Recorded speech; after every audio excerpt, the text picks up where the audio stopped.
light it up to the air, to the earth, to the atmosphere. Light it up, everything is right here.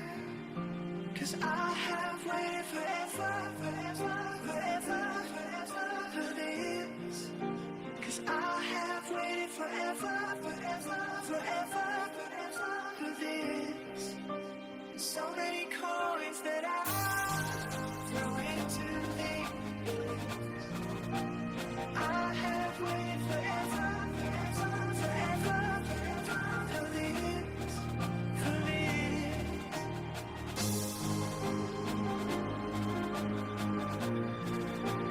I have waited forever. I have waited forever.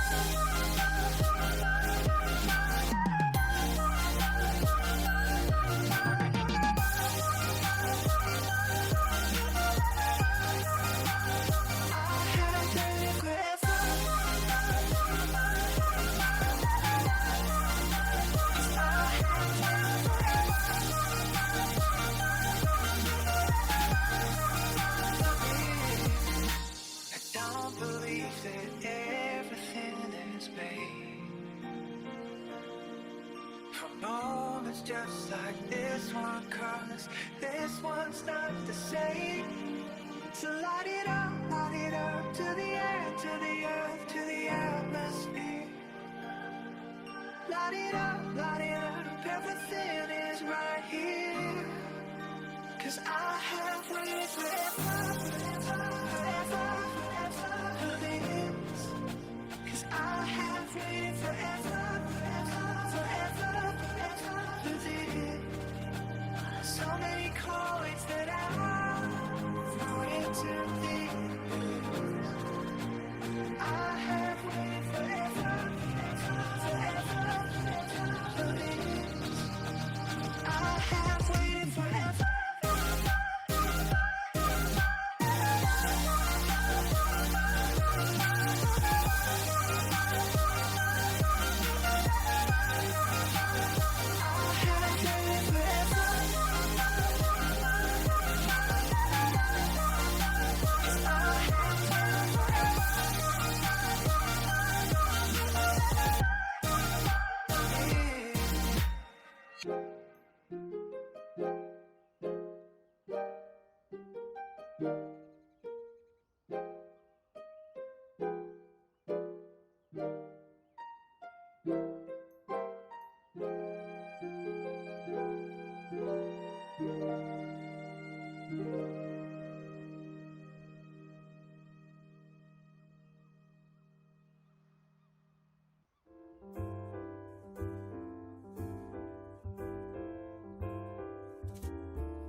Yo.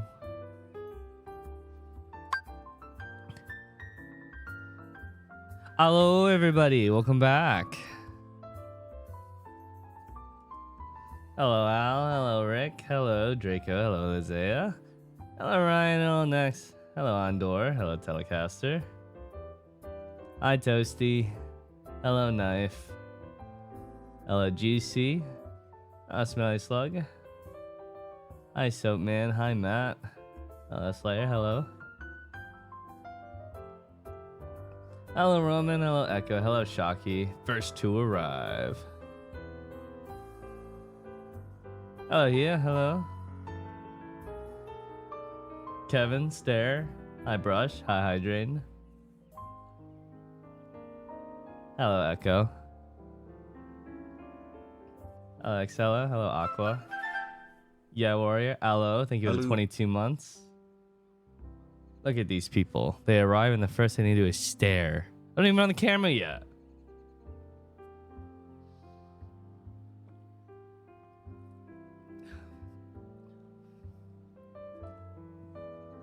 Anyways, I've awoken from my slumber. Haba. Haba baloo.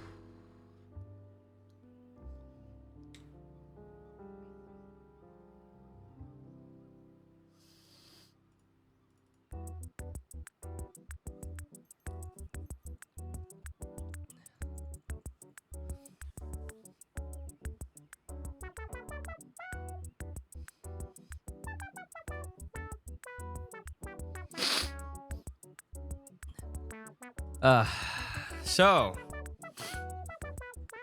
I finally got up. After the stream yesterday, I heard some weird shit outside.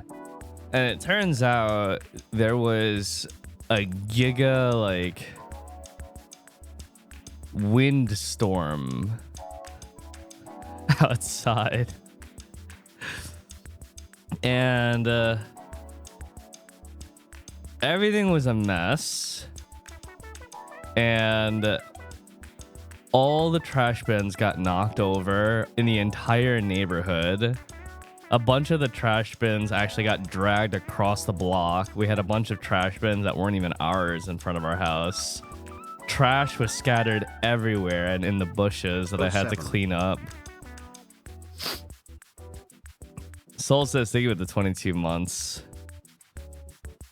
And then I realized like why Stoops woke up in the middle of the night. It was kind of monk ass, I'm not gonna lie.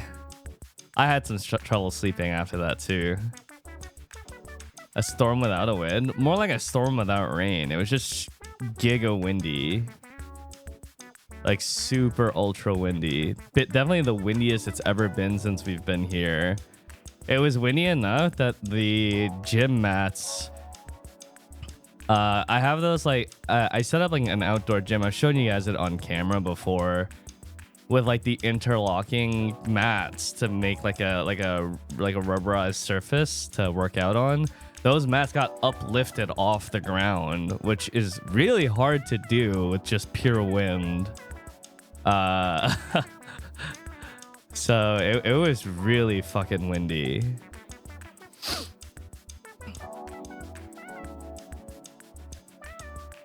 Yeah.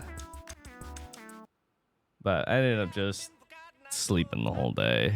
That's kind of nice. Originally, we were supposed to do the Final Fantasy VII Rebirth sponsor stream today, but Stoops literally couldn't sleep because of the windstorm. So he was just like, fuck it, I ain't streaming today. And I was like, okay, let's move it to tomorrow. You have a favorite Dragon Ball character? The Cybermen. I feel like they're a bit underrated.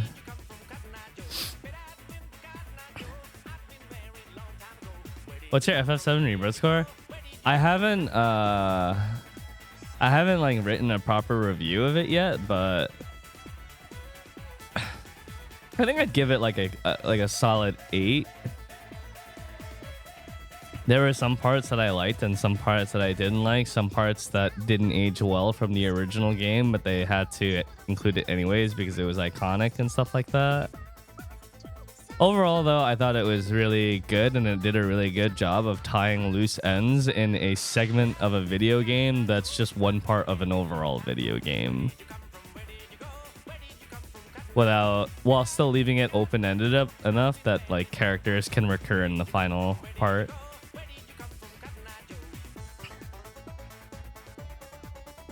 But one of all time, you have to choose one.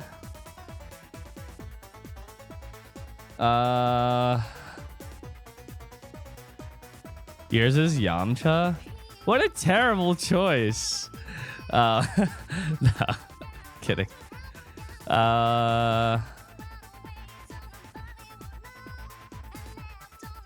God, my favorite Dragon Ball character.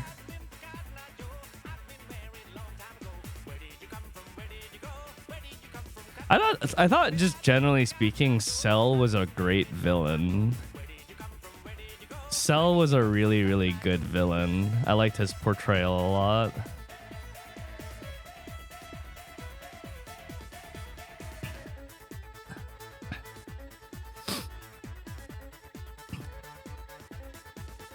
Yeah, maybe my vote goes to Cell as far as like best characters go. Did you see our BC prices are capped right now? As in they can't go higher? Really? NA West is finally up now, right? I was in bamboozled there, was I?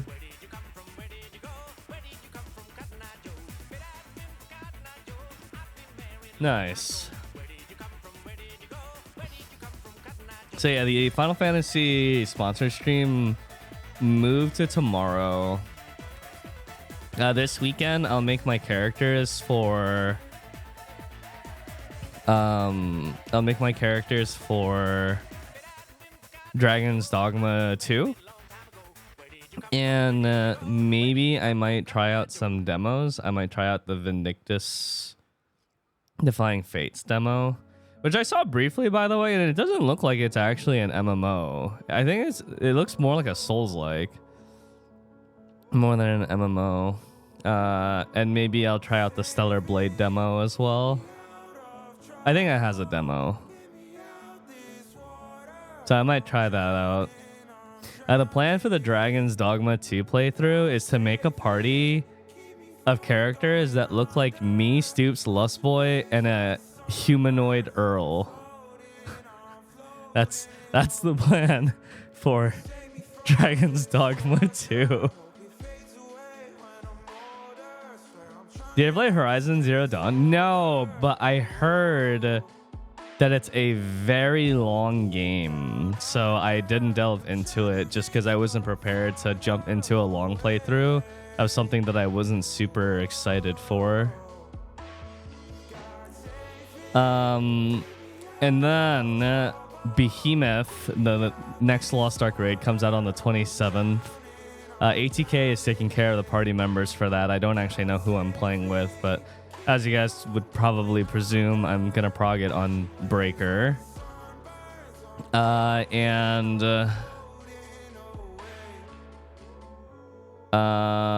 else? Lustboy says he's down to continue video editing for me, so Lore Arc Part 4 might actually become a reality. And it might just be story all the way up to where Korea's story currently is.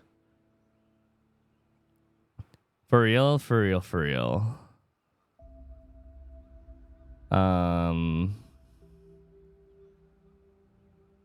Isn't it you, ATK, MJ, and a positional synergy? Yeah, for that party, but like, you know, there's 4 parties for Behemoth, so like, I don't know who the remaining members are. Did Zork actually get updates, or was I lied to? No, she did. She got really, really important and powerful upgrades. Don't you bait us? I'm not.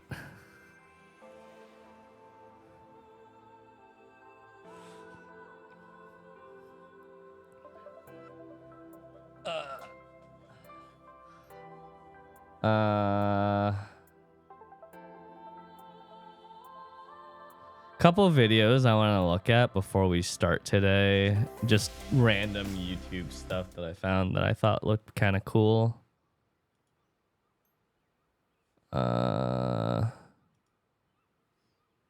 Desktop capture.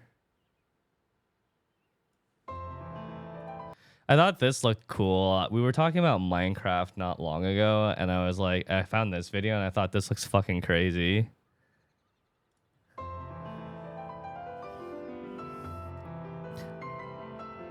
Like, who the fuck is making this stuff in Minecraft?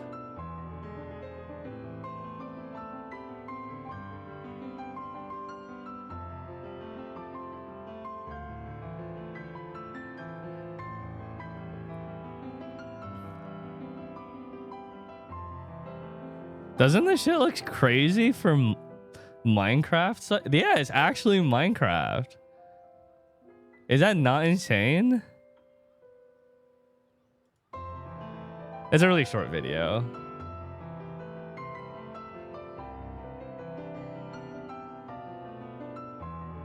Because we were talking about recently how like between Terraria and Minecraft, I prefer Terraria because it actually feels like more of an RPG, whereas Minecraft just feels more like a building sandbox.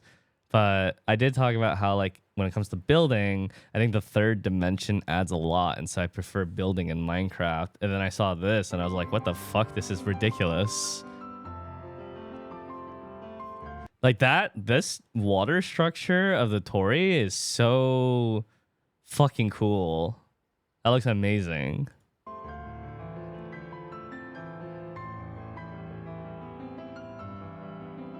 And making entire like planned out architectural cities is also just ridiculous. Like what? I somehow doubt it, but I'm so curious if these buildings actually have like an interior in this as well. Tropical Ruby, thank you for the 1 year. Welcome to the Cat Badge Club. Salutes. There's a guy who makes Bloodborne art style in Minecraft. That sounds cool. I want to see that. Yeah, I heard Benji hit his plus 25 at 22 pity, which is fantastic. That's a stare moment for sure. Oh yeah, I wanted to look at this video too. With literally so many creators promoting this thing.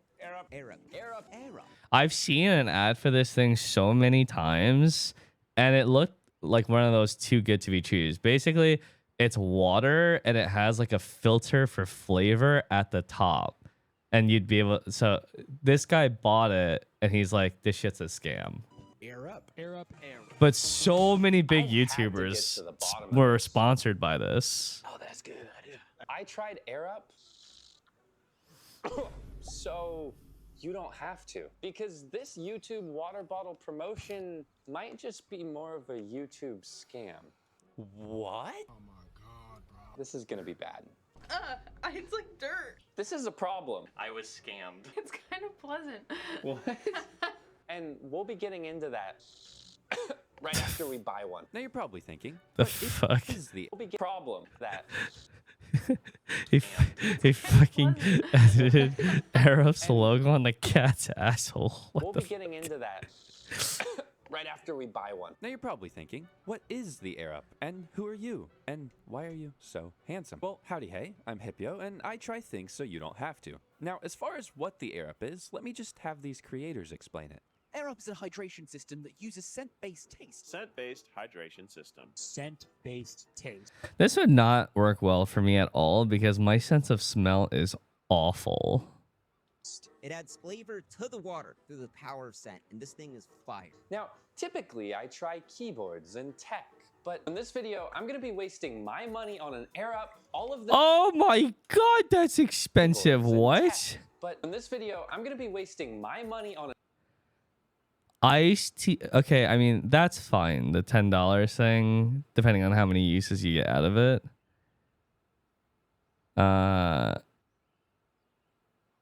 Why was it so expensive? Oh, because I mean that bottle is quite expensive. I mean that bundle might.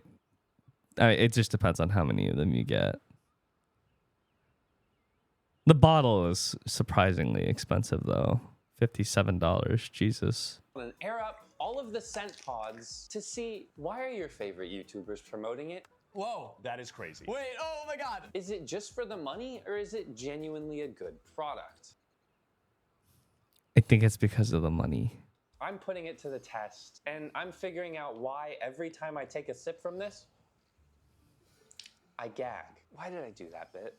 Why is that a good bit? That's not a good bit. Like, I really want to see, is this magic scented water? Or is this just a scam that happened to get millions of dollars behind it? Oh, wow. What? They raised 40 million. Wow.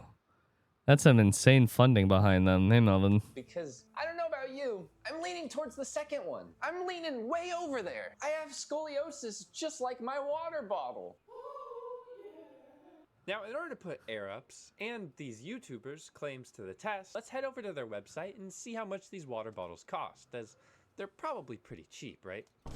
Oh, $32 for the cheapest possible one. Okay, but let's customize my set. Maybe it's... Wait, they also have a steel version. We're gonna need to try that out as well. Really, guys? That is You're very charging expensive for a $5 water more bottle. for a different color of plastic? What is this? GMK keycap? Oh, we're talking $8 for 3 flavor pods. But what gets even more egregious, for the... That cost, I think, can only be justified as long as you can get multiple uses out of them. flavors that actually look yummy, we're talking $13 for 3. So this is just a constant expense. After 3 months, you could buy Sound is a bit a low. new hydro flask. Sorry, I'll raise it. In total, we were out $148 If it's budge. US dollars. So That's 2 crazy. water bottles and a couple pods. But that's fine if it's good, right? Let's come back in a week or two and let's try it out. I don't know why people In are trying to order do that. reach Regular peak water is chaos, awesome. I have avoided drinking Regular water is a little bit boring though, but when I'm really thirsty, regular water feels like it has flavor to it. I don't know how to describe it, but something about regular water is just delicious when you're just really thirsty. water all morning because you're never gonna guess what just arrived. It's the air up. The air up arrived. Look, it's Nola. She's playing. Meow. Now at this point, all I was expecting was what all the ads I saw said. Helps me drink more water. I get through like 2 or 3 of these bottles. Tasty flavors. I'm literally slurping on this thing all day like a goddamn guinea pig, okay? So I was very excited. At worst case, it's gonna be kind of like a scented candle type of thing where I end up with a headache at the end of this. Place your bets if that's foreshadowing or not. Also, Big Floppa is out in full force today. Nola, give us a flop. Woo! Floppa! Big Floppa! Also, a lot of This you guy get makes mad good- at me oh, this guy's because a you think I keyboard forced my YouTuber? cat to be in these videos. Who's doing the forcing here? Please comment down below. Who's forcing who? I don't get to choose this. I don't. I promise. I see. I don't force her to be in my videos, okay? Because she's very high maintenance. You ever had the water near the nurse's station at school? It had a slight sweetness to it. It was always the perfect cold temperature. Yeah, because the water near the nurse's station at school heals you. Look at her. It restores Okay. HP. Okay, thank you. Okay. Bada bing, bada boom. Come on. Yeah, no, this- it's fine. This cat is unhinged. What the fuck? It's like, pay attention. Okay. First, we have our flavor pods, and this is the most divisive part about this whole entire product because without these, it's just a water bottle. Now, I have literally no idea what's inside of these, so I'm going to be opening one up later in this video, so stick around for that. But with so many options, which one do you even get? I think I'm most excited for Of these 3 flavors, the iced tea peach one looks the most appealing to me. iced tea peach. Normally, orange scented things give me headaches, so Nola's excited for it too. That's so good, Nola. Great job. I don't actually see a world where watermelon is going to taste good if it tastes at all. But now it I always find that watermelon flavored things in general are very subtle. was time to see if the actual bottle lived up to any of the hype.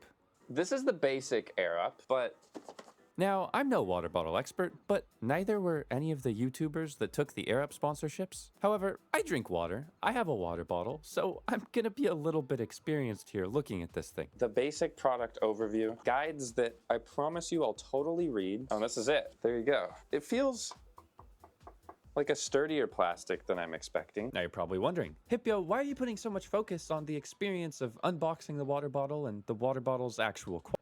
Because it's $57 fucking dollars for a steel water bottle. I guess this is the cheapest one, not the steel one. Well, that's because they advertise this thing as something that you're gonna wanna use every single day. So it's going to have to pass every single test that you'd expect of a water bottle that you'd wanna use every single day. That means no leaks, very important, easy to attach to things, which this hook is actually great for, and it also needs to be durable and easy to clean, which I'm a little bit skeptical about with this massive straw. But I'm already not very impressed considering this thing looks like it has Hey, Gnome. scoliosis and it also costs as much as a metal water bottle. He's just like me, For real. Moving on to the quality and how easy it's going to be to clean, I mean, this straw is going to be okay to clean with one of those straw cleaners, but this lid has that silicone finish on it that attaches every bit of dust to it. This product is also designed in Germany and made in China, and a lot of people will pay a lot of money for things that are made in Germany, be it a Leica camera or Cherry MX Brown, but that doesn't inherently make it good. Now, I'll be looking at the quality of the water bottle a little bit more later because there are some glaring flaws, but Oh, first, dear. let's check out these flavor pods because I'm very, very curious. Now, in order to preserve their scent, they're pre-packaged in this little plastic wrapper, so you have to open up each one individually, and they come in packs of 3. This is the iced peach tea. Oh, it smells so fake. It's kind of like you just walked into a Bath and Body Works, but like somehow even more chemical. You get all the joy of flavor without them pesky calories. Or chemicals or Water with no chemicals added or nothing. No chemicals. This is gonna be bad. I'm gonna get a headache. Now at this point, I'm not gonna lie, I started to get pretty scared for what was gonna face me once I actually try this thing. Now guys, here's your keyboard fix. Look, there's a keyboard. Hippotech video keyboard, keyboard YouTube algorithm. Now I'm Okay, so this guy's a keyboard YouTuber. I guess a lot of people made comments about him not making a but they keyboard mention that all video. of these are made with natural flavor. Although, dear God, those chemicals do not smell natural. Okay, now before we get too crazy by trying the plastic one, the Air Up Silver. Now this is like their more premium offering at a more premium price. So I'm expecting it to feel, God, more premium. Oh hey, it's actually heavy. But they're really putting a huge focus on the recycled material. This package is made from recycled material, and yes, it's recyclable. I'd hope so if it's made from recycled material. Thing. Excuse me, how is this eco-friendly? Like, I don't care if you just don't want to be eco-friendly, but like, please don't make the claims that you're eco-friendly and then have this much plastic waste on a recurring basis be your product. This is no better than Hey, Keurig. Anna. I can't really judge. I run a channel based on keyboards and keycaps that are made out of plastic and anyway, the bottle. Whoa, she chonky, hot dog. This reminds me of like one of those soup thermoses, but like in the worst way possible. It's got a really nice like silicone band right here, similar to the other one. The lid is plastic. I dropped it. Why does it feel so much cheaper than my really, really cheap water bottle? Shouldn't this be really premium? You ever go to like a fair and you get a free water Is it like the brand that most people get for water bottles if they want like a nice water bottle, like Hydro Flask or something like that? bottle and it's metal and it stinks really bad after you use it like 2 times? That's what this feels like. So already my expectations are pretty low. Now with the first impressions out of the way, I feel Oh, incredibly Wallet is the dehydrated, cool so one it's now. time Oh, to actually Yeti? get this thing working. Now the setup is That's wash right, your water Yeti's been bottle. around for a Easy, most while. of you could do that. Then fill it up with water. Also easy, most of you can do that. But then pretty quickly I started to run into a problem because as I was I haven't running heard some of tests- Stanley. That's gonna be a problem, I think. What Does the your water fuck? bottle do that? Is that normal? Okay, maybe it's just the lid fit. Maybe I need to like, won't that leak all over your bag? This is a problem. Okay, what about the blue one? Maybe the blue one is a lot better and won't leak. Let's find out. What the fuck? Is that intended? What if I put the lid on? Okay, let's say you just have it upside down for a while. We'll come back to this. I'm gonna set it right here. We're coming back to that. The actual build quality and quality of the bottle in general is really lackluster, which makes me wonder if you're making an absolute killing on these scent pods that people have to constantly buy. I mean, this has to be where the money is for them in general. It's got to be the scent pods.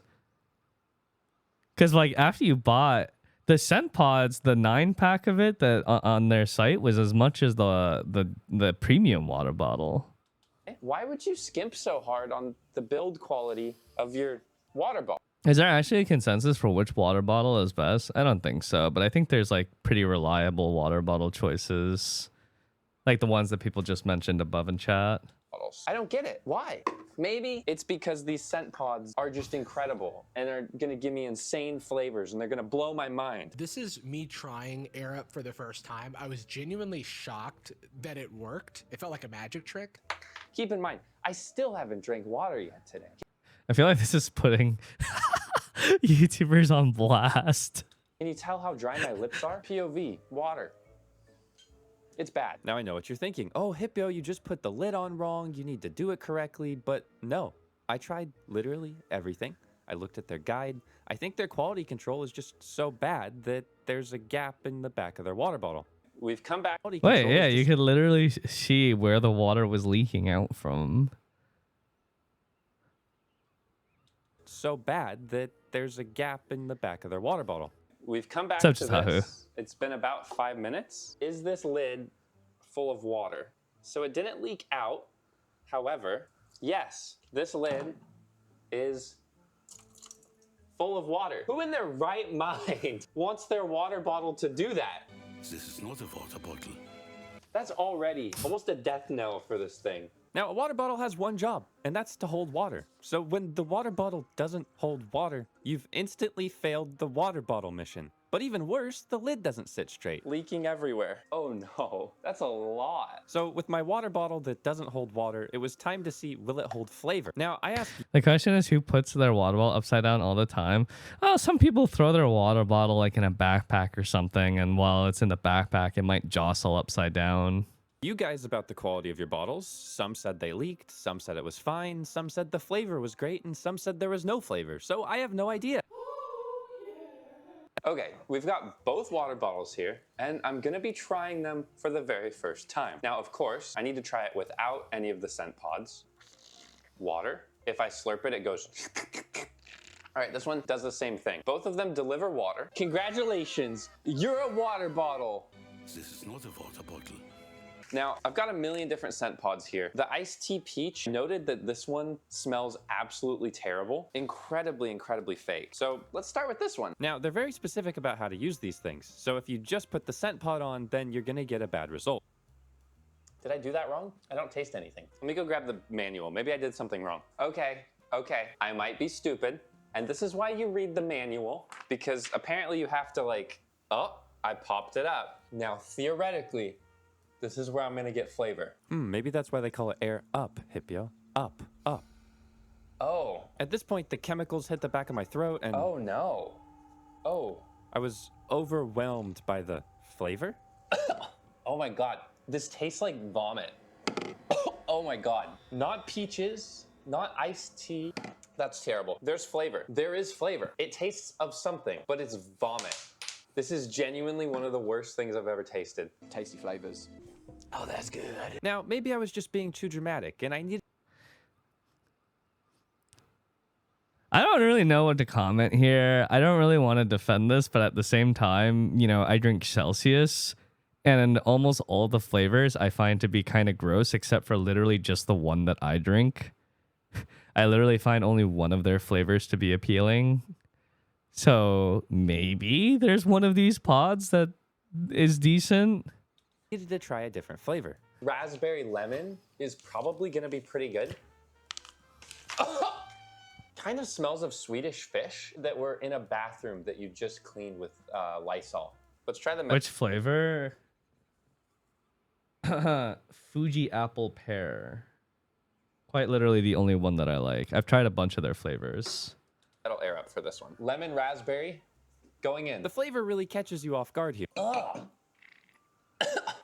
There's something to it. The fruitiness is coming from a vomit flavor. There's an essence here that's happening. Okay, this is just an update like an hour later. All of my burps taste like chemicals. There's no way people actually use this, right? At this point, maybe I thought I was doing something wrong. I needed to read the manual again, but... There's no way that this can be bad, right? Orange vanilla swirl. It literally smells like a car air freshener. Like, I'm not insane, right? I think I need to get a second opinion. Let me try this first, and then we're gonna get a second opinion, maybe a third opinion. Maybe everybody's gonna get... Honestly, seeing him like suffer drinking this makes me want to try it just so that I could verify for myself. Herpes. Orange vanilla swirl. Let me try it in the other bottle. Yeah, it's the curiosity. It's not pleasant whatsoever. Now, with my experience being overwhelmingly negative so far, I had to figure out what was inside those pods. So I took one, and I pried it open with some tweezers. And I was expecting, like, I don't know, something. Chat, do any of you guys actually have this thing, the Air Up? But it was literally just a piece of cotton soaked in flavor. Well, quote-unquote flavor. So then I thought like maybe it's like a cilantro thing where some people hate it and some people don't. So I grabbed 2 of my friends, I didn't tell them what we were doing, and I surprised them with trying this water bottle. So take a sip of this water bottle real fast. Oh. I mean, there's like a little bit of something, I feel like. Is that supposed to be lemon? It doesn't taste like lemon. Whoa, it just... Why would you get it? Obvious scam. Well, I wouldn't, but like seeing this video makes me want to get it just to see for myself if it's as bad as he's making it out to sound. Tastes like water, but you can smell it. And I don't know if it's good or bad.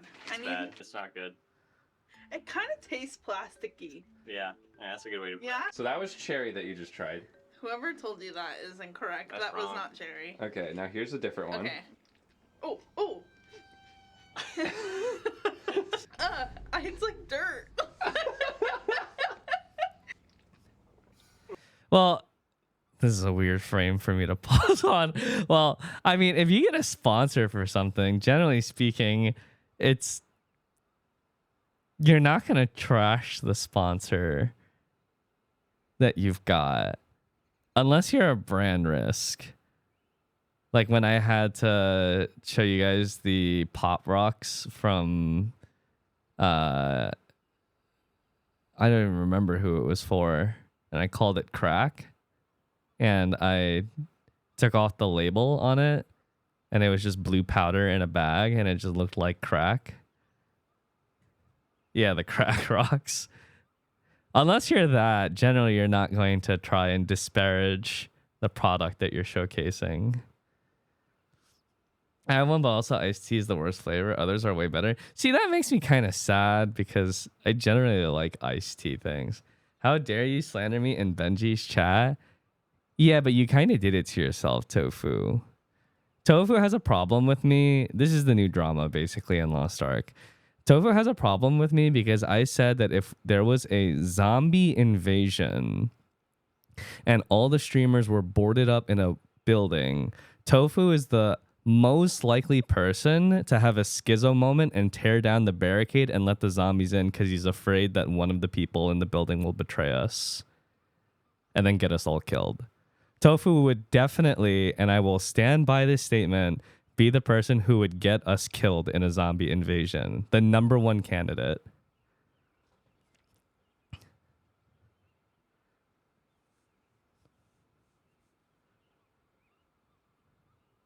You would trust Legalia isn't infected?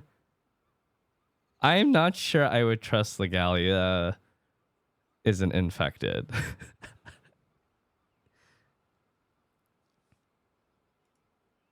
Yeah, I don't know about that one. Let's see.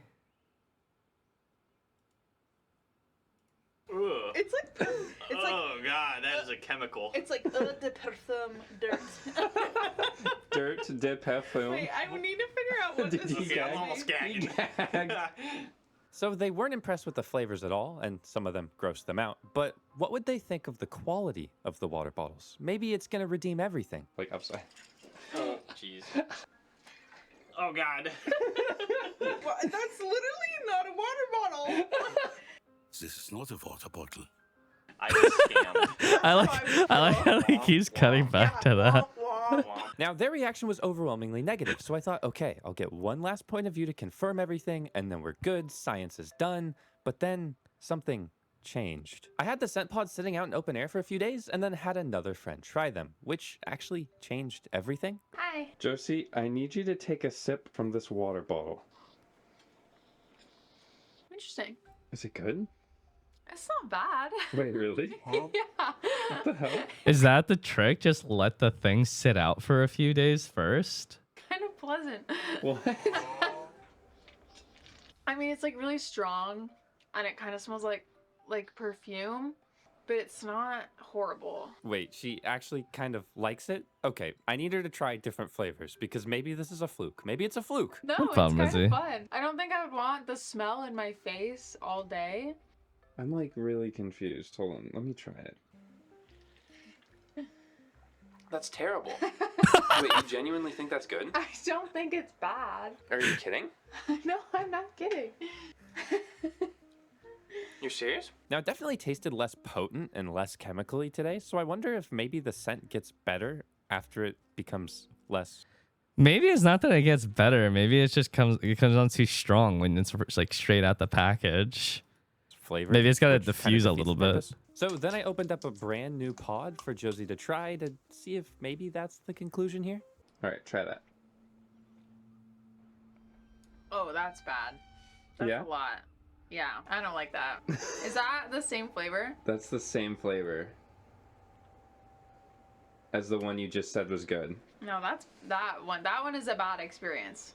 It tastes like. I guess it is. Maybe it has to So this diffuse. kind of confirms that the pods taste less terrible the longer that they sit out, but that kind of defeats the whole entire purpose, as it's a quickly dwindling line between them not tasting like vomit. Well, I think the thing is, like, when you're trying these kinds of products, right, and it's water, I don't think you want it to be an overpower experience. I think you just want a subtle tinge of flavor in your water, and that's it.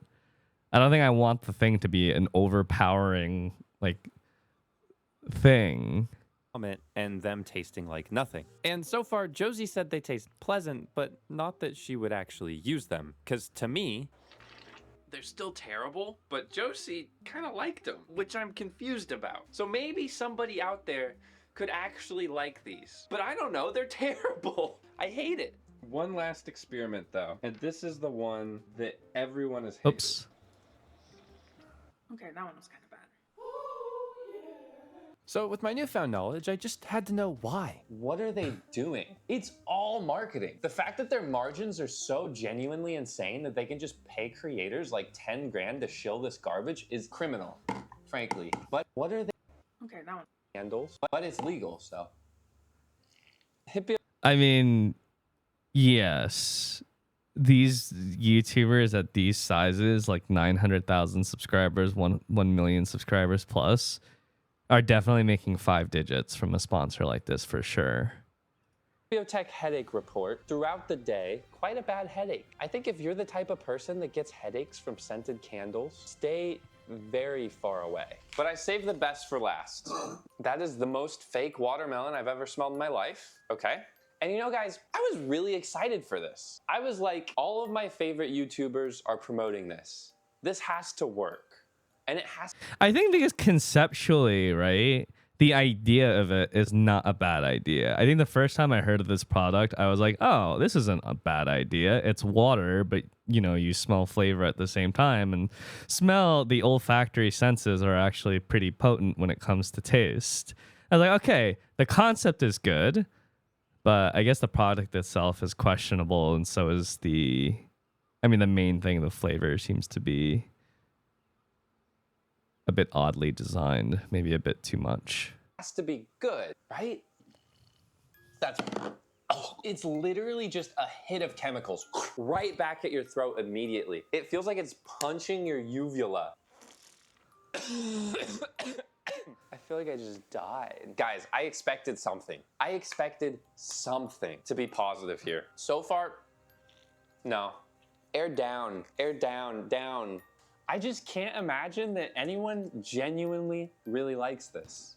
Because it's a terrible water bottle experience. It's a terrible flavor experience. At the leakage and the quality and everything else that's lacking, what's good about it? What's good about it? It spilled water on me again. They made a terrible product. They got a lot of investment. Did the investors try the product? To be honest, I think he's overreacting to be the one person that didn't like it at all.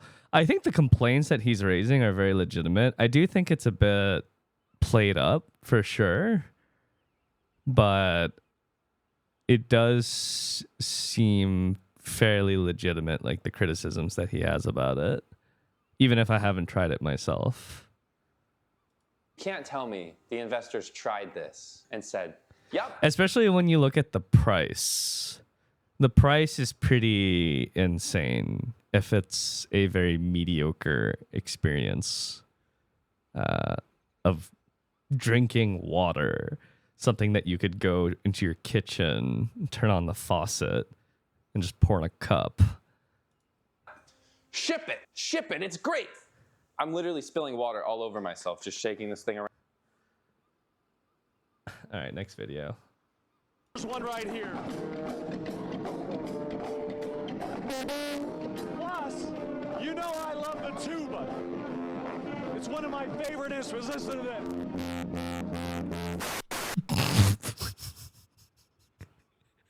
Why did he drop it in there?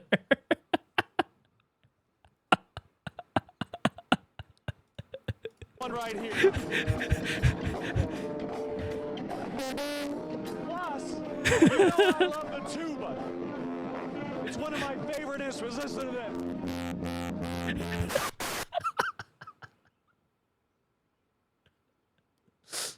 God damn it. For liberty.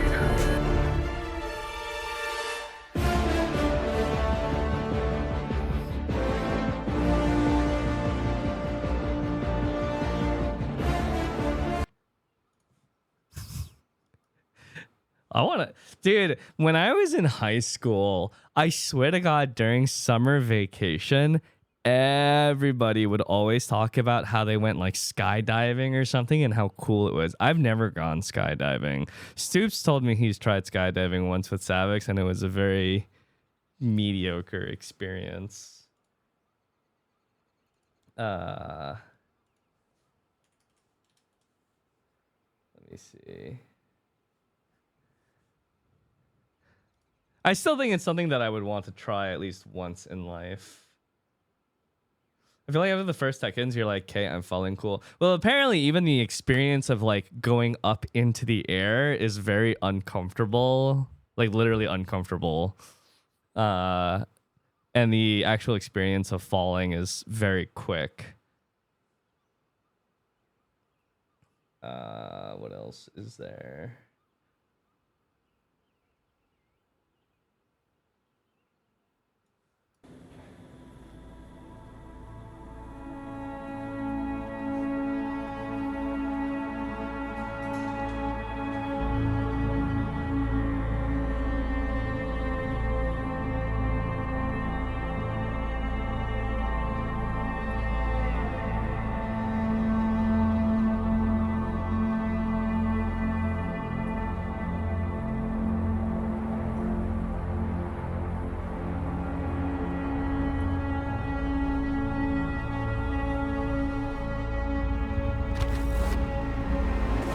How many of you guys thought it was real footage and are just now realizing it's cyberpunk?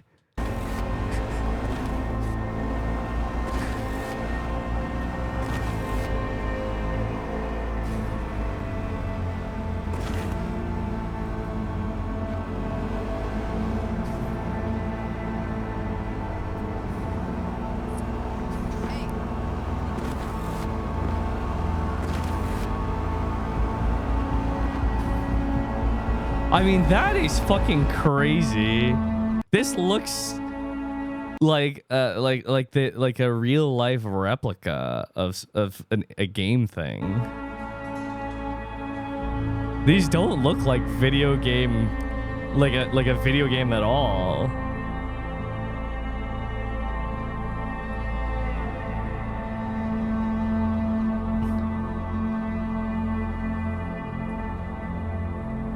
I think it's got to be, part of it has to be the camera as well. I mean, besides for the fact that the graphics on this modded version of Cyberpunk are really impressive, just the camera movement is actually pretty good. It doesn't feel too video gamey.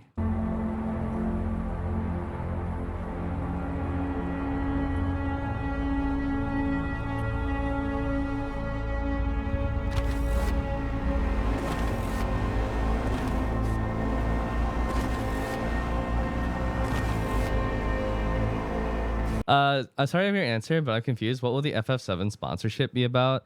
So they want me to play FF7 for an hour, and they want Stoops to watch me play FF7 for an hour. But he's also streaming, so his audience will also like see what I'm doing. So it's like hitting two communities at once. The OG FF7? No, Rebirth. And so I'm going to show the stuff that I really like in it. which is some of the VR fights. I'll probably do some of the summons VR fights, and then I think that'll be pretty cool. I'm gonna showcase Tifa doing crunches in a swimsuit because I think that's good content. Chocobo racing and Queen's Blood. I think those are the 4 things that I'll show in the sponsored stream. And those are all spoiler free. And I'll probably give like a very brief like overview on what the game is about in general without going into the actual details of the story that they tell during the game. And try to see if you can understand what's going on.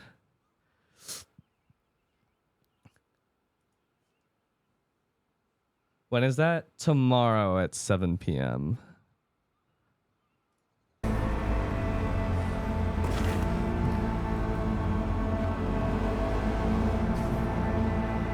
Thought it was today. It was originally going to be today, but Stoops decided to take the day off because he literally couldn't sleep last night because we had a windstorm that was howling outside. It was just like this crazy amount of wind that sounded like a fucking hurricane.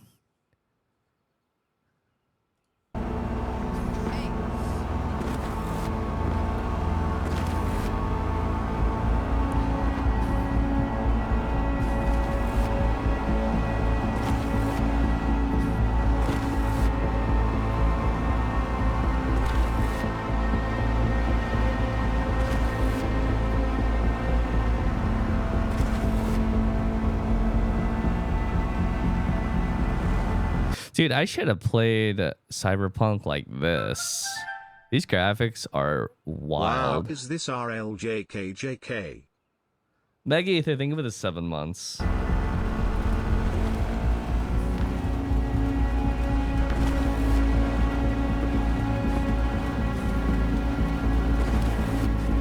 Is it paywall mod? I have no idea. Yeah, this is Cyberpunk.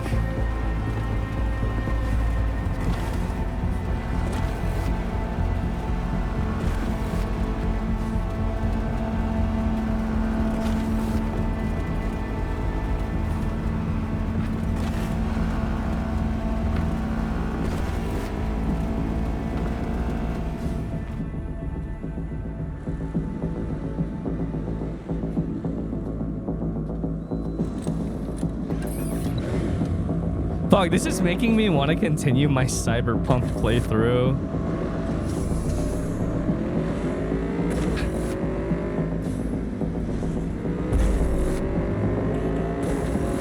Damn, that looks sick. What? That looks crazy.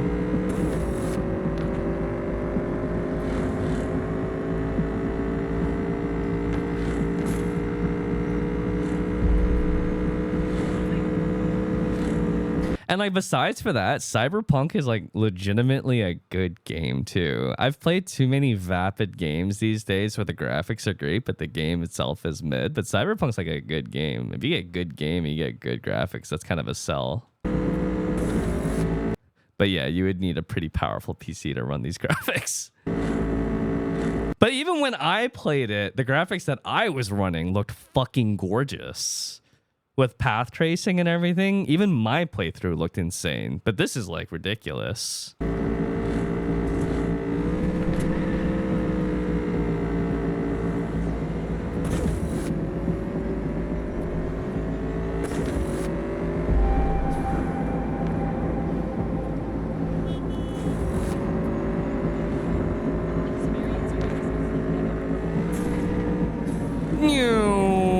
Wicked.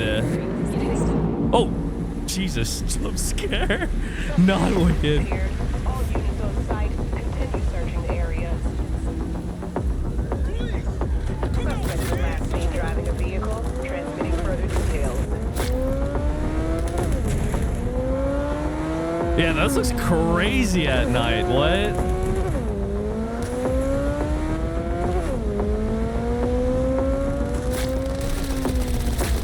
Which mod is this? This isn't a mod. This is real life footage. This guy's actually in a gunfight with the police.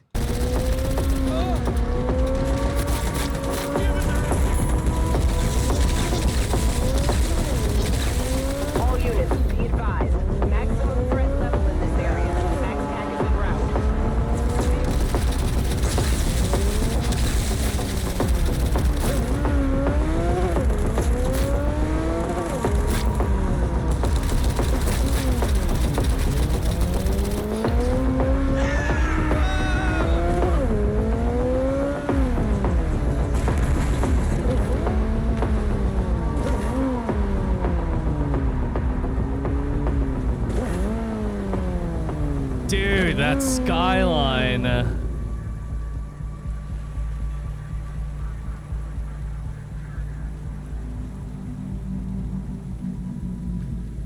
Damn, that looks sick.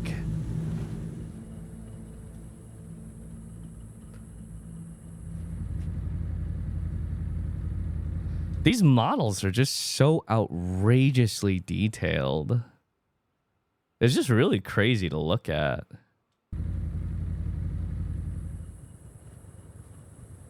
Can we get a link, sir? Yeah, I'll link it in chat right after. Oh.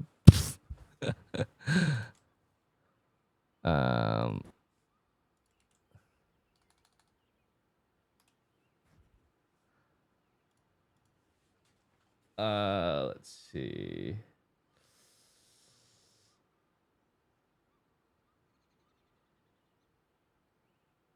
Was there anything else that I wanted to look at?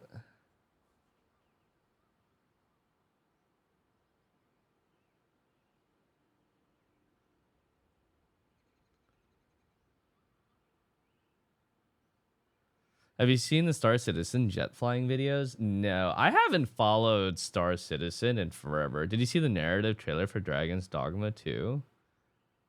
Did you watch this video? Let me see. Watching orbital.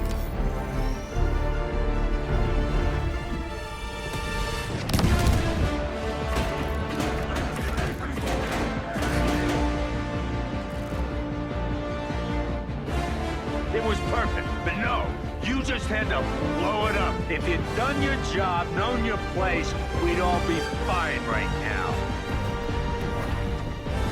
Dude, I want to play this again. I want to play this again. Benji wants to try this game out too. I wanted to set up a lobby with me, Benji, Cannon, and Stoops. I was trying to find a time to do that. I was scared that if I brought Tofu again, he would just go witch doctor mode and hunt down Stoops for an hour straight again.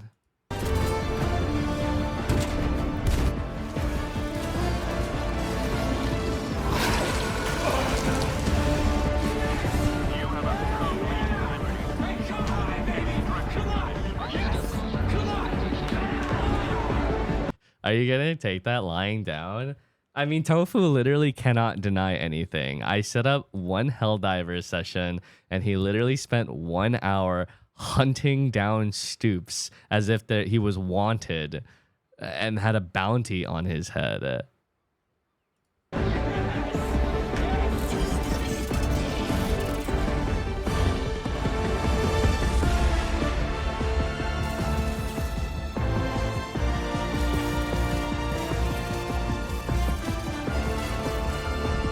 What was the thing with Malevolent Creek? I saw this stuff on Twitter, but it was like a world where the players lost against the enemies or something like that. Oh, it's hard. It was Robot Vietnam. I like how a bunch of people just wrote that in chat.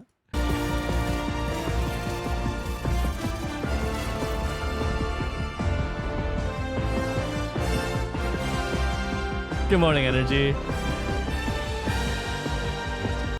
Is this still server capacity? Is it still like that?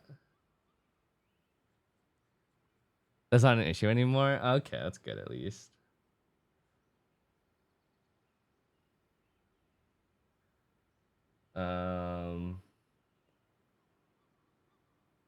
On August 16, 2023, the Western version of Lost Ark released the Wield the Storm update into the game, which featured a bunch of new content. This content included the new Legion Raid Commander, Khan, a new specialist subclass in the Aeromancer, a new Guardian raid named Sonnevel, and the Super Makoko Express for new and returning players, plus a boatload of quality of life improvements. But for me, as a true Lost Ark player, I know that Lost Ark truly only has one type of endgame content that mattered, and that's Chaos Dungeons. In this update, Smilegate just dropped the recent KR update to Chaos Dungeons to the west, Fate Embers. For those that don't know, Fate Embers are essentially a rare, random drop in Chaos Dungeons. that rewards the player with various useful Have I played the Vindictus demo? No, I'm gonna try it out this weekend though, I think. rewards, such as silver, honing materials, cards, but most importantly, gold. Now, a week before the update landed, I was preparing myself to limit test the new update with my roster of 24 characters. All of them. Holy fuck.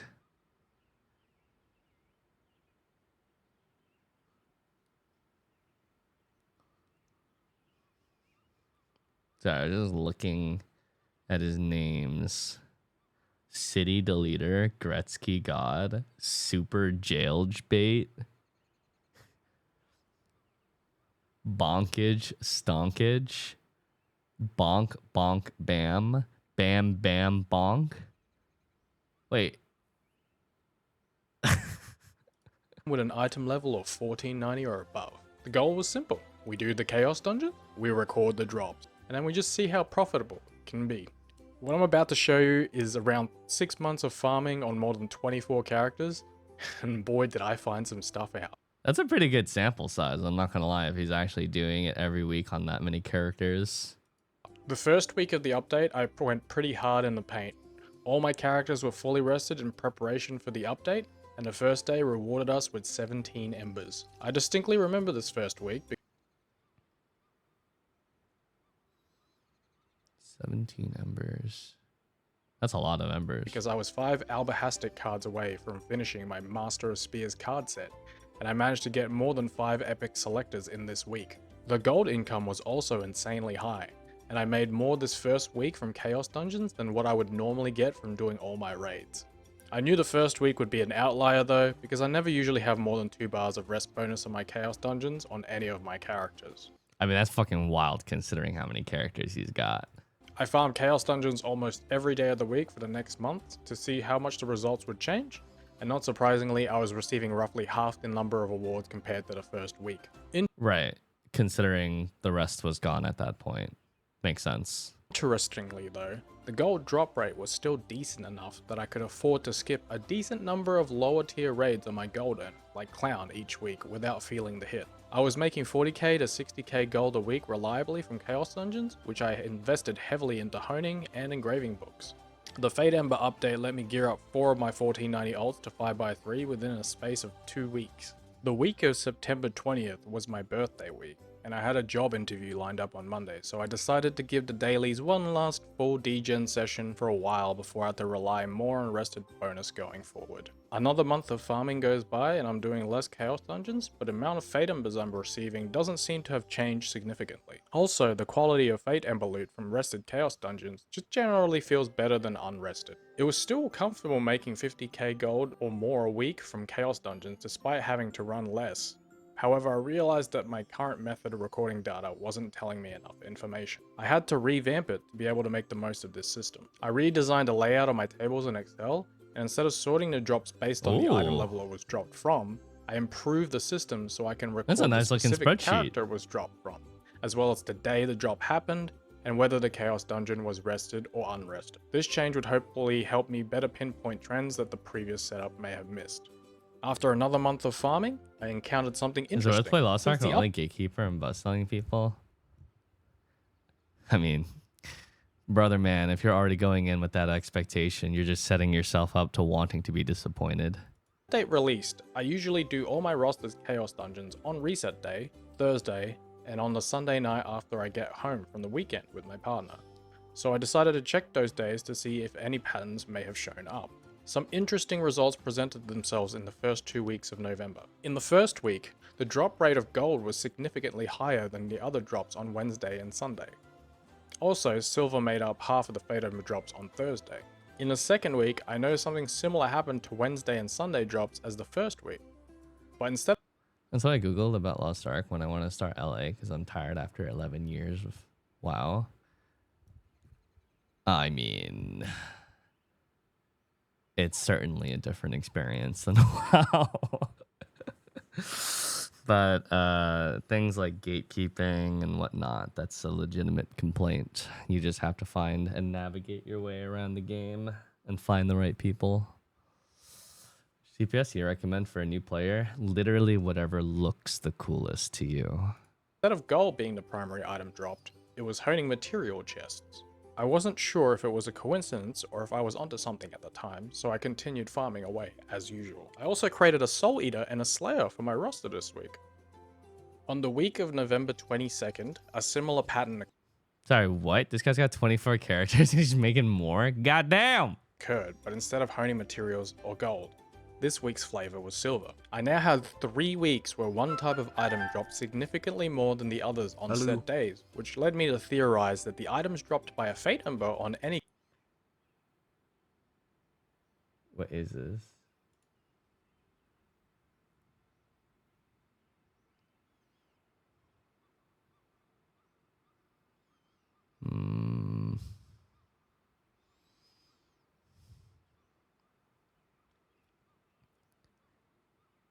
I'm not one to complain about pictures normally, but I'm not understanding the logistics of how these horns are staying on her head.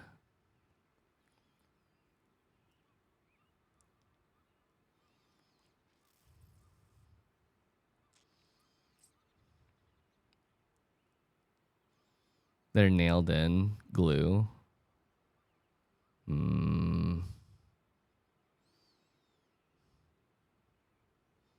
-2 for that. Any given day are more likely to be one specific type, and they change each day. However, I did not know if the type of drops were dictated by the character, the roster, the account, or just globally. Also, there's a 3-day gap between Wednesday and Sunday for different types of drop, so I had to test which ones had set days. If my theory was true, then there would be 4 different days of set drops, with 2 of the drops sprinkled in randomly across the week. Near the end of the week, I also created an Arcana and a Reaper to add more data to my research, considering the gold and material income from all the Chaos Dungeons and events made it super cheap and easy. The following week, I was expecting to see either card experience, epic selectors, or legendary card packs as the main drop. I had already basically ruled out legendary selection packs and 20k or higher gold bars as part of the regular drop rotation, due to the fact that I've done over 3,000 Chaos Dungeons up to this point and have not seen either drop from Fate Embers. The result of this week were not any of the 3 I was expecting. It was gold. Lots of gold. This was the most gold I'd ever made in 1 week from Fate Ember drops. Despite how amazing getting large quantities of gold like this was, it threw me off slightly because now I could confirm that the drops received on day 1, which is the Wednesday, and day 4, which was the Sunday, would have a higher likelihood of being the same and in larger quantities. However, I couldn't yet correctly predict what would drop on what day each week. Wait, is he actually trying to pattern recognize Fate Ember drops? The week of December 6th to 12th would point me back in the right direction again. This week, the Wednesday and Sunday would yield a large quantity of material chest drops, just like the week of November 8th to 14th a month ago. Also, like the week in November, this week was also preceded by a week of high quantity gold drops. If we look at the 4 weeks of data from October 25th to November 21st, we can see that week 2 had the gold drops on day 1 and 4, whereas week 3 had material boxes. However, we do not know what drops on week 1 and week 4. If we use the next 4 weeks of... So the plan is, if you guys start coming into my chat and saying, hey, I got gold, that will be the day that I do all my Chaos Dungeons for sure. Data, we can see that week 2 and week 3 have repeating patterns, but now we know that week 1 seems to have a high likelihood of dropping silver. That means, if my theory is correct, if I were to do most of my chaos on Wednesday and Sunday on week 2, Thursday and Monday on week 3, and Friday and Tuesday on week 4, then I would have 3 weeks of large gold income and 1 week of low income, because there was only 1 gold day that week, and it's Saturday.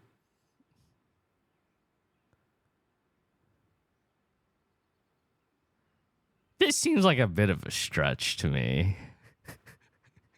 To be completely honest, this feels like a stretch. It's on a Saturday, which is a day that I normally don't play because I'm away. You must test this by changing the days that I do Chaos Dungeons on the week of December 13th to 19th to try and see if my theory is at least plausible.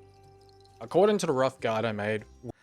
Yeah, it feels more confirmation bias than anything else.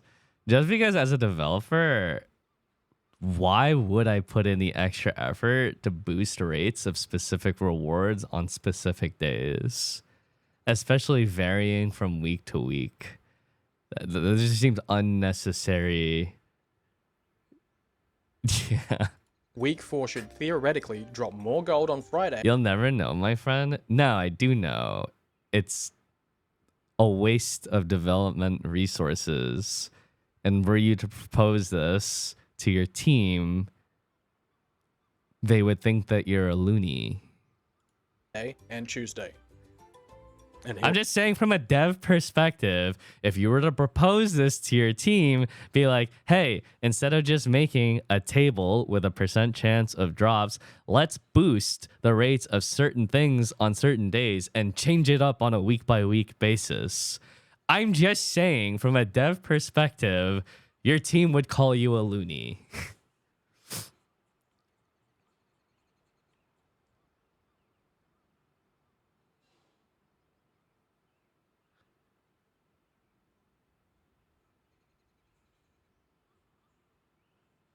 I will test this new schedule. Tofu, what are you going on about? Sean Muta. You can't. What? You're shouting obscenities in Russian, Tofu. Here were the results. You are the a gold witch dropped doctor. more on those days like predicted, so I'm feeling like I'm on something. Using my guide, the upcoming week would be a no gold week, so I thought I would try and find out what the mystery 4th drop is. I do gotta say, I respect this guy's cooking though, because that's a lot of work that he's putting in to cook. By targeting those days. Safe to say, I was surprised by a result. There seemed to be a large drop rate of both card experience and epic card selection packs. Also, this video editing is very good. On those target days. I went back to previous weeks and realized that the 4th day could drop a combination of card experience and epic selectors. If this were true, then legendary card backs could be considered random drops that could occur at any time on any day, considering they were the only drops that I couldn't find a reliable pattern for. I also assumed the same would apply to legendary selectors as they're significantly rarer drops.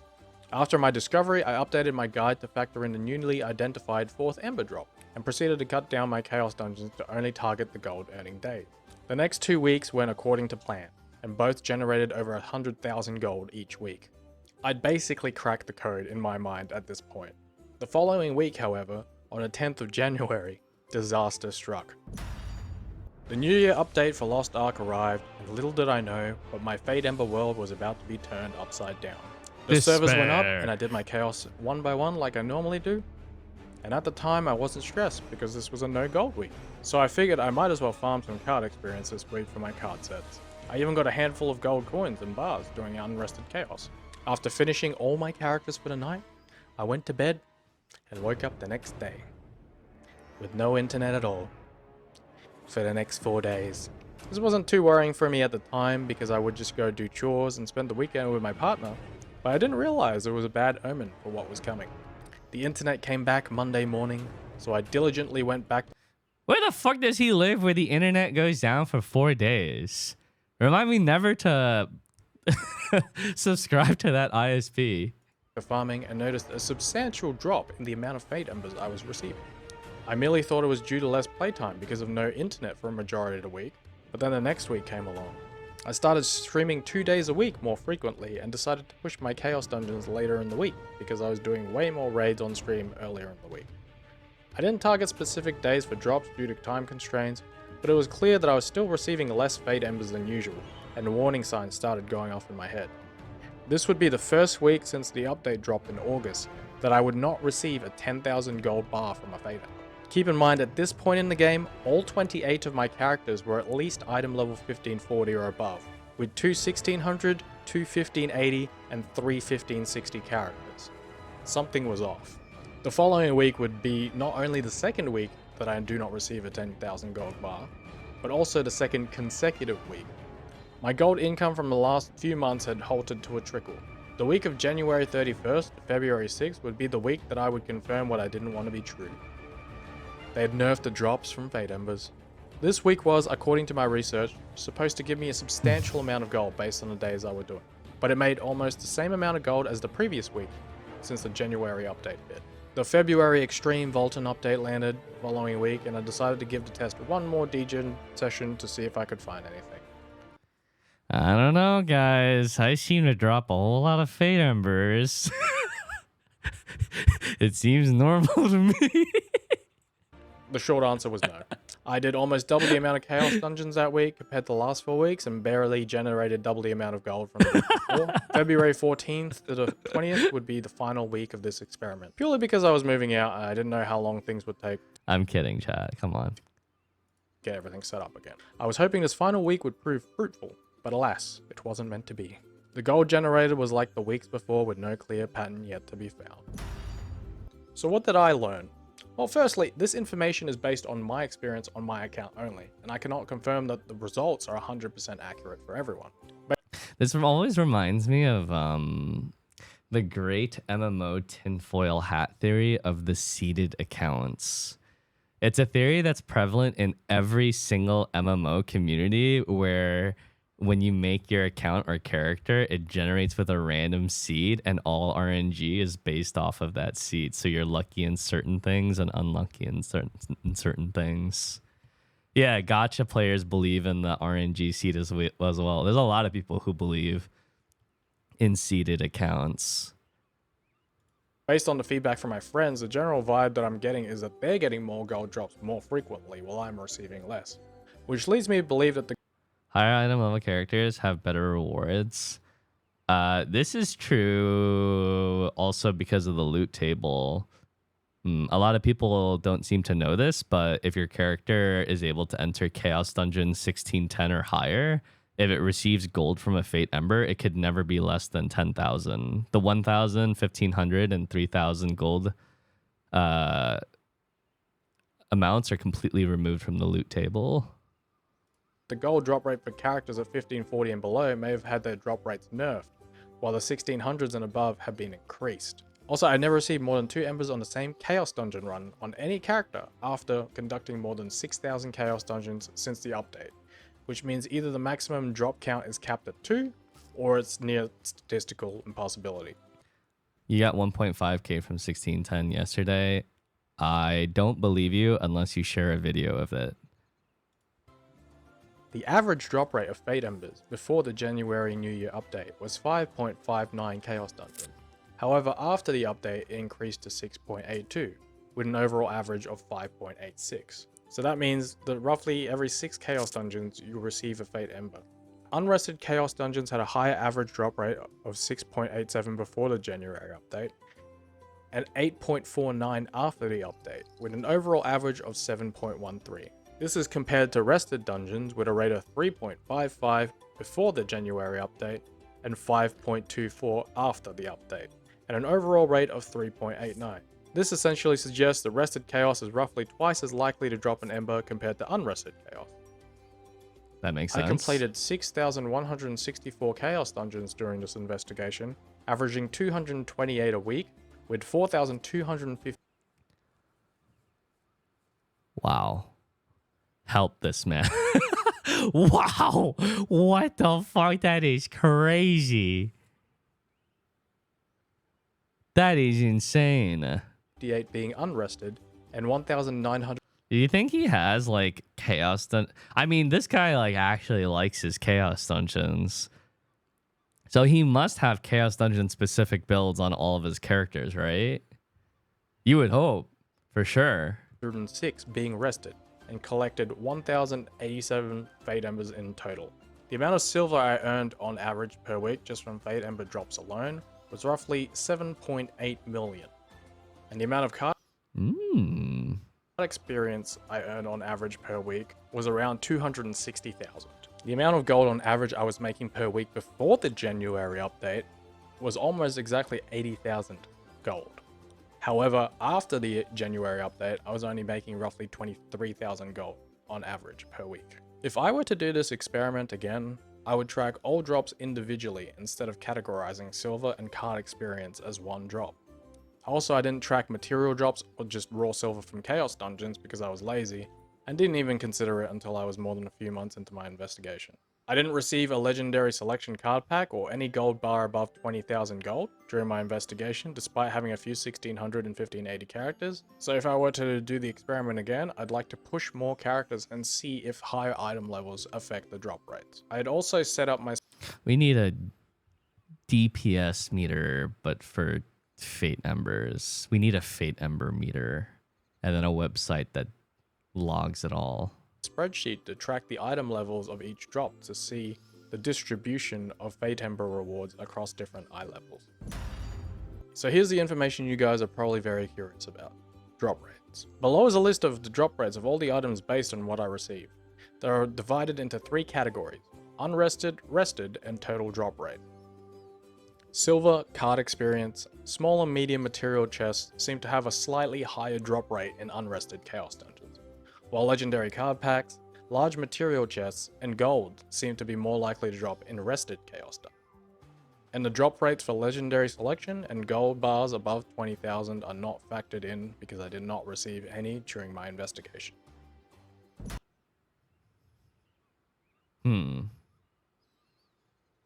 That's a lot of runs to not get those bars. I wonder if they were just completely omitted from lower level loot tables. It does scale based off of the Chaos Dungeon. So if he was doing them on like 1540 characters, for example, then it literally just might not be in the loot table at all. 1610 plus is required for 50k and 100k. 50k is supposed to be obtainable before 1610. 100k is only obtainable from 1610, and 200k is obtainable from 1630. Well, that about sums things up. So if you want to see more of me, feel free to join my Discord using the link below, where I'm trying to build a pretty cool community. Also, if you play Lost Ark on NA West, are looking for someone to raid with, or just want to hang out. Yeah, this guy's die is insane. Anyways, this was a cool look into it for sure. And a good video in general. We don't get enough good videos in the Lost Ark community.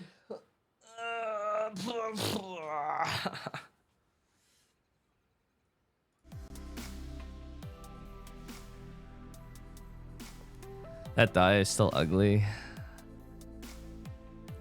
Hey man, depending on who you ask, they might call that drip. Okay.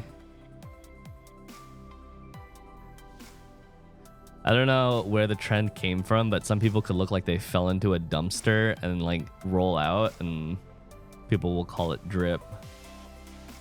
Pacific Drive later, yeah.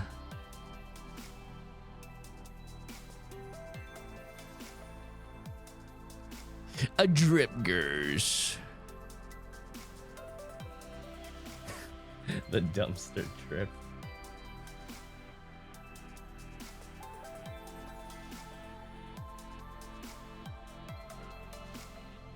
Wait, I want to watch one more video. Sorry. I've been like actually enjoying this dude's videos Parking lately. garage collapse in Lordman. YouTuber named Cash Jordan, who does a lot of like estate related videos.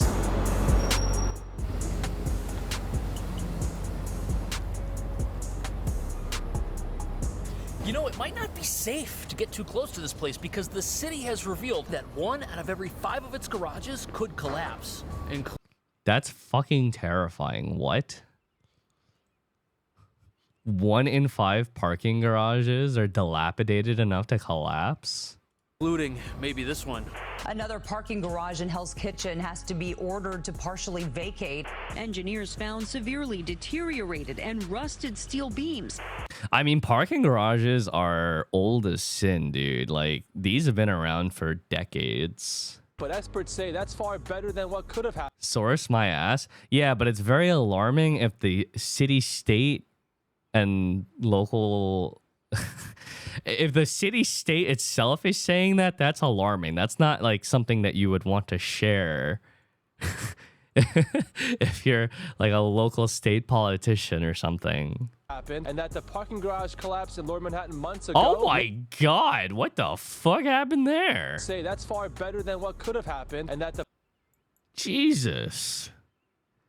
Imagine you're going out to grab a burger at a nearby place, and you go shopping. You come back, and this is your car right there. Parking garage collapsed in Lower Manhattan months ago. May have Or even worse, maybe your car's underneath all this rubbish. prevented a repeat. After you told me this, I'm scared. It feels like living in like a wonderland sometimes, where it's like, oh, like what's the next building that's gonna like spontaneously combust? Yeah, if you've never been to New York City before, finding a parking spot in New York City can be absolutely cancer. Like, when you find a parking spot in New York City, you're just like, yes, I hit the jackpot. You never want to resort to actually having to pay to use a parking garage or a parking lot. Of course, I never really had to drive to New York City outside of like once or twice, because normally I would just take the train, the LIRR. Look at this. 1 out of every 5 parking garages in Manhattan could be dangerous, which means every time you park, there's a 20% chance. Can you drive? Well, I did not renew my driver's license, so it would be illegal for me to drive. That something could go wrong. And this comes after a series of collapses, one of which ended tragically. But to be honest with you, this is such an alarming statistic that when I first heard it, I didn't believe it. And that's why we're going to investigate why parking garages are collapsing, how prevalent this issue really is. Is it really 20%? Why no renew? Because I don't have a car, and right now it would be useless for me to get a car. Plus, we're going to look at what happened to previous garages that have collapsed within the last few weeks and months. And we're going to look at what laws the city has recently passed that could be making this whole problem worse, which nobody wants to talk about. But even though 20% of the garages surveyed were found to have unsafe conditions, the city admits they only inspected 13% of the garages in Manhattan. And look at how many garages there are. Jesus. It's never occurred to me how many parking garages there are in New York City. Everywhere, literally every street has somewhere for you to park. And that means 1 out of 2 things. First, things could be even worse. They could inspect more garages and the percentage of safe garages could go down, or they could find 0 problems for the rest of their inspections. And how's the public transport there? Public transport in New York City is pretty good. It might not be the cleanest, but I mean, if you need to get somewhere, there's public transit to get there. The subway is not that difficult to take. everything's fine. That would mean they found all the bad ones first. I'm not too sure about that. Also, many of New York City's garages are in very, very old buildings. Buildings that show signs of wear and tear on the surface. And experts say that signs of deterioration could indicate deeper problems. Problems which the city has recently... There was literally a shooting in the subway a couple hours ago. Yeah, but there's a shooting in New York City every day. There was literally, I think a decade ago, there was one day where there was no reported murders in New York City and the entire city celebrated. And keep in mind, that's reported murders, because there still could have been murders that happened that they were just unreported.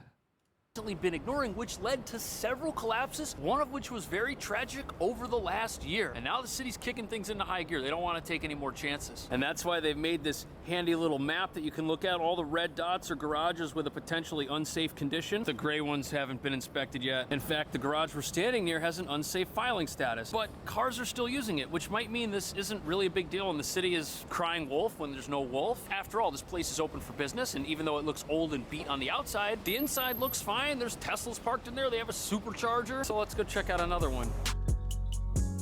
I wonder if it's a thing with parking lots like this where they instruct the valet to keep the nicer cars in view. Like if someone wants to park like a Tesla or something like that. I feel like that could be like a strategy to attract more people to use your parking garage. So this garage, it came up as filing status unsafe in the city's little database, but people are using it and cars are coming in and out, no problem. And you'd figure the fire department would be here closing it if there was some imminent... Wow, I didn't know you can actually keep your car in a parking lot for a month. $500 to keep your car in a parking garage 24 hours a day for a month straight. An additional $200 if it's an exotic car.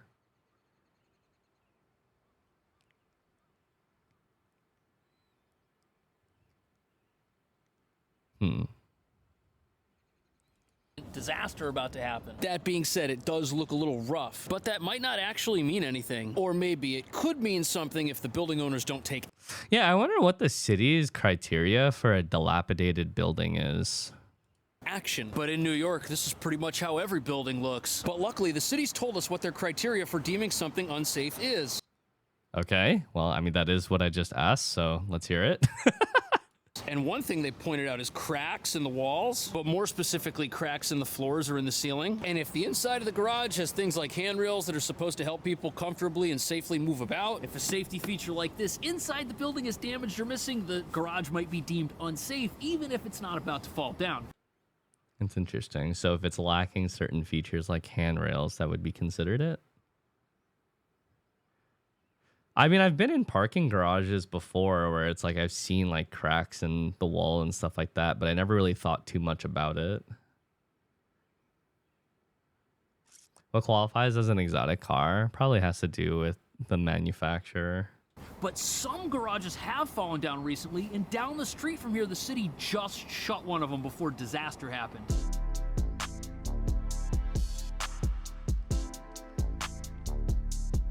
Here we have a garage that's been recently deemed completely unsafe and has been shut down. And what's crazy is that not only was the structure itself falling apart, but the people inside were doing something very illegal, which could have caused the whole thing to fall. Another parking garage in Helsinki. What? What, are they cooking meth in the back? I mean, I understand illegal things going on in a parking lot, but what illegal things would result in the thing falling? Oh, overloading? Oh, maybe. Yeah, that would make sense. To be ordered to partially vacate, and customers are being told to remove their cars. As CBS 2's Natalie Duddridge. So this garage is actually attached to a local hotel, and the whole thing was cleared out after the city checked it out. And what the city discovered inside here was shocking. But what's interesting is that this isn't some 100-year-old relic of a building, like these places across the street, which could probably collapse. That shit look old as fuck, but honestly, I find that little brick building on the right to be very charming looking. Any minute. This place is called the Skyline Hotel, and it was built in 1959, which makes it 65 years old. And now they're making repairs of some kind, which is a good thing because look, right up there are people's rooms right above the garage that is closed. But listen to what the city says was happening here. On Thursday, the DOB says it re-inspected the garage and found structural problems with both the cellar and the first floor. They also found the parking garage was filled beyond its maximum So they capacity. found the dead bodies. So that definitely sounds bad, but it's worth commending the city for their quick follow-up here, because other garages that were really poorly run, those had violations going back decades that weren't looked into, and then they fell down. And if the city isn't on top of other garages, there could be more disasters, which nobody wants. Also, I just spoke to somebody who was here working on the garage, and they informed me that it's now shut so that they can make the required repairs. But something even more controversial was going on in here that really had nothing to do with the building's construction. And that's because in addition to a structure that needed a little repair, the garage was over full. There were too many cars inside. Ah, chat, you were right. It was overloading. And if you have a structure that's deteriorating and it's holding extra weight, you could have a problem, which could have been really bad because, again, this is a hotel. There's people living here. 115 cars are allowed on the cellar floor, but 162 were parked there. God damn. 3 cars are allowed on the first floor, but 70 were found. Damn! By inspectors. All right, that's pretty crazy. This place had way too many cars. In their defense, they could have been moving cars around, but the city says that these cars were parked. They weren't being moved, and that's what was the reason for the violation. And again, the structure's not brand new. For New York, it's new, but still 65 years. That kind of makes you wonder how much extra stress was being put on the structure itself, and how long was it gonna hold up? Also, the person that God damn, dude. Civil engineers kind of recoiling at the mere thought of this. Holy shit. I spoke to who was working on the garage, they told me that probably the likely reason why the city did shut this place down is because underneath the street here, there's actually something else going on. The catacombs. There's a legendary weapon underneath this hotel, Which is much more concerning than meets the eye, and it's the reason why this garage is shut, and also the garage in this building. And the problems the city found in here weren't just illegal, they were also dangerous.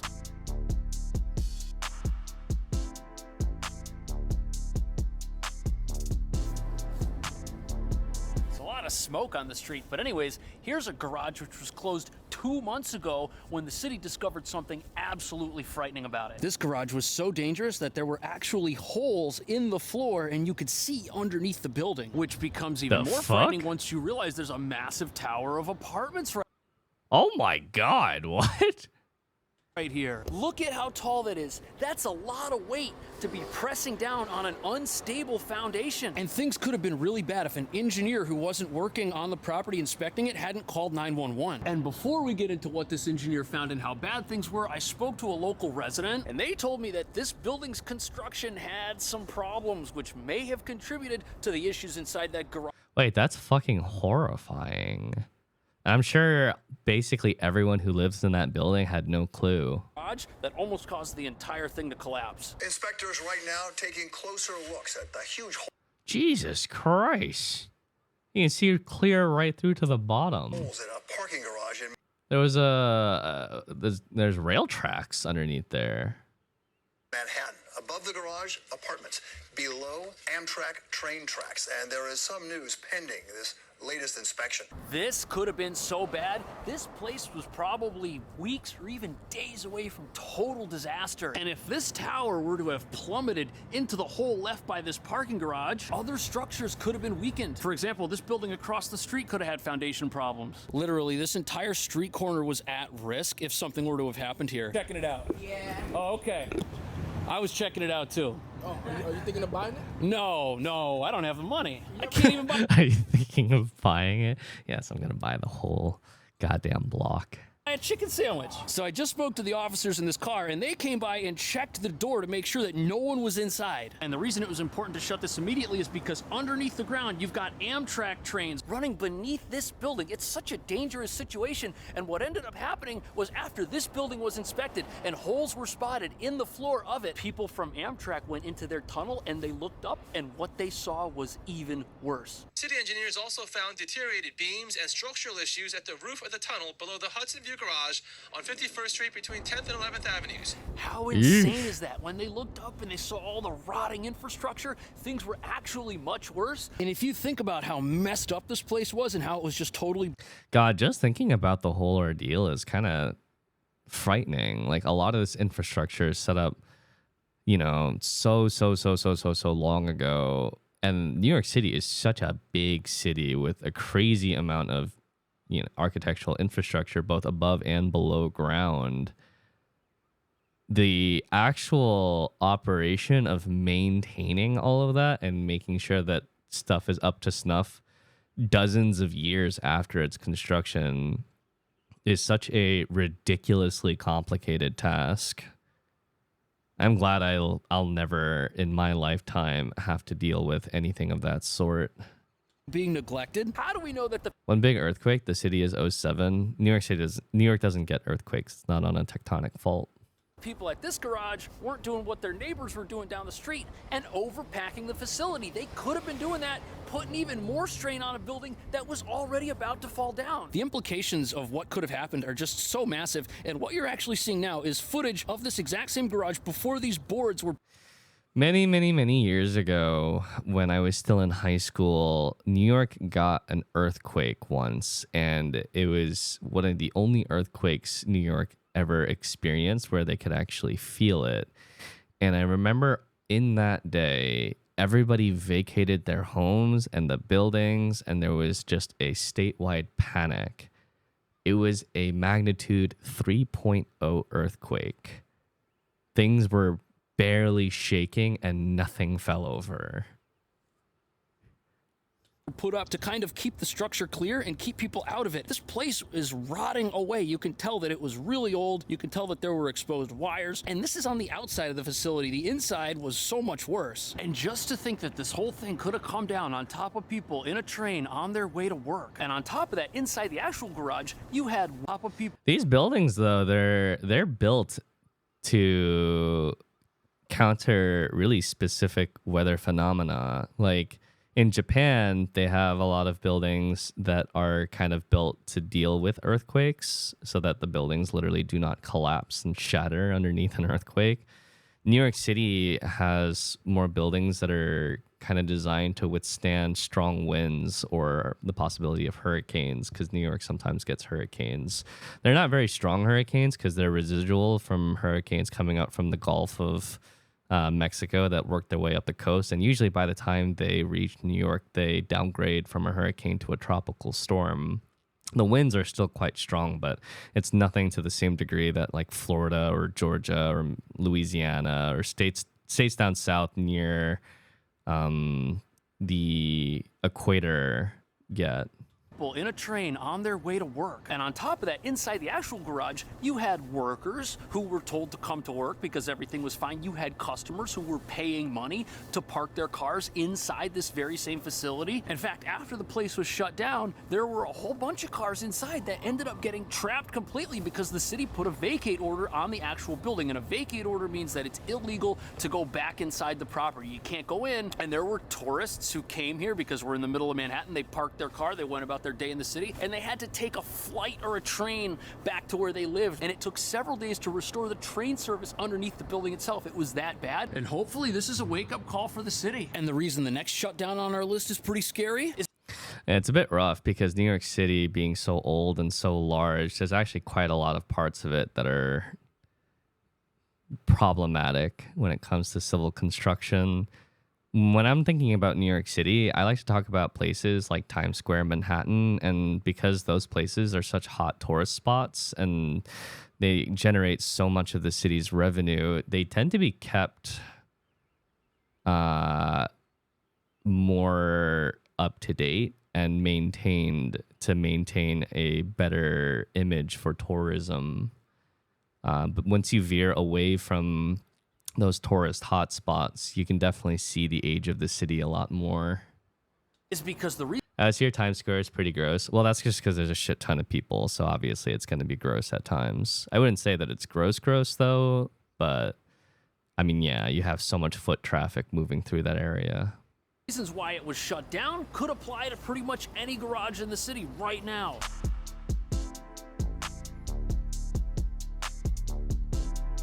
Gates are down at the parking garage at 50 Bayard Street in Chinatown.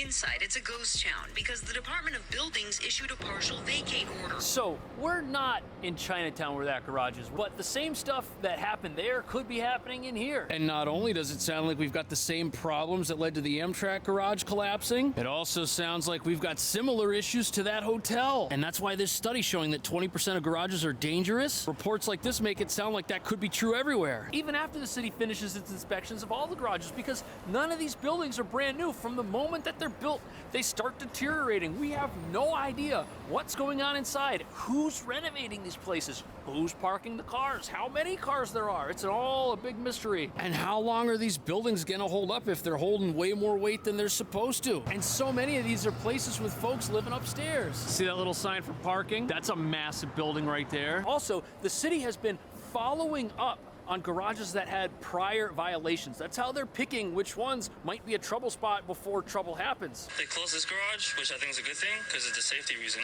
I mean, that's pretty scary. The thing is, this one is connected to an actual apartment building, and so it seems really urgent that they shut this parking garage down. So what we don't know is if the garage in the video, or any garage for that matter, is double parking or even triple parking their vehicles. I actually wonder what the population of New York City is like these days, because when COVID hit a few years ago, it was actually a huge trend that now that people could work from home and whatnot, a lot of people were trying to vacate New York City because they could work remotely. So there was no reason to actually live in New York City when you can just travel to New York City if you really wanted to. You could live in Long Island or move to one of the suburbs or move down to New Jersey or something where the cost of living is just significantly lower. But I've heard that ever since COVID started, being less of a factor, now there's a lot of people that are trying to move back into New York City. But what we do know is that if the owners care more about making money than they do making repairs, there's a legitimate chance they could care so much about money they also play games with the numbers. And let's say the owners of that garage want to give themselves a raise. Well, the easiest way to do that is to just bring in more vehicles. Because if you think about it from a business perspective, garages have a capped earnings potential. Because once you fill up all of your parking spots and there's no more room, you're out of business. You can't make any more money. You just sold every single thing on the shelf. But if you make more shelf space without telling anybody by putting the cars right up next to each other, now the earnings go up. And the garage at the hotel had 40% more cars on one floor. And That shit is fascinating. Storing cars like that on those like elevator things. twice as many cars on one of the other floors. They were making a ton of money, and the incentive for workers at a place like this, they could go behind the owner's back and they could park cars without the owner's knowledge, so the owner doesn't know that his garage is overfilled. The workers are making What's up, Robbie? money. Thank you I'm for the not 22 saying months. It's happening here, but it could. But the good news is the number of inspections is skyrocketing. The DOB says inspectors visited 78 sites to determine whether previous concerns were fixed. I think the key word there is previous concerns being fixed. And the reason that's an important statement is because previous garages that collapsed had violations going back 20 years. And that Wow. right there should be a red flag.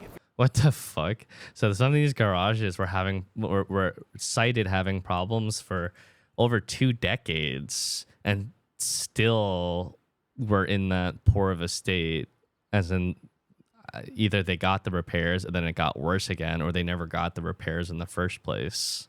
If you're supposed to do something and it's structural and you don't fix it, there's an online record of this stuff. The city knows who the troublemakers are. And what this means is garage owners can't just get cited for something, pay some fines, do some haphazard repairs, and just get away with it. There's now actual accountability because the repercussion for not doing this, they're going to shut down your business. Now your garage isn't going to park any cars. It's not going to make any money. And if we're talking about people who are so greedy they don't repair their garages, they park too many cars, financial punishment seems like the right move. But if the city goes to a property that's falling apart and they decide to inspect it, how specific are those inspections? Are they doing any real tests? Are they just looking at things? What exactly are they up?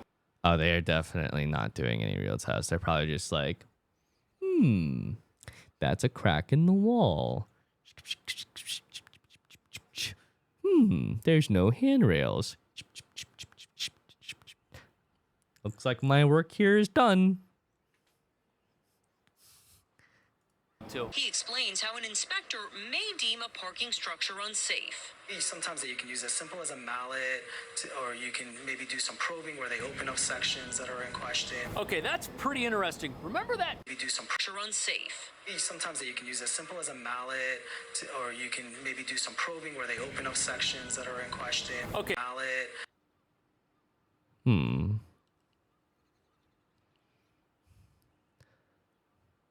Is this guy suggesting you just use a hammer, like a big old hammer, and just start like whacking shit? And if it breaks, it's like, sir, that's a problem. Or you can maybe do some probing where they open up sections that are in question. Okay, that's pretty interesting. Remember that cracked wall we saw at one of the other garages? You could take a mallet and hit that and see what falls down and see what's behind it. Luckily, it's on. I like the idea of it. Hey, this looks like it's about to fall apart. Hey, it fell apart. You gotta fix this. A wall, not a ceiling or a floor. But even though it seems like the city is doing everything in its power to protect us from dangerous parking garages, critics say that recent laws passed by the city might be making the problem worse and might cause even more garages to fall down in spite of these new inspections. And not only is this a legitimate concern, the fact that the city's being quiet about it and is still going to have these laws happen is also something people should be concerned about.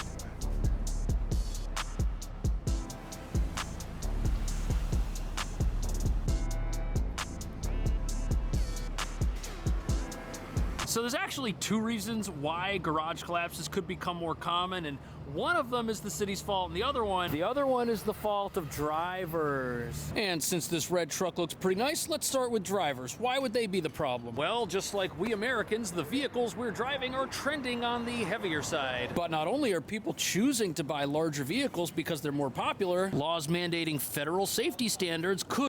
Hey, look at the stickers on the back of that guy's car, though.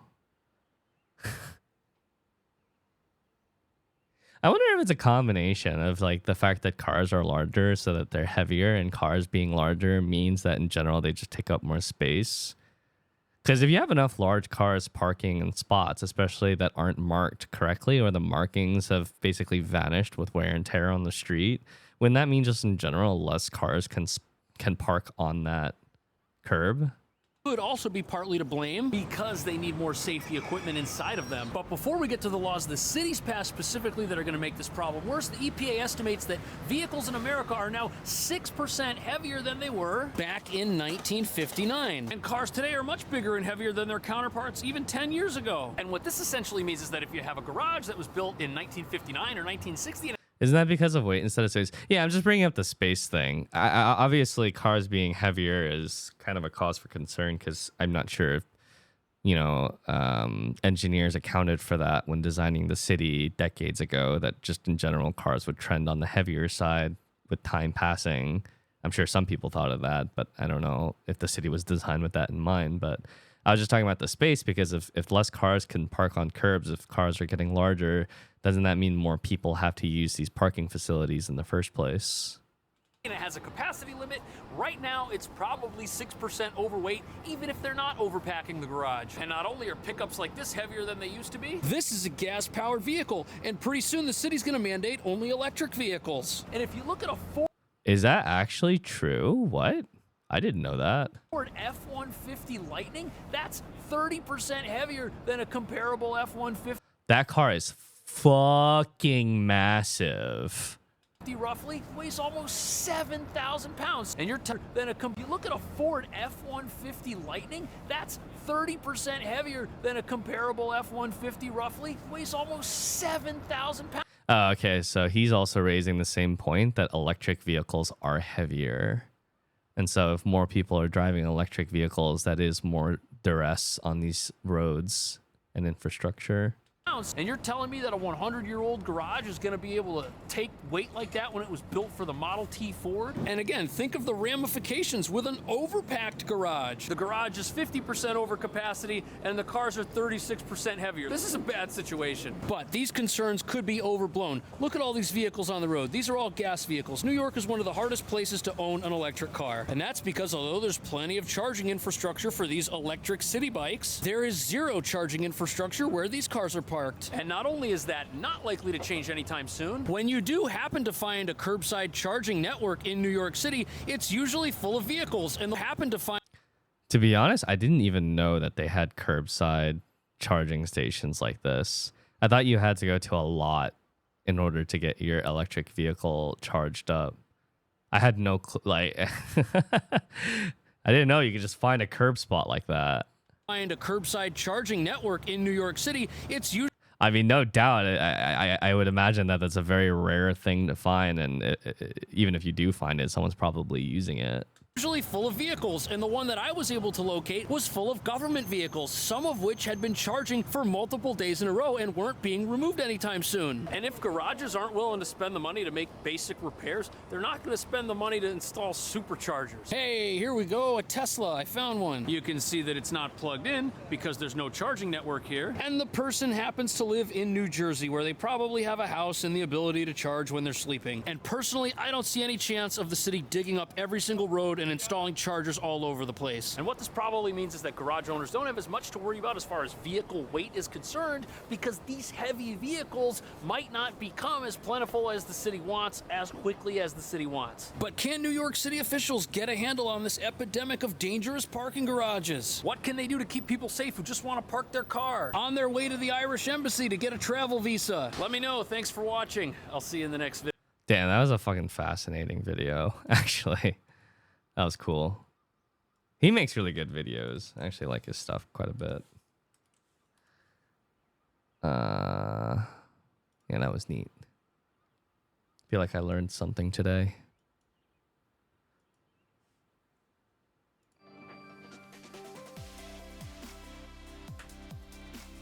I mean, it requires a massive rework to the parking system. The parking system needs a buff. All right, time to get my 18 Fate Embers. Off we go.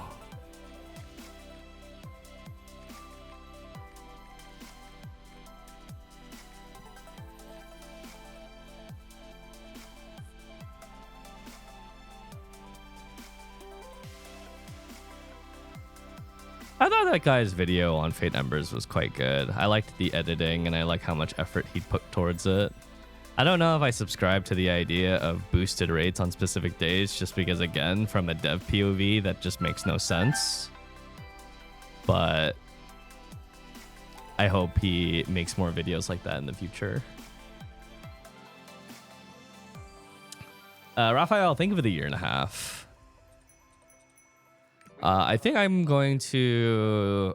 I don't know when Wine Blue is going to get up, but by the time he gets up, I might already be playing Pacific Drive. So I might just do normal Echidna on Striker and Berserker because their weapons still are +0 on the advanced honing, and they can still use those mats. If I do normal Echidna on them, I can raise them to +10 each, which would be a nice little damage increase for both of them.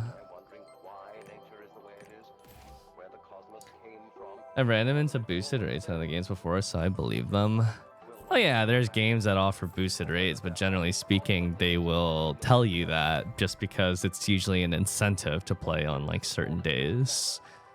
You can drive FOMO by telling people there's boosted rates on certain days or weeks or stuff like that.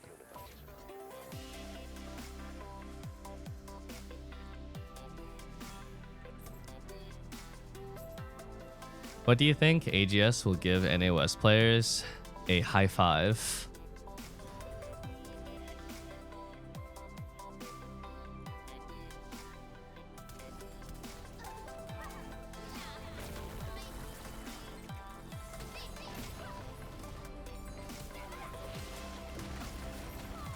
AGS gave you the gift of being able to go outside and touch grass. And if that isn't a cause for celebration, then I don't know what is.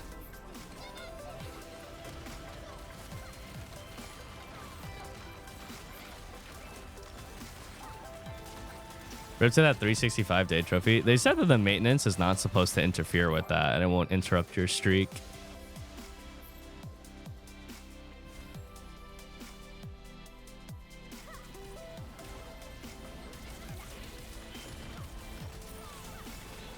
It did?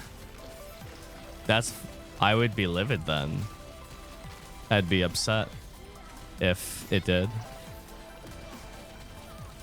I would be smudge.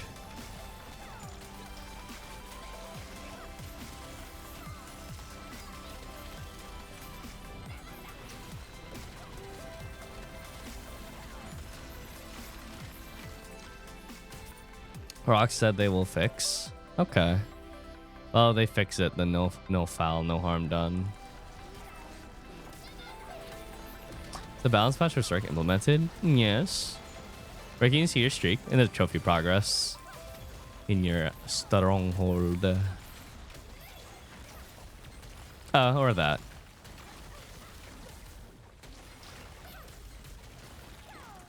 Trying to flip some of your neighbors' tables? No need. The windstorm last night did that for me.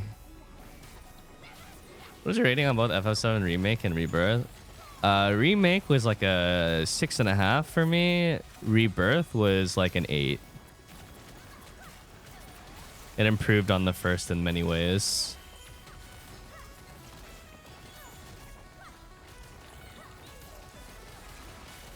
Yeah, there are days where I don't log in. I don't have a streak on this game for logging in. I think every month I don't even complete the login calendar because I take like 5 or 6 days off where I don't log in each month.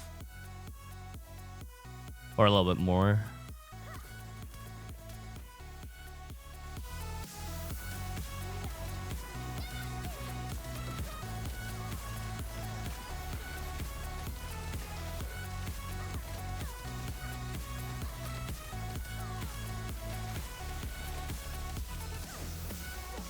It's not worth stressing about a trophy that no one's going to see. It doesn't matter if no one will see it. For people who actually go for that trophy, it's more for the personal accomplishment. They don't care if no one sees it. They just want it for themselves.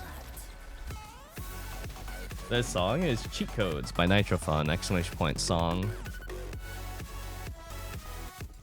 I first heard this song from a League of Legends montage, actually. Like 10 years ago.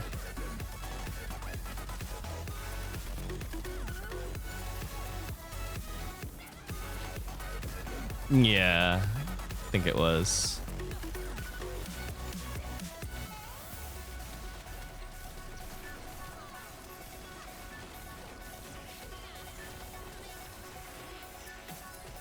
I don't have either of those trophies. But if I was like 600-700 days in towards the 1000 and then I lost my streak, I'd be fucking livid.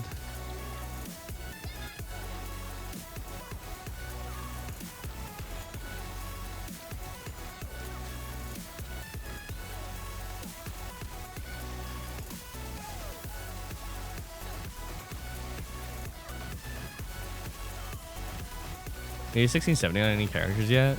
Just the breaker. I raised him to 1670 like 2 days ago or yesterday. I think 2 days ago.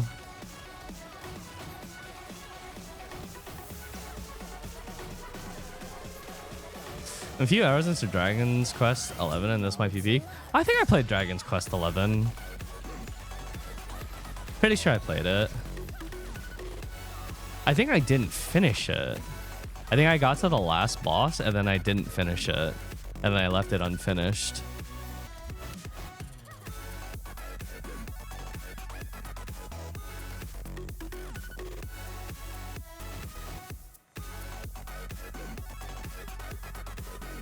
And if you like compares going all 20 item levels of advanced honing, I think it's basically the same as going 2 more honing levels on... Sorry, not 2 more honing levels, 4 more honing levels on your normal gear.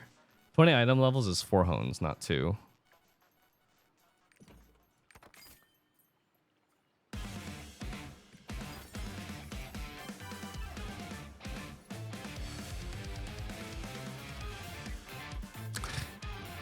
I gotta raise my sorceress too. She said 1660, but she can raise stuff to get to 1665.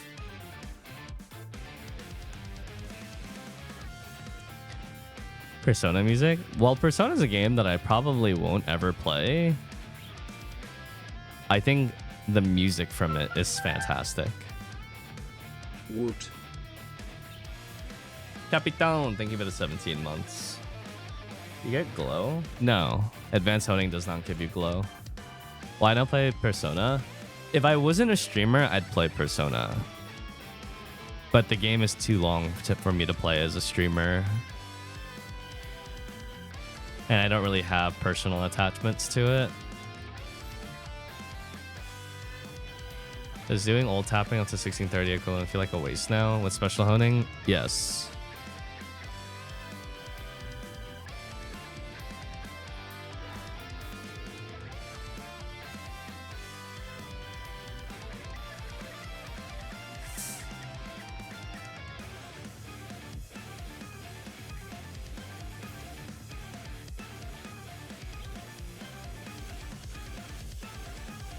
Longer than Rebirth? Yeah. A bunch of people in chat say that a P5 playthrough is like 100+ hours.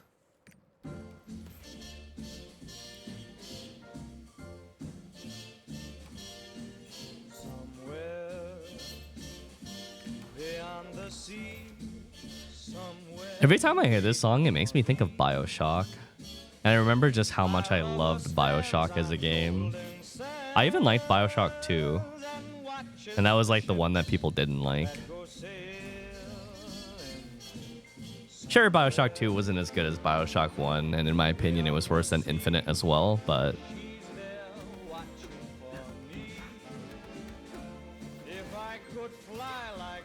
Nemo? Wait, as in Finding Nemo? More like Fallout? Yeah, true. This does have Fallout vibes as well. I'm still really looking forward to the live-action Fallout.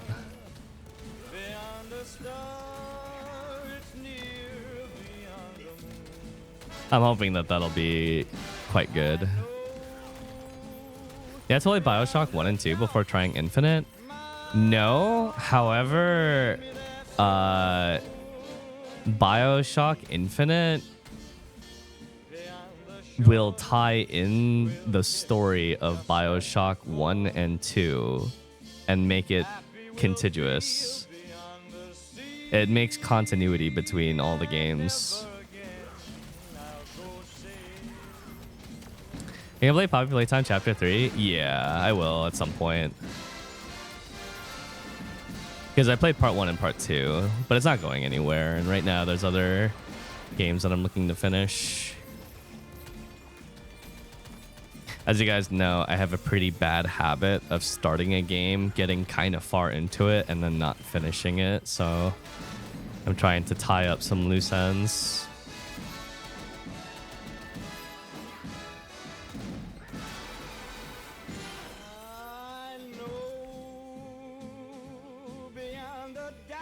Like, it's one thing if I were to start a game and play it for like 1 hour and then just like, okay, I'm probably not going to keep playing this.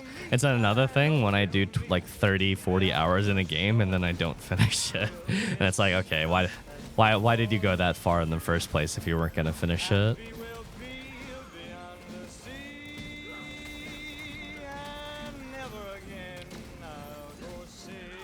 Yeah, I'm a pretty big offender of that for sure.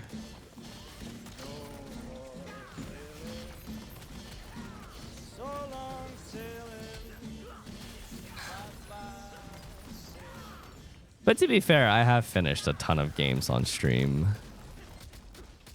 But I just play a lot of games in general.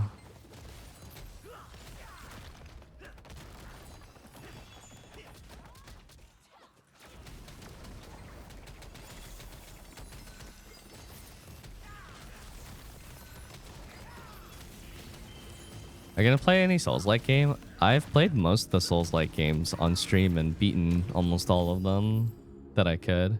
I do want to play a Bloodborne playthrough though at some point because I haven't played Bloodborne and I did set up my PS5 with capture card. What would you guys rather watch me play, Lies of P or Bloodborne, if you had to pick one of the two?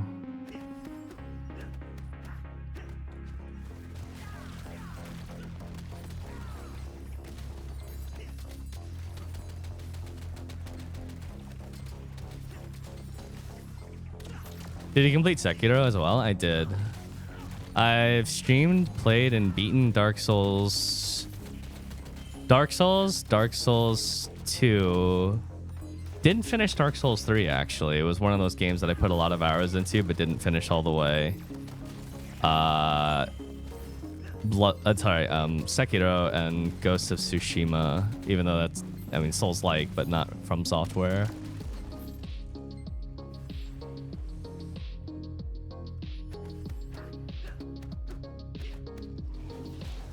No, I've heard of the Resurrection mod, but I've never played that myself.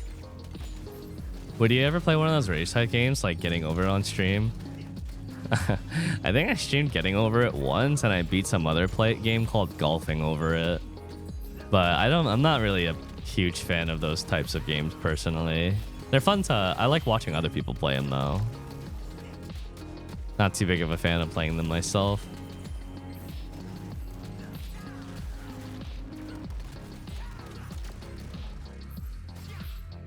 What about the Elden Ring DLC coming out? Yep. I've been saving my fresh playthrough of Elden Ring for that. For the most part, I've done a very good job of not watching any Elden Ring gameplay. Unfortunately, I'm not like 100% blind. I know the existence of certain bosses, namely Millennia being like the hardest boss in the game, but gameplay I have not seen, so it'll be a very fresh playthrough.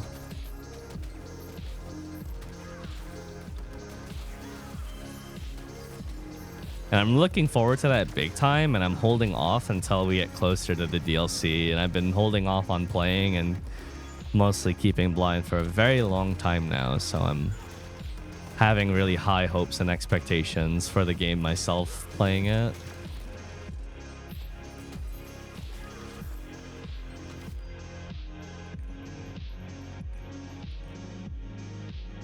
What about Neo 2? I've heard good things about the Neo games, but I've never been like enthused to start one up. But no, I haven't played Neo.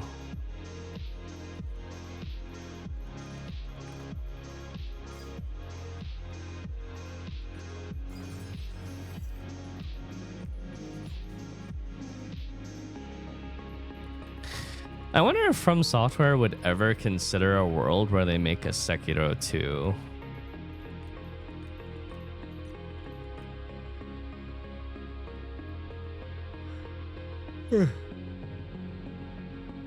Yeah, Black Myth Wukong I'm looking forward to playing, but that's pretty far out still.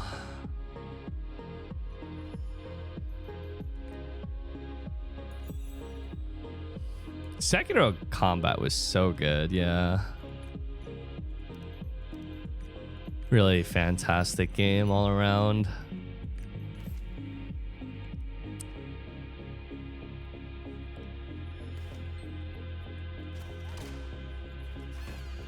The only good game from Software made, they should make a sequel.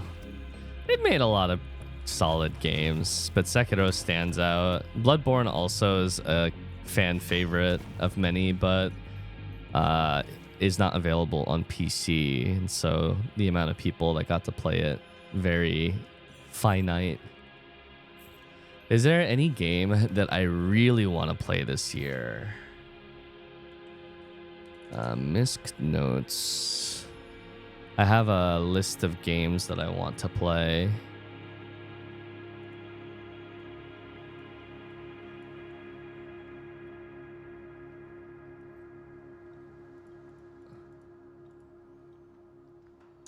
This was my list of games for the year that I wanted to play. Terraria Calamity. 2 bosses left. Infernum mod New World. God of War DLC backlogged. Elden Ring. Not co-op with Stoops because we're playing it single player. We'll start closer to DLC date. Played it up to the start of Proud mode. Part 1 and 2 both complete. Now to wait 5 years. Dragon's Dogma 2, that's the next one. Rise of the Ronin. This looked kind of cool. That's also March 22nd. It releases the same day as Dragon's Dogma, which means it's going to get completely overshadowed. Path of Exile 2, Wukong, Warhammer 40k, Space Marine 1 and 2, Hades 2, Silk Song, that's definitely coming out this year, Killing Floor 3, Frostpunk 2, Project the Perceiver, The First Berserker,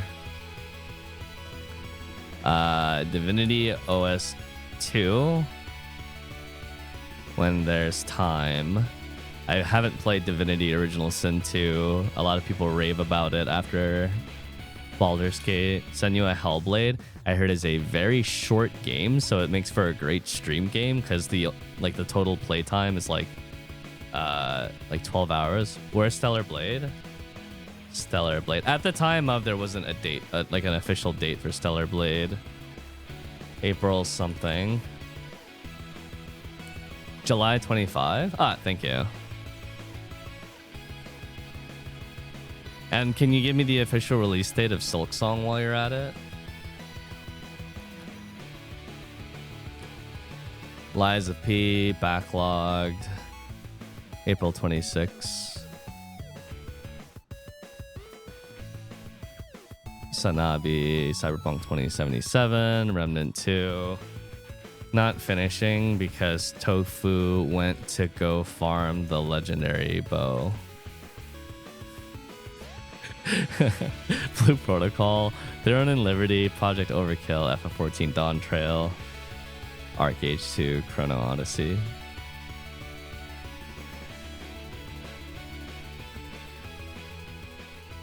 '24 edition.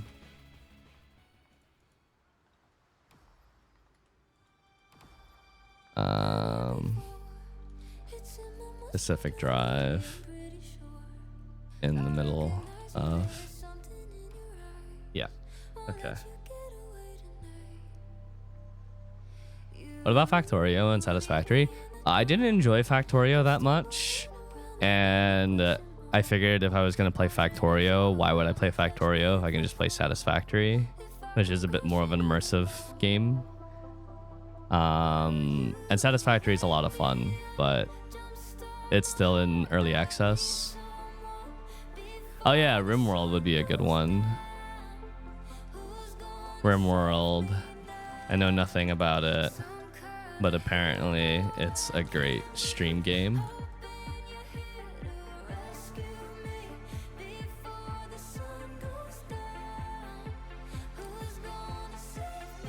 When did you start Pacific Drive? A couple weeks ago. Was Bloodborne on that list? Ah, yes. Bloodborne. Silent Hill 2 remake. You know, I've never actually played Silent Hill before. I played Resident Evil growing up, but I've never touched a Silent Hill game before. Expertly avoiding Elden Ring? That's right here.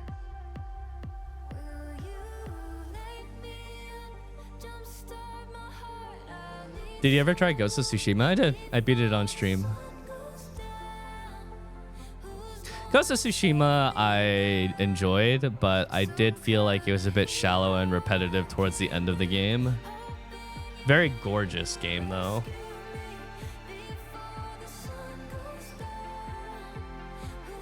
Or is it...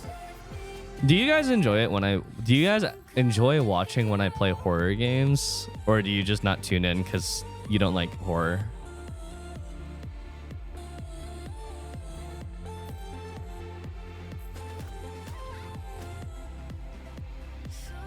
Amnesia stream was GOAT. You still have VODs of Sekiro up? So long ago. No, I don't.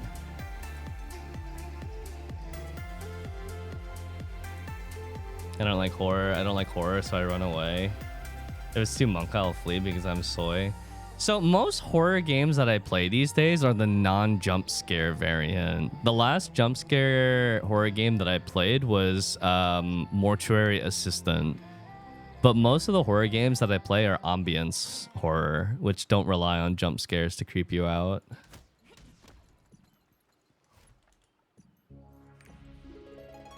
Or they might have like 1 or 2 jump scares in the entire thing. I didn't play Valheim, or I played it like once for like a few hours, but I probably only have a couple of hours in Valheim. I ended up downloading Valheim because I thought the gif of a tree falling on someone was so funny, and like all the inventive ways that trees fall on people, but I didn't end up playing it a lot myself.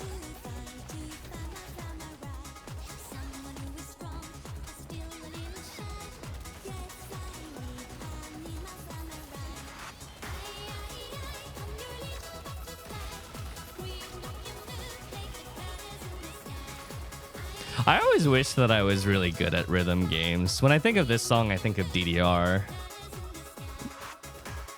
I always thought that the people who played in arcades and like used the handrail to go ham, I always thought that shit was so cool.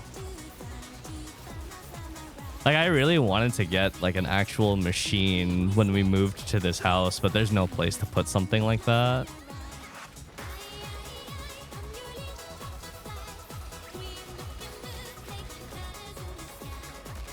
Get an ITG machine.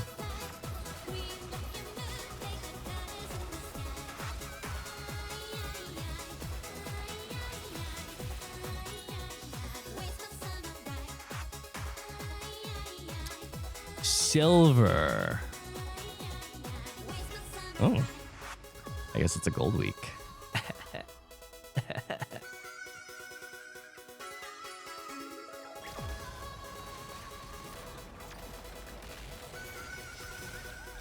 I just wanted an ITG machine. I always heard that ITG was like for people who took rhythm games a little bit more serious beyond DDR in the groove.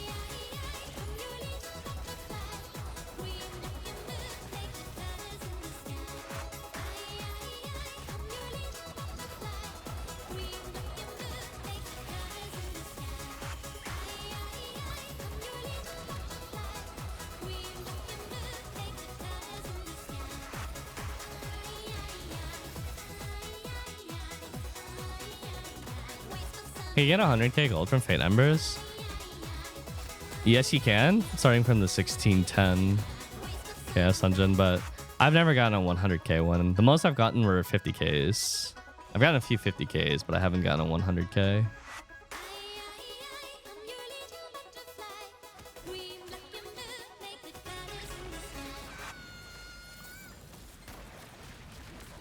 I've got most of my raids done this week. It was actually a very productive week already. I think I just have a couple Volt. I think all my Fey mines are done. Right?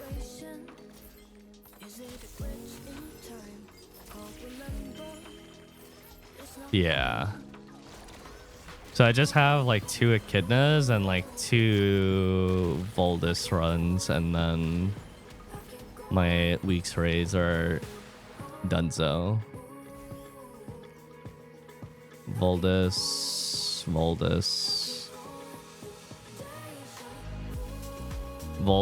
and Echidna. Oh, my Sharker's got 2 raids. Actually, that's pretty good. Just Echidna. All done, all done. Yeah, I got like 5 raids. Not bad.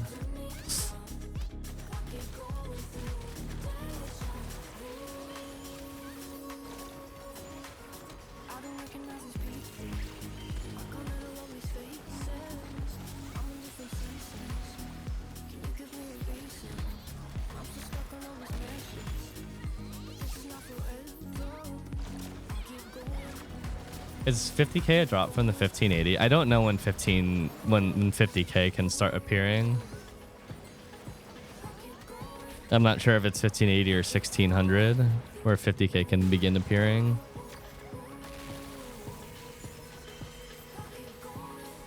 Is there a high possibility of merging NA West to NA East?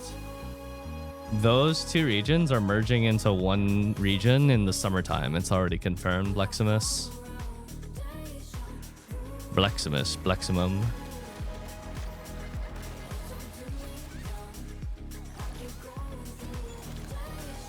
South America is joining the party too. 3 months from now? Wait, the summer times are actually so close already. Bro, we're gonna blink and it's gonna be 2025.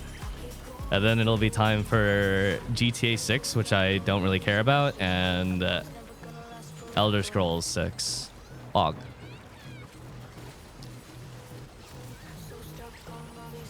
And Monster Hunter Wild. How dare you? I mean, I don't really care that much about GTA games. I didn't even play GTA 5. I haven't played a GTA game since San Andreas.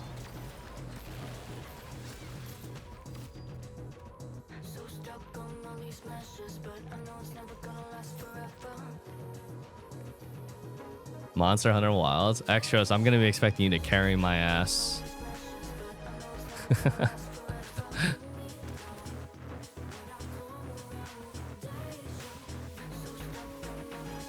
Greetings from Canada. Greetings from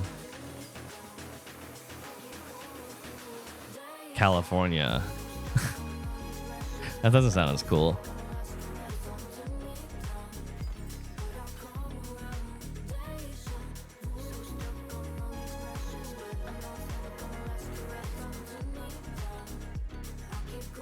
Canada just sounds like a pretty cool place to live. No pun intended. You get to live in an igloo. Every Friday you go ice fishing so that you have food for the next week. You say hello to the local Mounties who police the ice fields. And on the holidays you get to eat poutine, and then for fun you get to scratch and sniff your plastic money.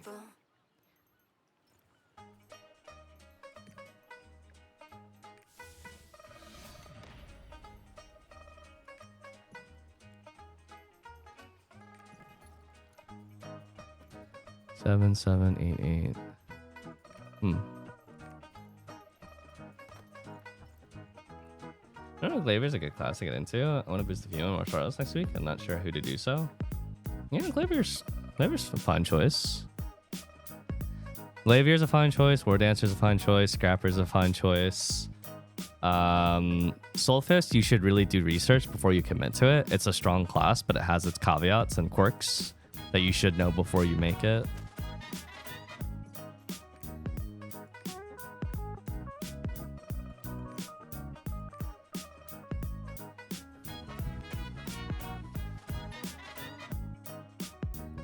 I'm just saying that, like, yes, most classes are a fine choice in Lost Ark, but there are some classes that have gameplay quirks that I think anyone should know before they get into it. Like, for example, AT Scouter, I would highly recommend that anyone who wants to play AT Scouter knows about mobile shot maintenance before they start playing it. It's good to know the quirks of a class, and I think it's probably the most important thing to know about a class before you make one.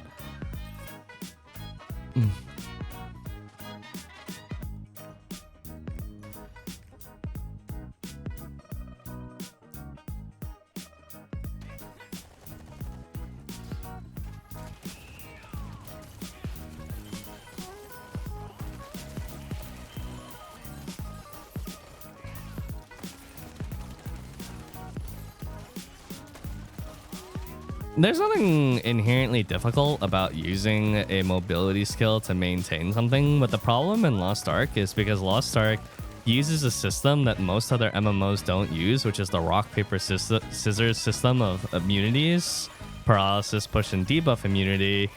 Spacebar is one of the most powerful defensive tools in the entire game, but it's also one of the most powerful offensive tools for some classes because it allows you to animation cancel. Or, sorry, not animation cancel. It allows you to cancel end lag on a lot of skills that normally have a lot of extra frames at the end of their skill animation. And so classes that have to use their mobility just to maintain a buff, it can interfere with them having it available either defensively or offensively.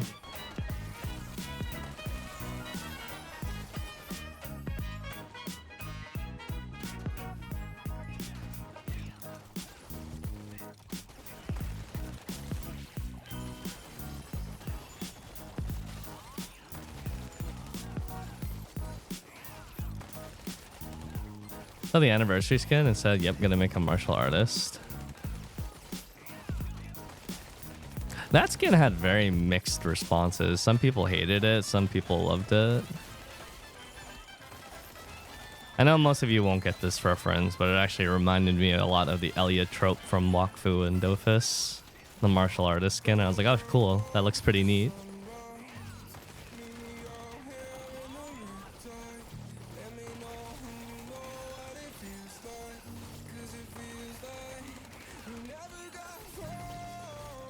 I think I'm playing Elden Ring alone. I will be playing it alone, yes. I don't know why you think I would skip it just because Stoops is playing it. Yeah, I saw Redo.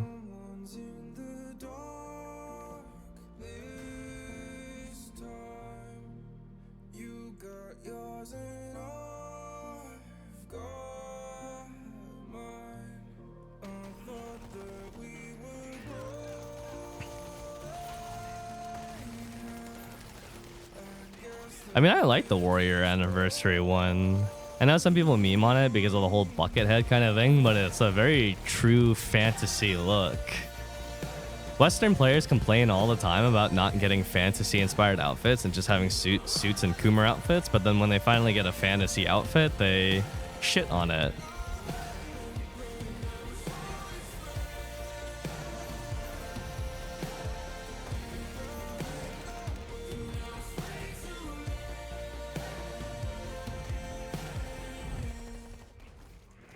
Is there a VOD of my 9/7 journey on Breaker? No, and I don't think you would want to see a VOD of that because it was pretty despair.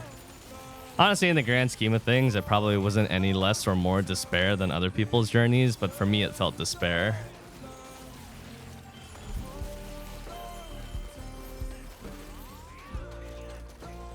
Did you see this video? Yeah, I did. Civo's streamer tier list. I got bumped down from S tier streamer to A tier because I'm boring.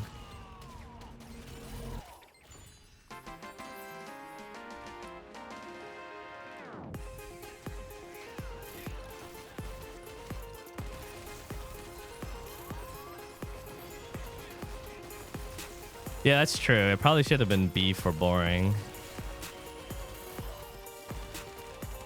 You should try. I will be trying it out this weekend, Deadly Foxy.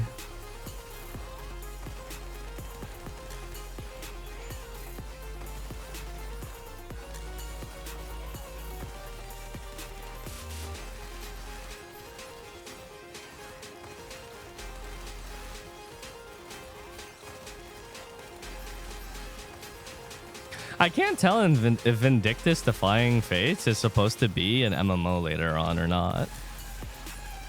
Or if it's actually truly like a single player offshoot. It's not. Oh, then it's clickbait that people are saying it's gonna like an MMO. They got me again. I've been clickbaited once again. I'm gonna do your roster builds. Exclamation point armory. But it's their snapshot builds.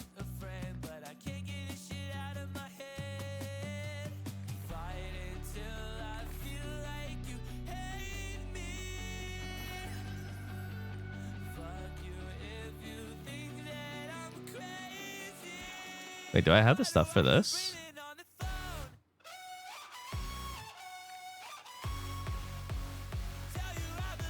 I guess I'll save her weapon next week. I got 35 set on your pistol here. Nice. Very nice. Now to inch your way towards 40 set. Critical elixirs? Yeah, that would be bis. Generally speaking. 22 weapon. When? And his weapon kind of is a 22 weapon.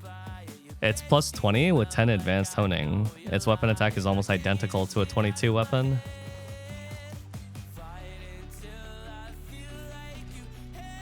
Traditional honing is just so pointless when advanced honing exists. The Scuff 22? Alright, relax. It's a pistolier. Like, I give a shit about weapon glow on him.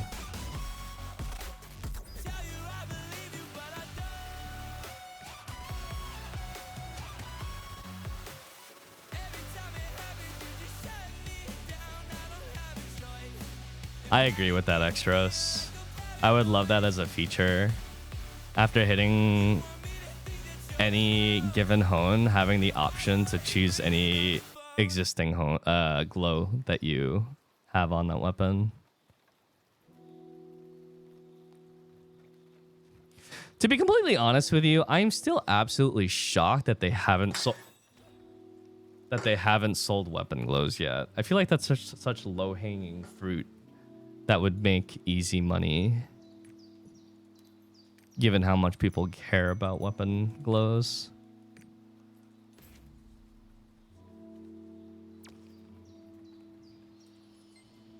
I still want to equip old T2 armor on my scrapper. You should check if you can craft it. A lot of those old T2 armor sets can be crafted.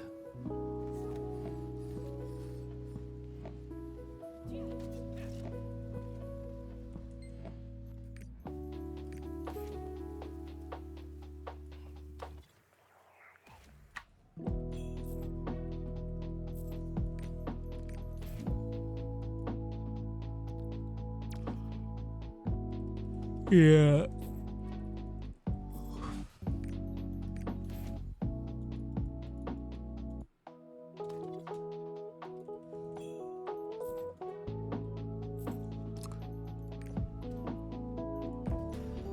So today, I guess the goal will be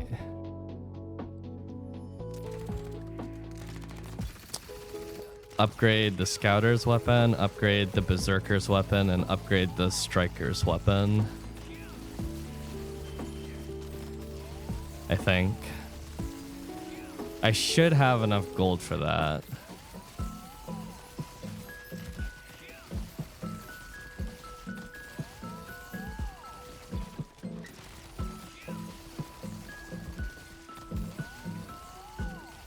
Any news for upcoming stuff after March update? No. I'm awaiting Aya Katana PC version. Personally, I think there's a very low chance that they add that class to the PC version. I don't think that they will. I think that will be mobile exclusive.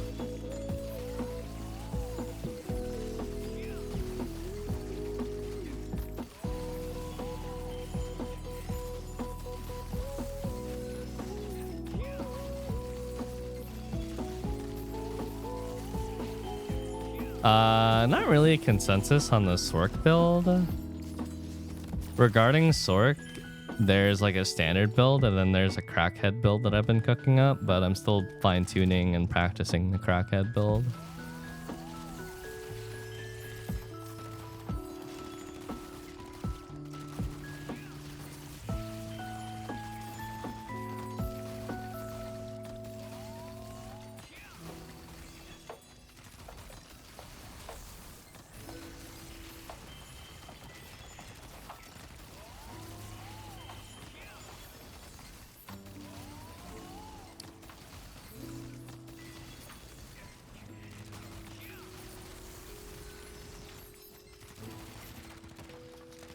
Are Storks on Invent cooking crack as well? No. They're playing standard. Because Sorceress was already in a good spot before the update. And so if you play standard with the update, it's in an even better spot where both the ceiling went up and the floor went up a lot. The ceiling went up a little bit and the floor went up a lot. That's a pretty solid time to be a Sork right now. Does Crackhead have counter? Yeah.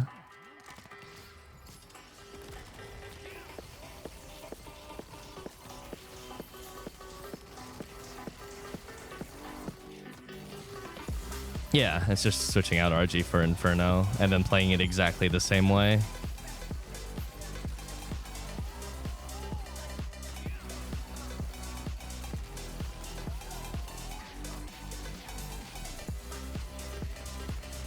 Does Crackhead require Explosion CD gem? Yes. Crackhead won't work without CD Explosion.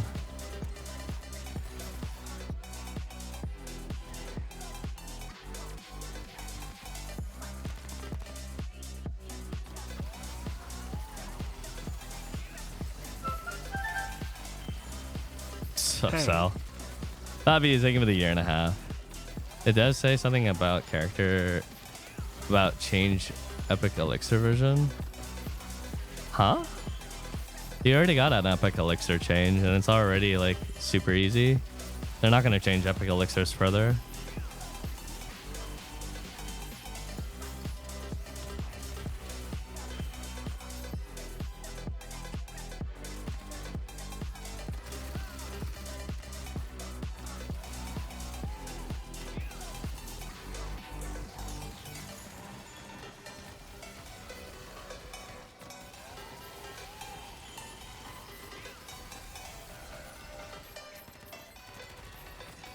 Nice hit.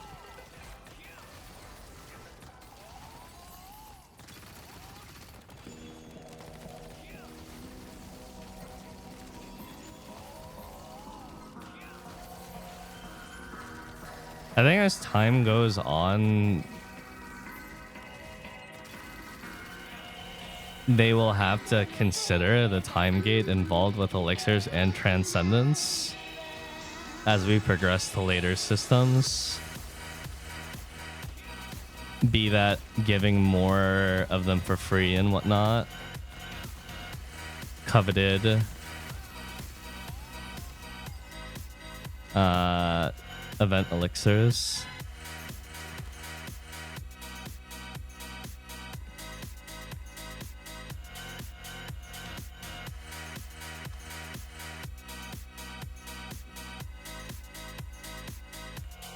Nice, Phantom.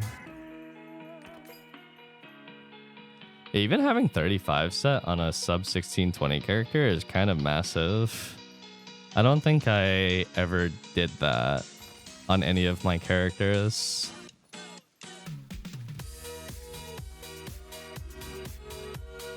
Okay, already. I agree with that. I'd be down for that change just to keep things consistent with the rest of the game.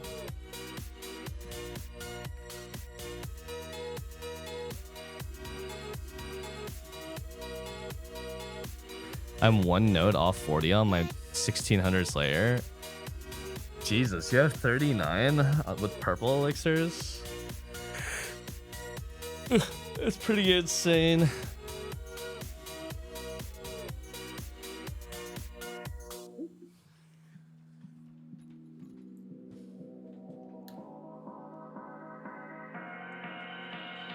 As someone who has never really played a positional class, how much am I gonna get my teeth kicked in on Breaker? A lot at the start, but you'll get used to it. There's nothing you can't do if you practice it enough in this game.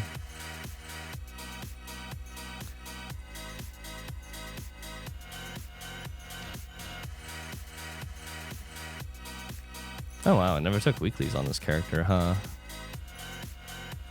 Oops.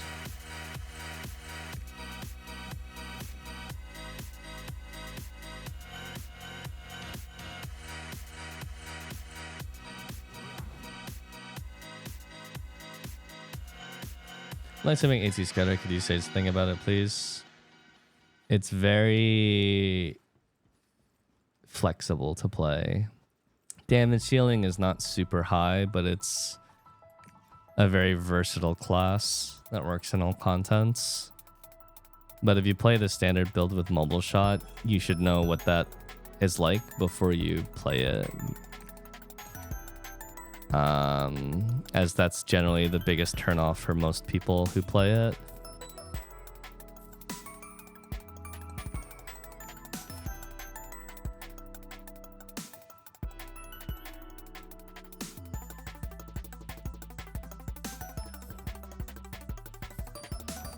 Thoughts on entropy BT?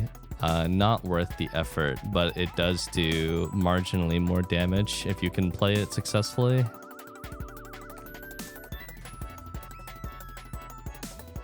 Terra front attack Fist King build. It exists. Some people play it, but I don't really see the reason to do that. The front attack Fist King build pretty much does all of its damage with Flash of Light, and its identity doesn't do that much damage. It's basically a front attack surge when looking at damage distribution. Personally, I don't really see the point.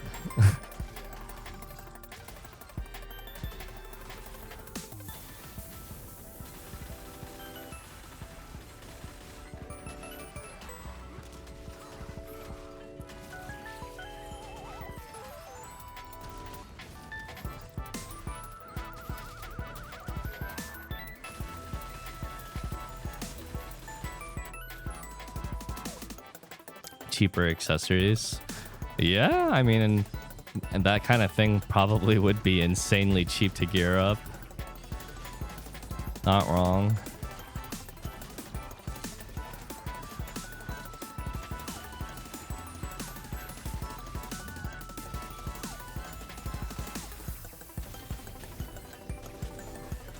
Zerkin Stoops' Thamon party did 30 million tricks in a Sentry BT, 29 is standard. Yeah, that's about right. I think under optimal conditions, entropy BT should be about 15% stronger than standard BT, but I think the extra effort to hit positional on all your skills while locked behind an 8-second red dust time window on heavy animation lock skills just isn't worth it.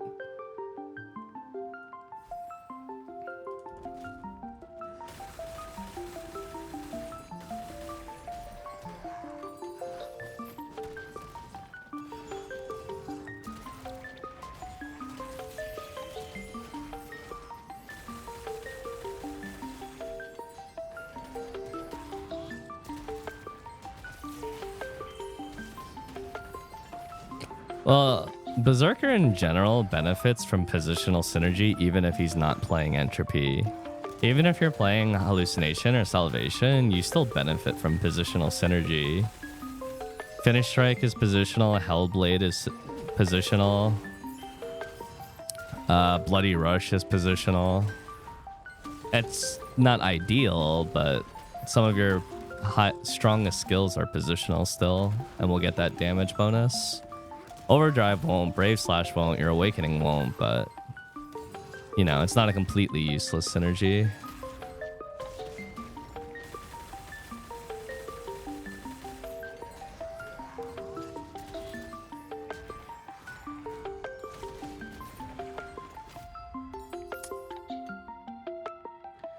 You think getting full level 10 gems is much better than forcing myself to push 1620 to 30? I think that depends on your class.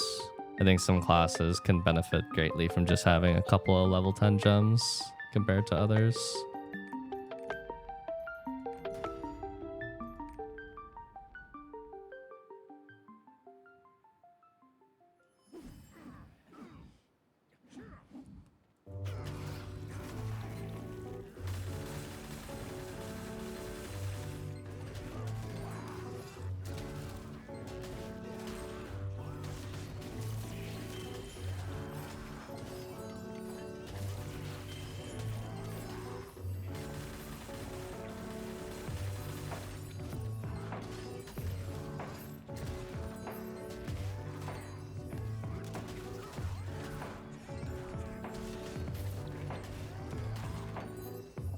Yeah, I guess it also depends on what your gems are currently at. Because you go to 1630 and you're rocking like event gems still, people would probably raise an eyebrow at you. But if you're already rocking like 9s or something, then I don't think it's such a terrible thing to go to 1630. But I think going to 1630 is kind of wasteful regardless, unless you have like a group of people to play with for Thame Line. Otherwise, why not just stick at 1620 and do normal mode and not stress yourself out too much and bide for time. Hard mode is puggable after some time has passed, but initially not so much. It's pretty rough with pugs unless you get really lucky with like a really great group of people. And the problem is because Thame Line is so reliant on all 8 players and their individual progress with learning mechs, jumping from one pug to the next can be a very challenging experience.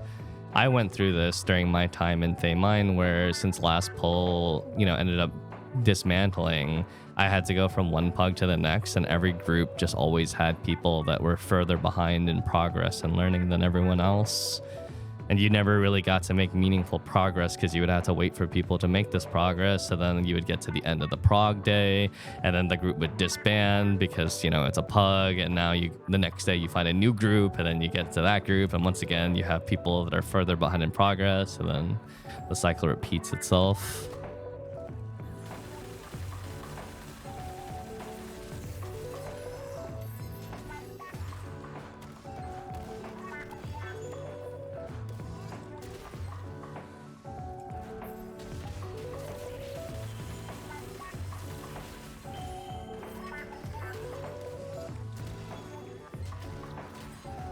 Thame Line the breaker of friendships? I don't really think many friendships were broken at all during the entire course of things. Like, there's some people in chat who have never had a social interaction in their entire life who thought that I broke a friendship with Memo over him inting for 10 hours. And it's like, have you never had a friend before in your life?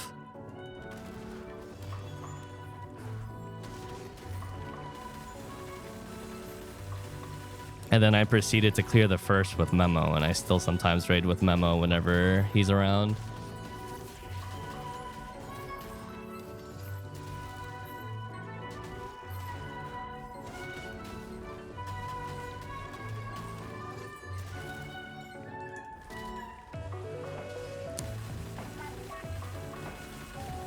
I got in fights with my friends all the time throughout high school. I got in a fight with my best friend during college because we were roommates in the dorm. And I got in a fight with him because I had a white noise machine. And he didn't like that. And I really like the sound of rain when sleeping.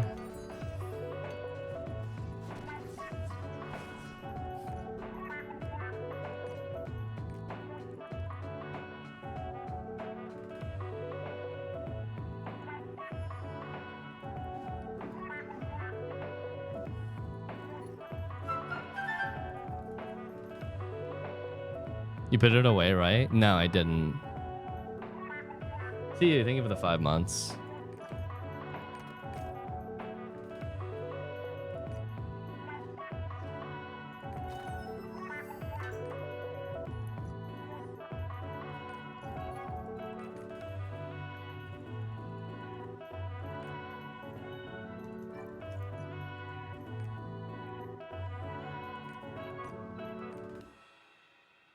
And he used to also get mad at me because I would wake up really early in the morning to meet up with my EU friends to play games. And I tried to be silent, but you know, dorm rooms in college are quite small, so he would still wake up.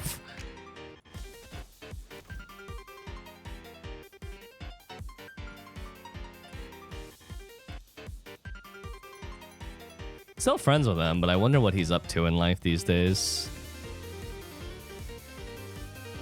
I always wonder how many people from like high school and whatnot are still like living in my hometown. And how many people like went off to live their lives elsewhere. Where I grew up though is a phenomenal place to raise a family. Long Island, New York. That's like the kind of place that I would want to settle down in life for sure. Nice suburban neighborhood. Lots of good food places close to the beach. Train ride away from New York City if you want to spend the weekend in New York City without living in New York City. I don't talk to anyone from high school, but my parents warned me about that. They said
since you're 4 years old.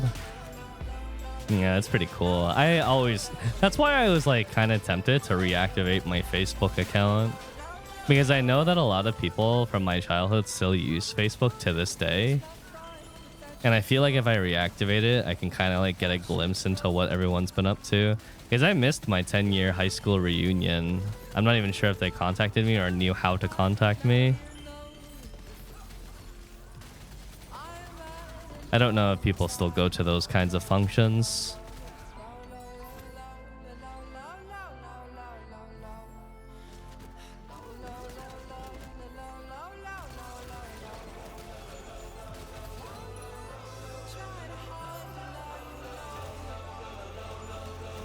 Is today a gold week? Stay tuned and find out on this next episode of Fate Ember. Material box. Nice. Except I'm max item level. Not nice.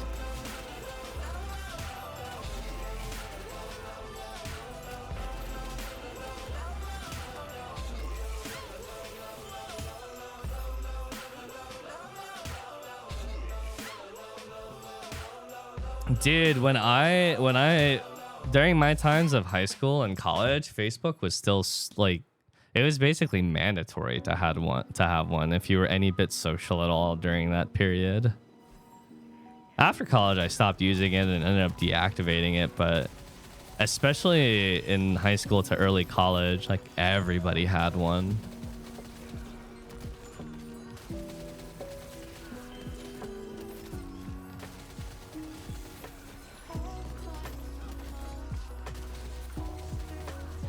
We watched that video earlier, Dismay.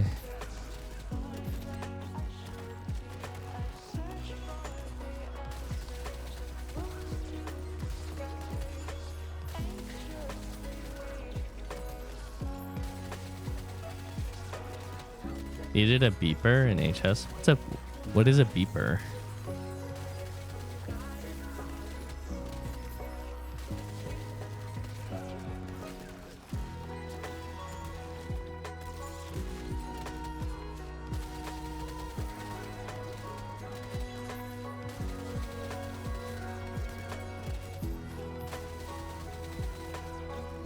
I feel so old by you asking what a beeper is.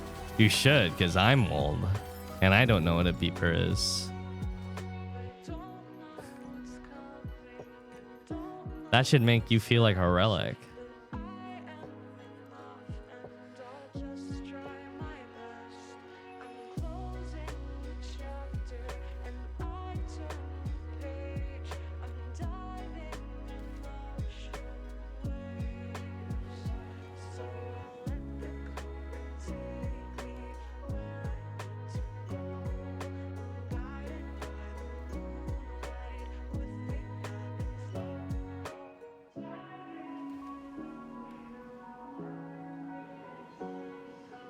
Just know them from movies, never saw one in real life.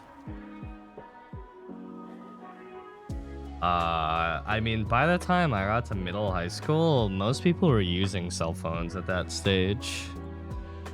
That was the advent and the era of the Motorola Razr. Like, you were hot shit if you had a Motorola Razr.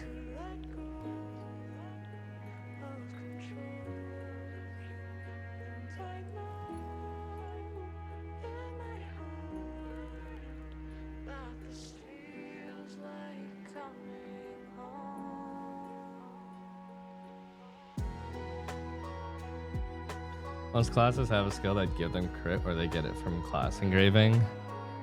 True. But that's just the disadvantage of Surge Blade. You get an absurd amount of damage, but you have to suffer through the occasional white number. That's the cost of playing the class with the highest ceiling in the game. And that's true, you get it from entropy as well. Not every class gets to use entropy, so it's kind of a falsity. You get 22% crit chance from entropy, which is pretty much as a lot of nightmare and nightmare classes are using or getting. And you get 10% from positional as well. That's also true. So while you're complaining about not getting crit from your class, you're getting 32% crit chance just for being back attack, which is actually more than what many people get. So quit your complaining, you punk ass.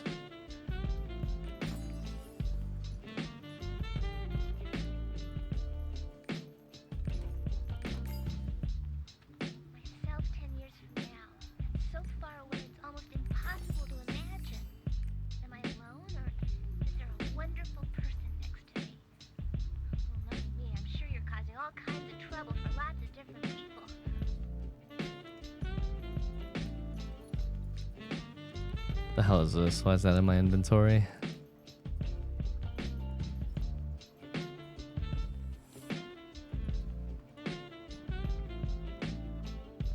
I want to undercut this guy.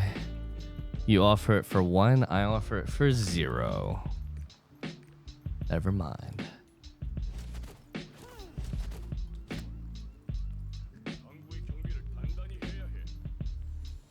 I'm in the market for a new pillow. Can you do a quick review of your Purple Harmony? That shit is cracked.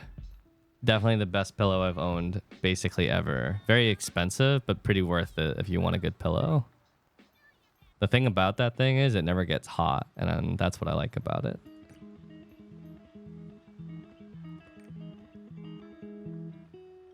I convinced Stoops to get one too, and he's never gone back from it either.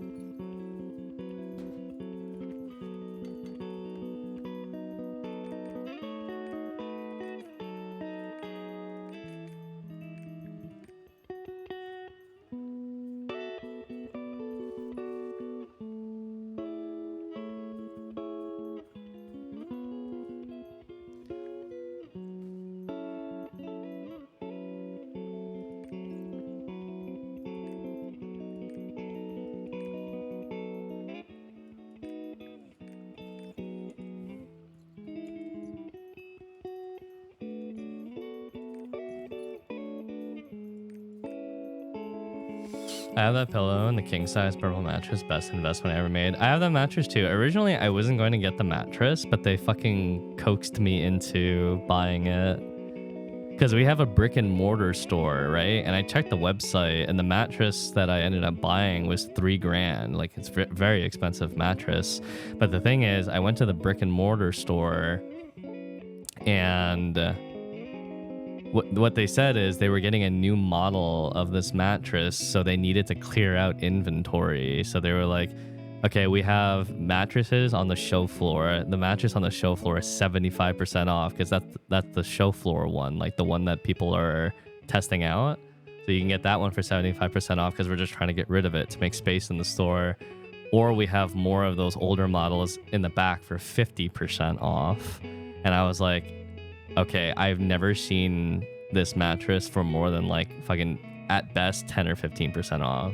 So this feels like a fucking steal. And I bought it and I don't regret it. I think spending a lot of money on good products that have to do with your health that you think very little of is always important. Your chair, your bed, your shoes, your pillow, anything personal hygiene related is good to get like good products on. I waste a lot of money on a lot of dumb shit like Wailing and Lost Ark, so I try to, when I can, buy things that should hopefully contribute to my long-term health, because I'm getting old, dude. I'm an old fuck. It won't be long until something in me breaks down, and when it happens, it's all downhill from there.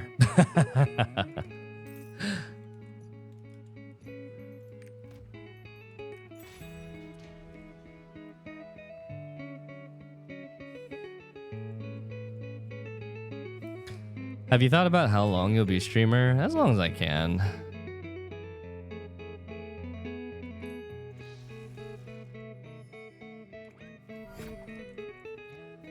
Obviously, I always think about what happens if my stream ends up dying or something like that. And fortunately, if that does happen, I have a good backup plan.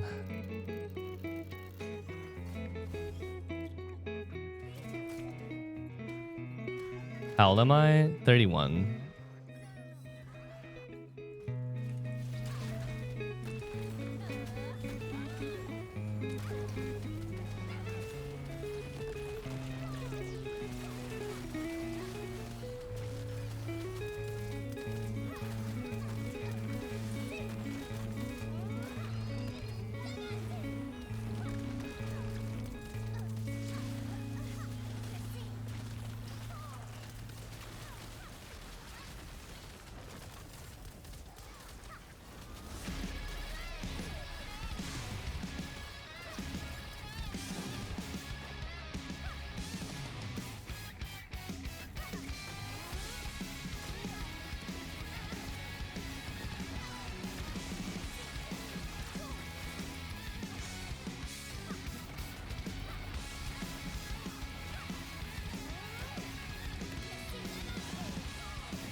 spinning.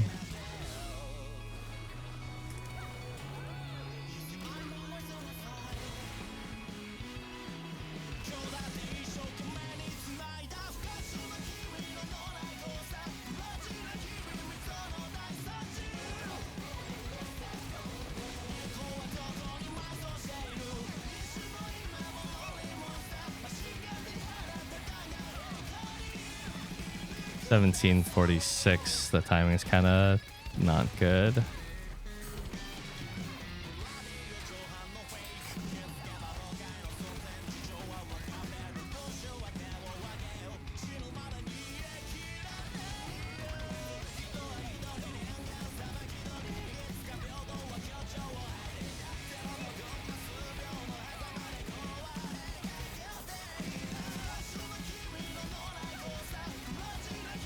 The boss should leave for mech pretty soon, like within the next couple seconds right now.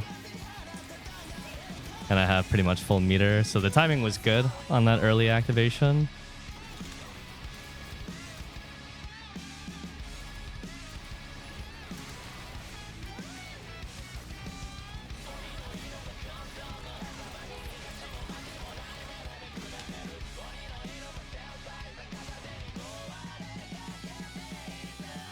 Breaker compared to other classes.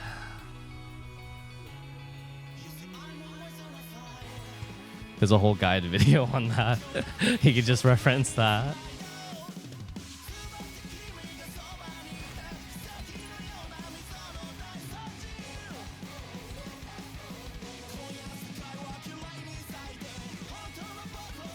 Gold. Material bot. Oh, actually, she could use that. She's not item level capped yet.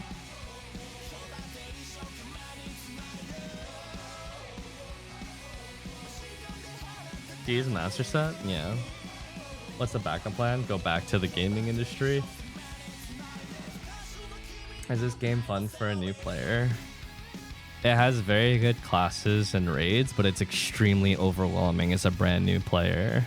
There's a lot of systems and a billion ways to make your character stronger.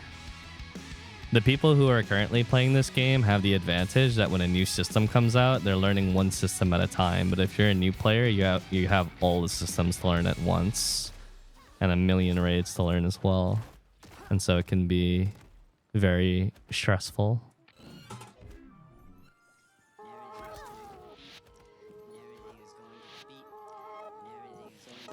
Then you have sad, bitter people like Ashvan, who's sad that they don't get crit from their engraving when they're getting 32% crit innately. So you have every mix of players in the bunch.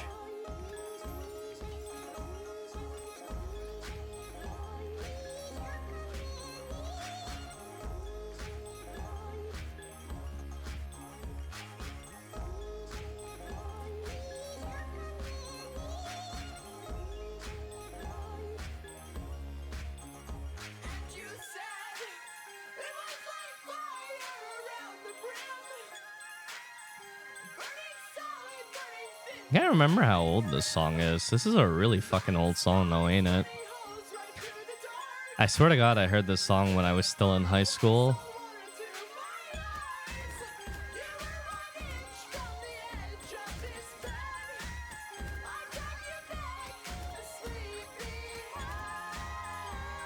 What's a good place to go for that? Probably the Mokoko Discord is a good place to start, because now that you're 1490, you're eligible to start learning Braille. Oh yeah, that's true. This song was part of the promotional stuff for Little Big Planet for the PS3. God damn, I forgot about that. I think I forgot about that because I didn't have a PS3. Have you tried Dragon's Dogma 1? Yes, I beat all of Dragon's Dogma 1 and the DLC. And so I plan to play the same class or profession in Dragon's Dogma 2 if it's available. How's Dragon's Dogma 1? It's a great RPG experience, and it was ahead of its time, but it also has a lot of archaic and inconvenient things about it that people might not like, considering they'll most likely be in Dragon's Dogma 2 as well. The director of Dragon's Dogma 2 believes in not adding convenience features into the game because it takes away from the overall experience. Things like fast travel and whatnot. And a lot of people will most likely be not happy with that because they didn't play the original or don't play RPGs in general. Or have only played modern RPGs. So while I do expect a lot of hype behind Dragon's Dogma 2, I'm sure there will be many complaints about it. That's just the kind of game it is. And or likely will be. There's only been 2 Dragon's Dogma, and the first one does not have fast travel.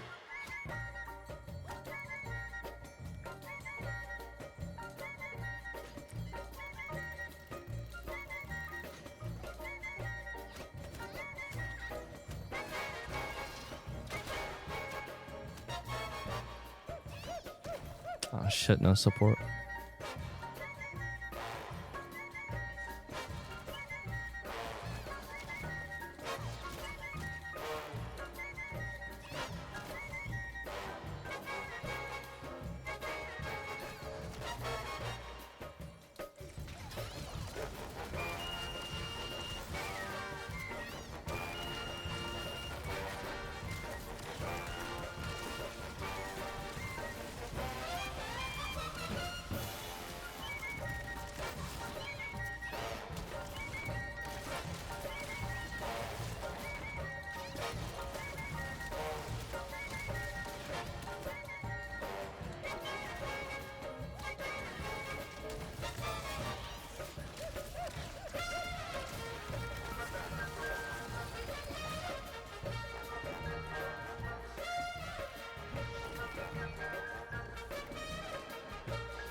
I wasn't trying to beat Dragon's Dogma 1, got backseated so hard, so he stopped playing. That's a little surprising to me because I don't think a lot of people played the original Dragon's Dogma. I would not have expected that much backseating. Truth be told, the first Dragon's Dogma felt kind of niche for an RPG. Especially when you like compare it to the likes of games like Dragon Age, which had a lot more mainstream appeal from RPG fans.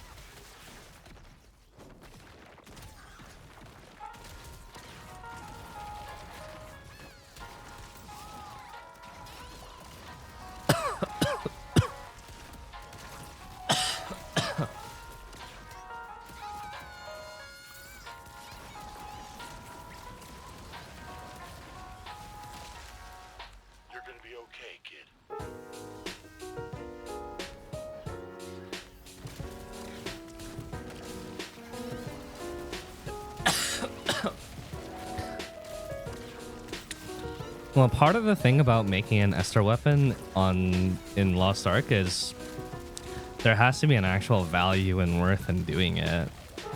Because the truth about Esther weapons is only one of them is actually kind of decent, and that's Thyrane. And so if you're a class that doesn't have a good 10-second burst, then there's almost no reason at all to make an Esther weapon. You're not really gaining anything out of it at that point. So of course Pistolier is not going to have that many Esther weapons. It's not exactly a bursty class. But beyond that, you know, class popularity is a thing, and certain classes just are not popular. And these are mainly classes that are older. If a class is old, it has a tendency to just not be popular.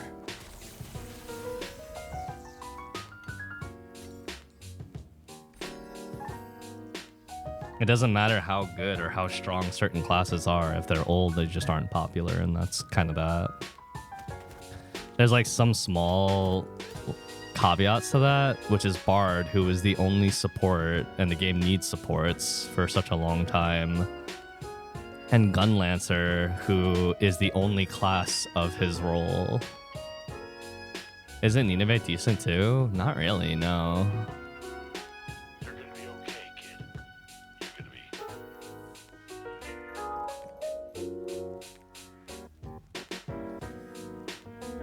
Yeah, I'm just saying, if you're going to be spending 50, 100, and at the very start of it, 200 grand for an Esther weapon, you know, the decision is not a light decision. Is this game worth starting if I want to play mostly alone? Not really, no.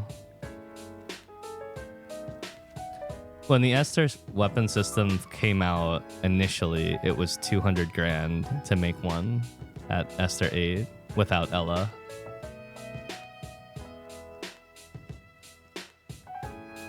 Obviously today it's a lot cheaper, and the RMT cost of it, of making an Esther 8, is like 40 grand, I think. But yeah.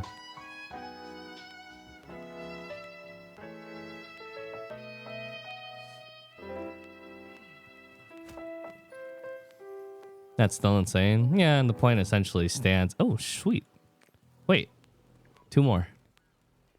The point still stands that, like, it is a very heavy decision to make. So if your class doesn't benefit much from it, if it doesn't have a good 10-second burst, then it's like there's very little merit in doing it.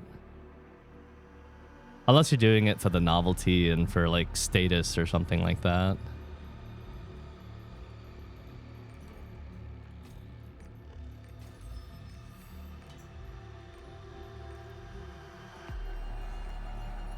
What did you build it on support? I mean,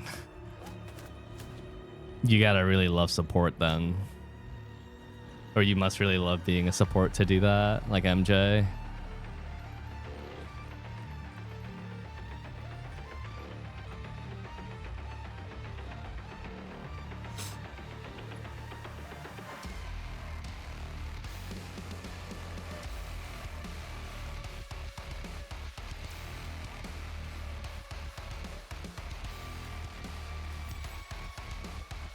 But you give the buff to other people, no Thyrane. The Esther 8 effect you can give to people, but the Esther 6 effect you won't be able to give to people.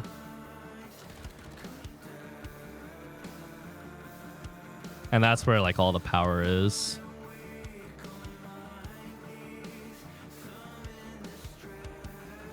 For support, usually they end up using something like Balthor to give everyone push immunity if you're doing, like, a really serious content. But if you're trying to make other people stronger, then you'd be using Thyrane, because Thyrane's buff aura gives your party more damage, along with the additional weapon attack that the weapon itself provides.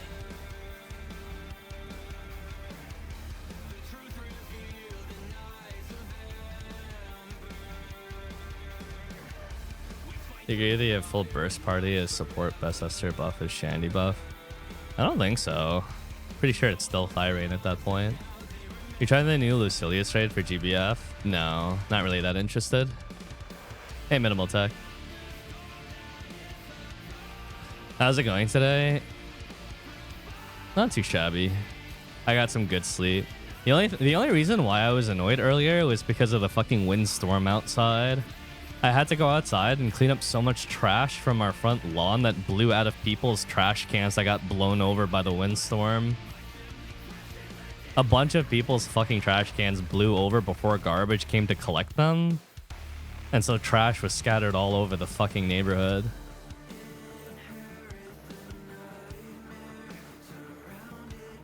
Like literally the worst day there could have been a windstorm happened on trash collection day.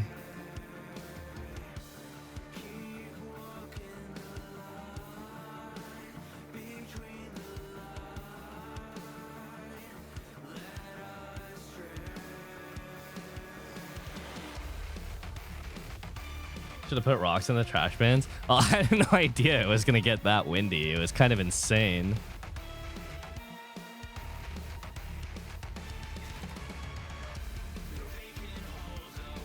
Why do people not look at weather forecasts? Only normal people do that. Only normal people check the weather. I'm a streamer. The outside world pertains nothing to me.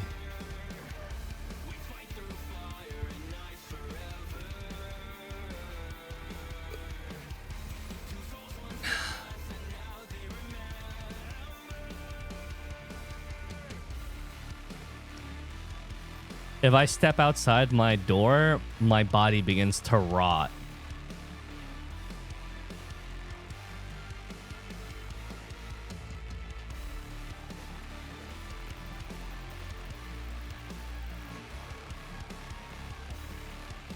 Are you locked into whatever sidereal you choose? No. You're allowed to change your sidereal, but every time you change your sidereal, it costs 25 chaos stones.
Oh, shit.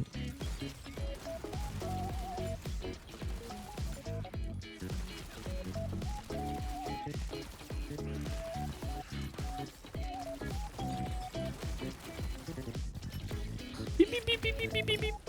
Beep, beep, beep, beep, beep, beep, beep, beep, beep, beep.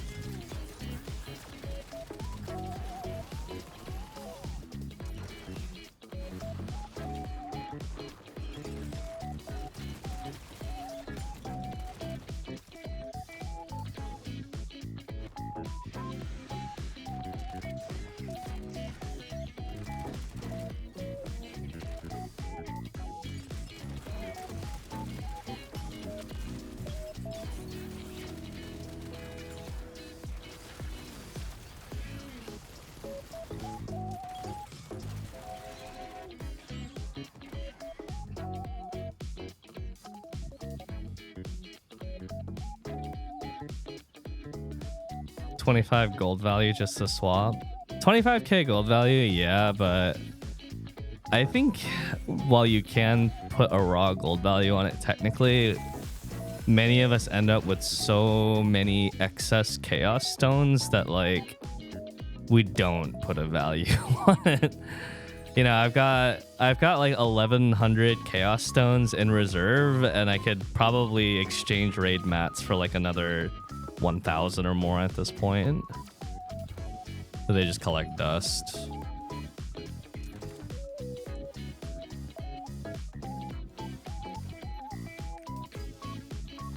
Wow, you guys have so many. What? For sure, do you a critical or master? It's explained in my video. Both are valid.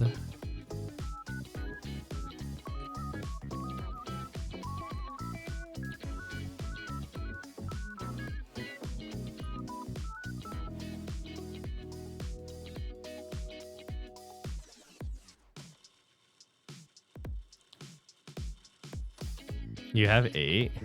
Are you regularly quality tapping? God damn. You know Transcendence uses Chaos Stones too, right? Just like Elixirs did.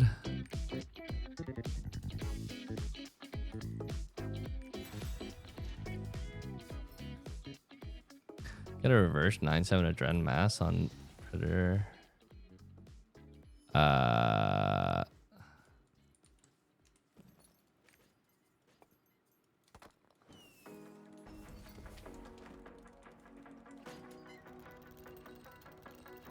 I don't play Predator, Slayer. Wait for me, team. I was switching my battle items. Come back. Come back. Is there a support? Is there a support? Yes, there is. Okay, I don't have to food item then.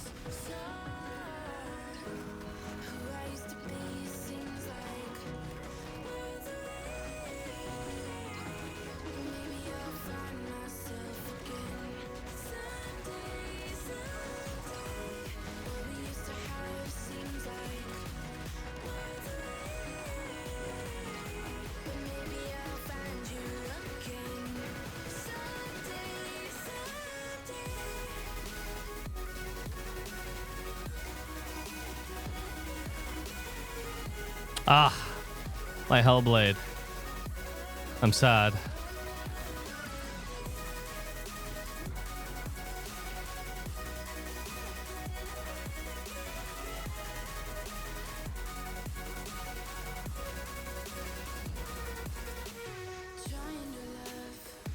I can't use my Bloody Rush here. I don't want the stun.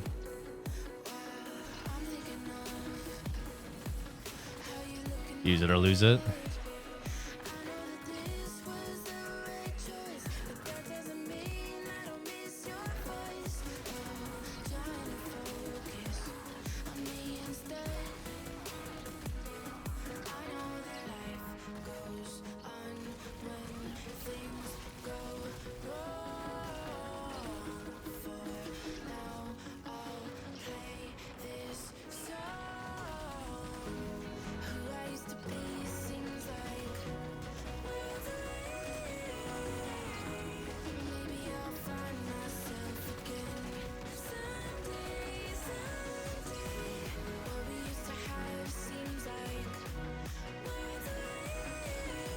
$17.10.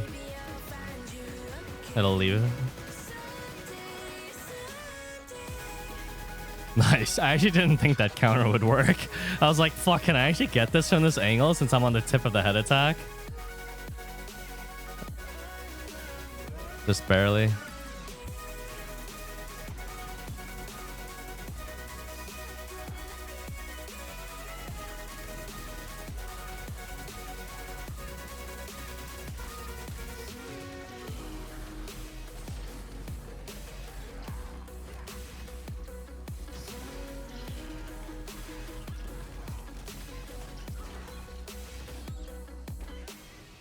Thanks for the heads up on the LFG Discord. I'm really excited to learn endgame content and finally almost trying to get caught up. If you're ever worried about that and you're ever worried about the gatekeeping life in Lost Ark, always remember that there are actually quite a lot of people that are in the same boat as you. They want to learn the game, but they're too afraid of starting their own parties. And so they end up getting gatekept by existing players. It's a little sad for me to say it, but it's partly the responsibility of new players to gather up and learn together. As fucked up as it might sound. Take them to the bank, teach them how to pray. I was one of them to round up the children, time to set them straight. Teach them how to hate in the name of you. Religion's belligerence, making us cigarettes. I start to resent the very God I love. 'Cause religion's epitome. What region do you play on, Shmoda?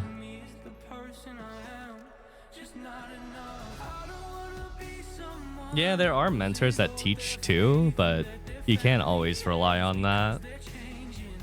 NA East. I also imagine that things in general will be much easier for new player life once the regions merge. Like, because you have a very finite amount of parties that are learning parties. If I go into here and I go into Echidna, right? And I set this to hard mode, you know, I wonder how many learning parties there will be. This is a learning party. This is a learning party. This is a learning party. This is a learning party.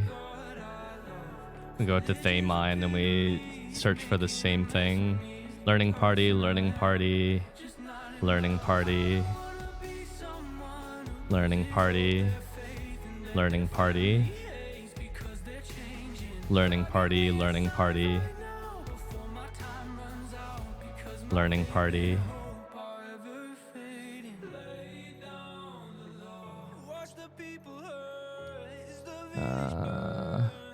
Well, that's a pretty good amount. Learning party here. Learning party here.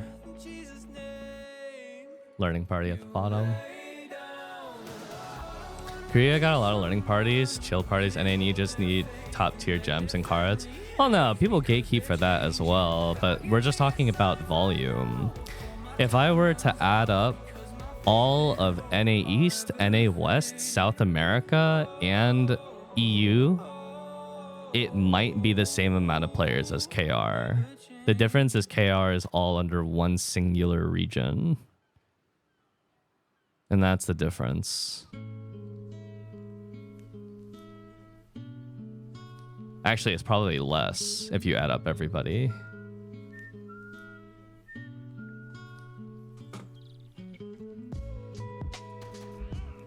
And so just by sheer volume, we have more learning parties because of that. Obviously, most parties are still homework parties, but if you have enough people, then you're more likely to run into learning parties.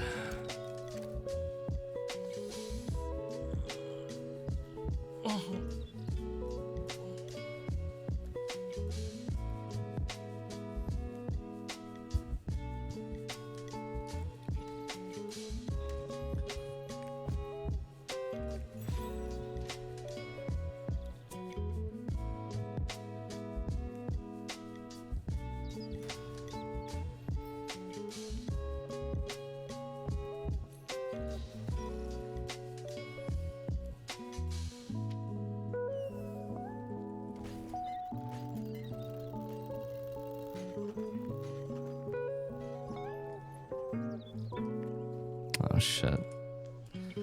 This is a non-support run again, so I need food.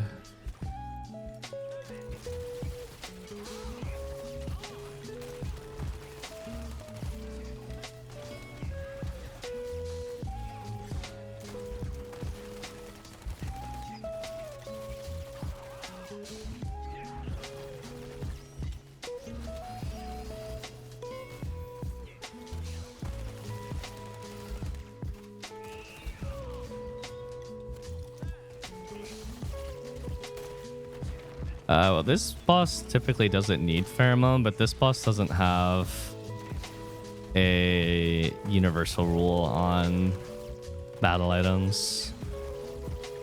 Because you just flare the beginning, and then after that, it's just kind of whatever.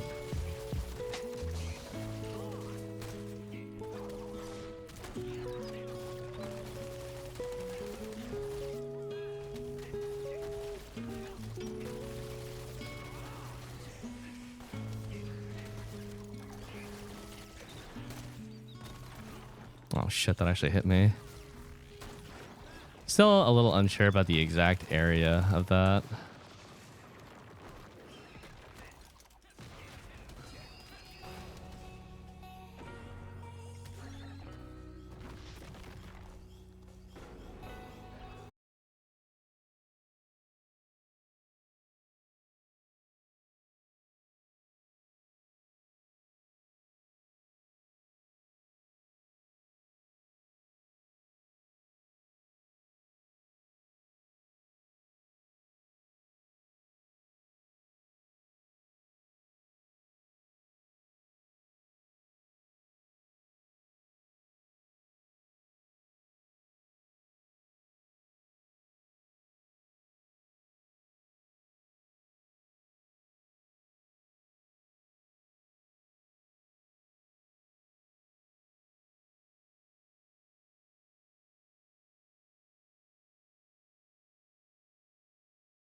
boy, I really am liking those half bars of rest that I totally should have fully recovered during my week off from Lost Ark.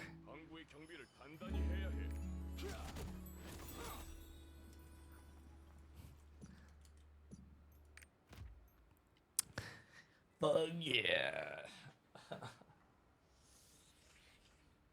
Legendary Well-Fun Inferno, does it make sense? No. Because if you play optimally, a full rotation to fill your meter as a sorceress is 2 Frost Calls and 3 Infernos, which 2 Frost Calls generates significantly more meter than 3 Infernos. But there are some cases where you might generate full meter in 1 Frost Call and 4 Infernos. And if that occurs, then yes, putting the Legendary Wealth makes more sense on the Inferno.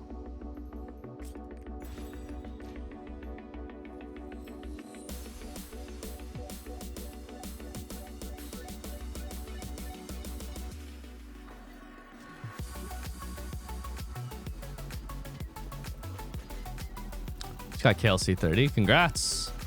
Big grats. Now you can enjoy demolishing Kangle and Sunnyvale.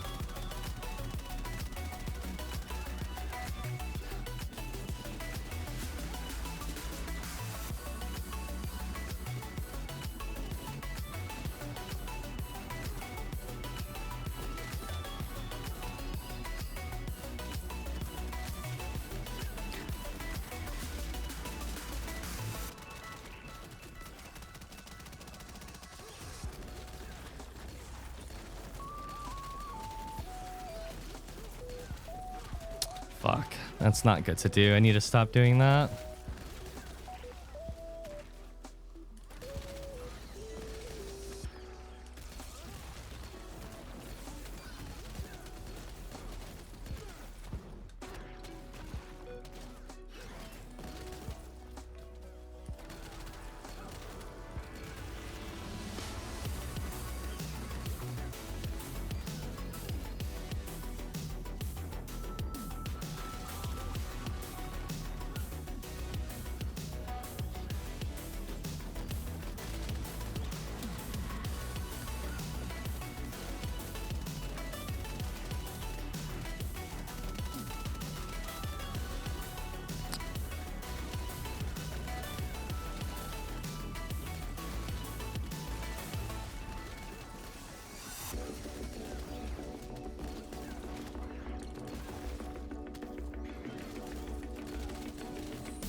I can't attack on this.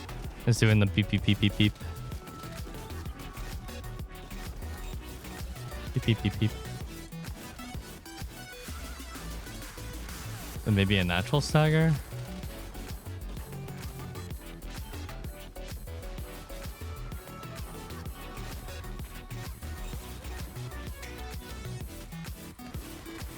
Can't attack on this either because he rotates.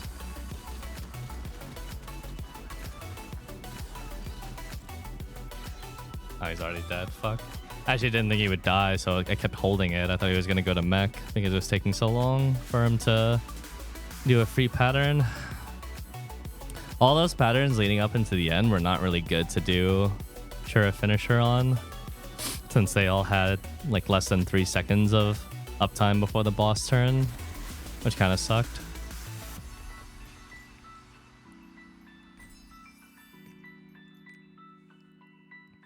But for what it's worth, I think Guardian raids are a lot more volatile and random with the way they turn compared to actual raids. How long do you think this new balance patch will take to come to EU and NA? I don't know. Last time it took, what, 3 months, and people were furious about that. Do it again.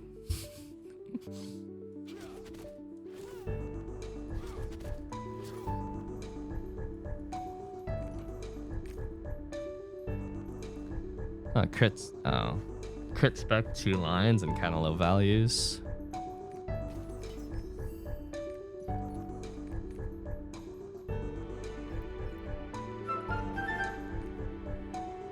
Drink.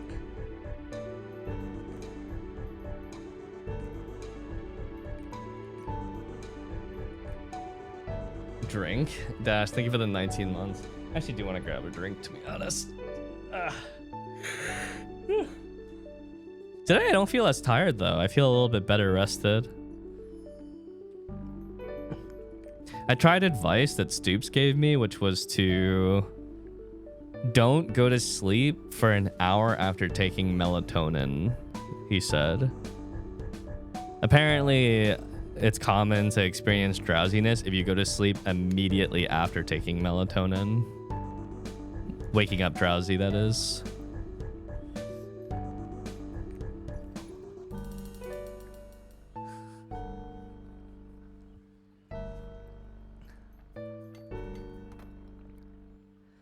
Gama, you're always in chat, right? You're always awake during the night, but you have Baru emotes. But Baru streams during the day. Are you just awake 24 hours a day?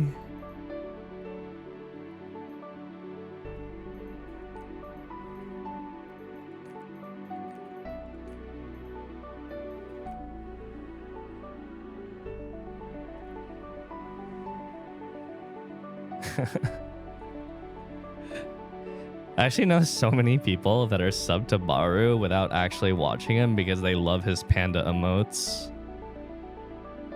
That's pretty sick, honestly. That's a sick deal. He's got pretty iconic emotes.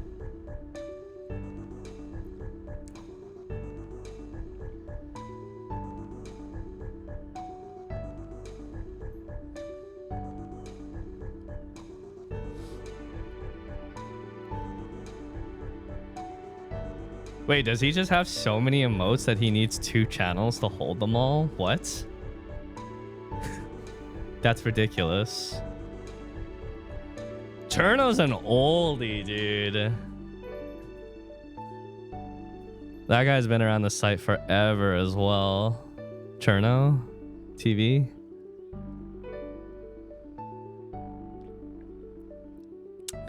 It always kind of surprises me when streamers don't really bother with the emotes. Feels like a decent part of the sub package. Well, for me, I have a very limited amount of emotes, and some of you guys use some of my emotes. Definitely a few of my emotes get pretty good usage, but some of them don't. And I think part of the reason behind that is because of 7TV. 1, 7TV is free, and 2, everyone has access to them. So I feel like 7TV emotes tend to be a bit more commonly used over channel emotes. Also, I run out of ideas for emotes. That like I've wrestled with the thought before. It's like, oh, what's an emote like expression that people would use? And I'm like, I always draw blanks.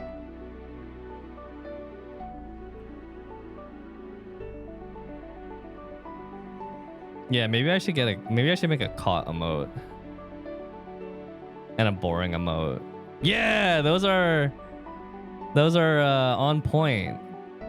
I'll ask Kelly for a boring and a caught emote.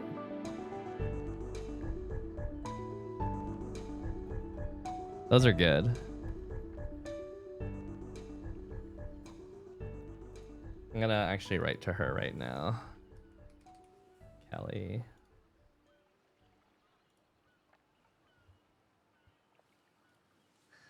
Hello, Kelly.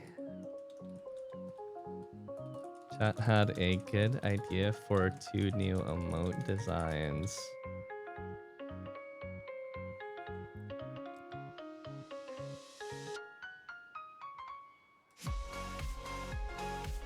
Three new emote designs.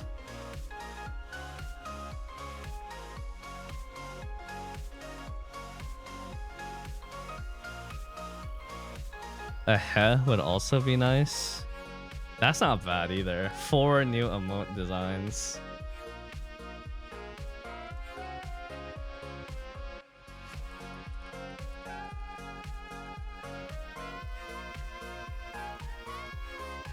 I'm just writing these here as a memo for me to remember later.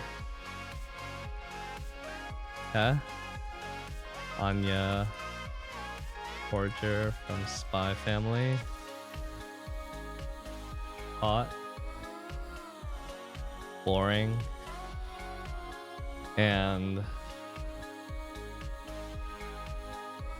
I like that animated emote where they're kind of like waddling in a line.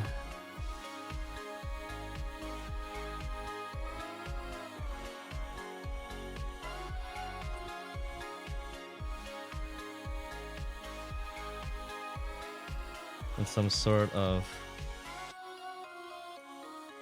waddling emote. Wah wah.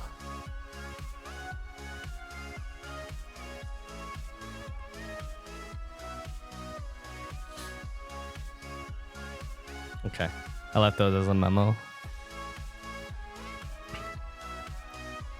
I'm always so grateful to Kelly because she's always so backlogged on commissions, but she always makes time to make emotes for me. She is amazing.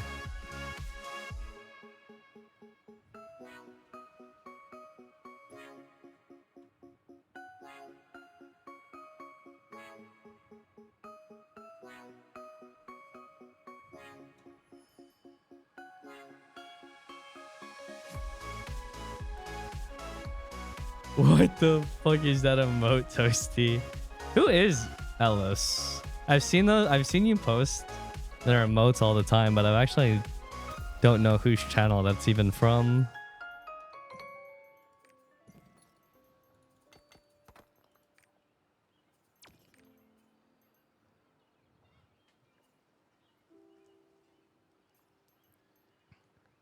Oh, dude.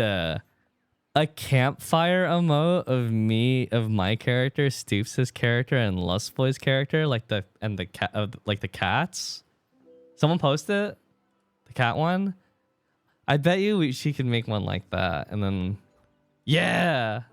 Okay. Open 7TV emote link.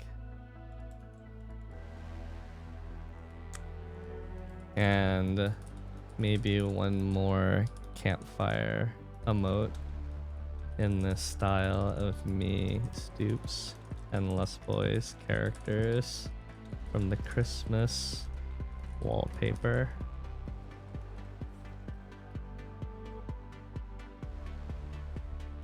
Yeah, that's a good one.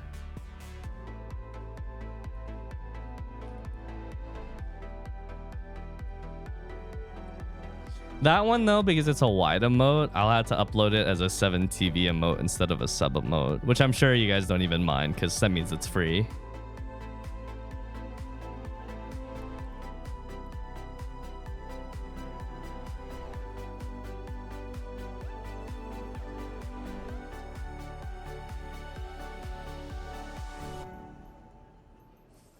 Non-cam streamers are great. I'm actually very fortunate where I could stream without a cam and you guys don't really care. Some streamers, they feel like they have to be on camera all the time, and I feel like that's kind of stressful. Because there's a lot of times where I stream without a camera anyways, I just put a PNG up.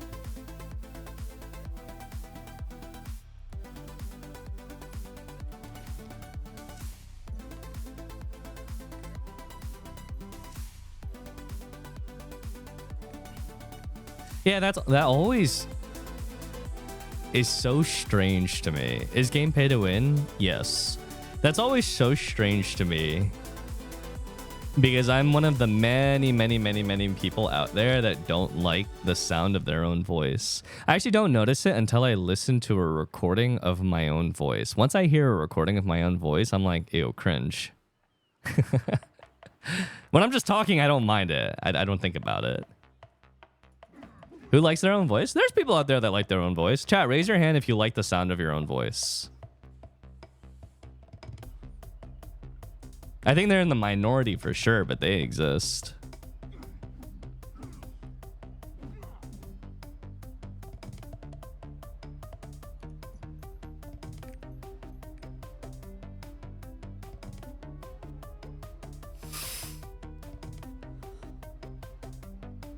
Well, a lot of you guys are European, and I adore European accents for pretty much every dialect. I think they all sound amazing. The English accent, the French accent, the German accent, Spanish accent, they all sound really cool to me. All of them.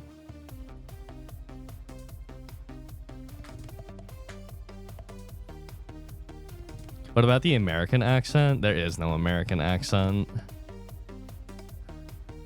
There's a New Yorker's accent, which is just a really played up Italian-American accent. And then there's a Southern drawl. And then there's like the California high person accent, which is like, and that's basically it.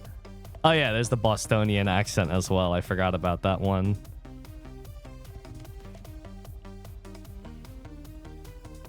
Russian accent. Maybe I'm weird, but I find Russian to be when a girl is speaking in a Russian accent, I find it to be very attractive too. Maybe if you're Russian, you'll find that weird, but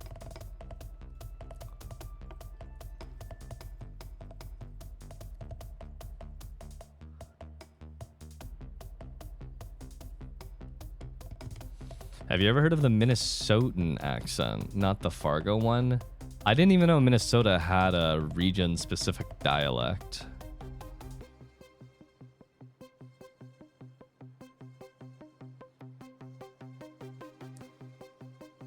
Scottish accent is hard to understand. Well, I played Final Fantasy VII, and so Scottish accent is no problem to me anymore. Hey, Risky. That's easy. The English accent, though, I feel has degrees of severity. I tried to watch Peaky Blinders, and that show is excellent, but I need subtitles to watch it because without subtitles, I can't understand what they're saying. Their accents are just way too thick.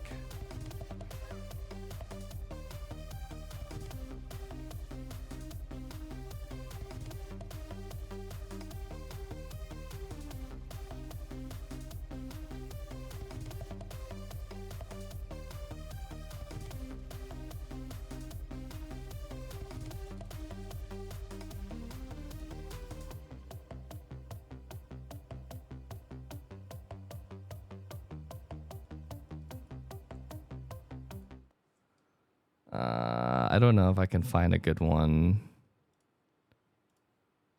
How long to London? Try and Mount reach London. All the goods will be unloaded at a coal yard in St Albans and put onto Shelby Company trucks. From there, they will go directly to the Poplar Docks. Your Highness, if you're having difficulty understanding his accent, then I can go through the plan with you at a later date.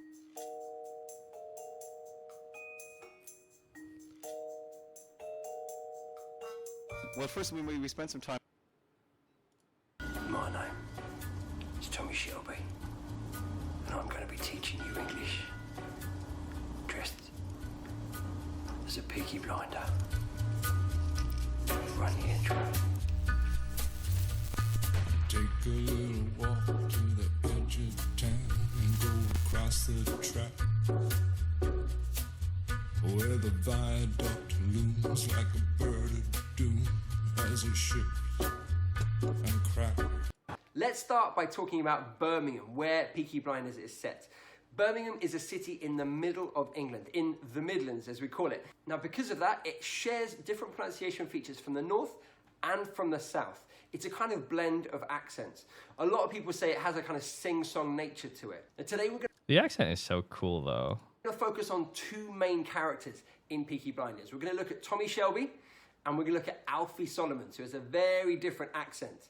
Now, if we think about Tommy Shelby, he speaks very quietly, almost like a whisper. He speaks like this. And the accent is very soft, very measured, quiet tones.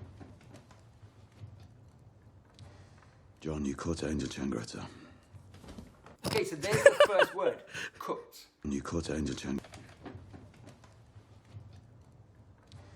John, you caught Angel Changretta.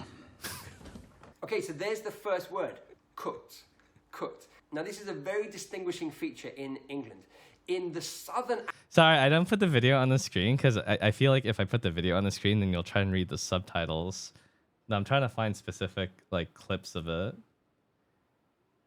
I'm from Birmingham, but not everyone has an accent like that. Here, just Myers. No, I'm not saying that like everyone has accents like that. I'm just saying in the show specifically, their accents were so strong that it's rather challenging at times. Check this instead. I just woke up in a fucking steaming mood, yeah? Because I live in a shithole! Do you know what I mean? Birmingham is a fucking shithole! I hate the fucking place!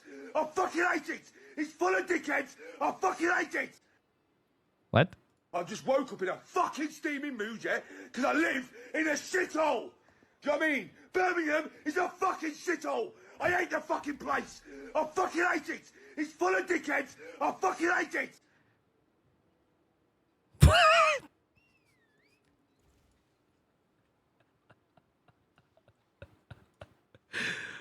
Oh, what the fuck, dude?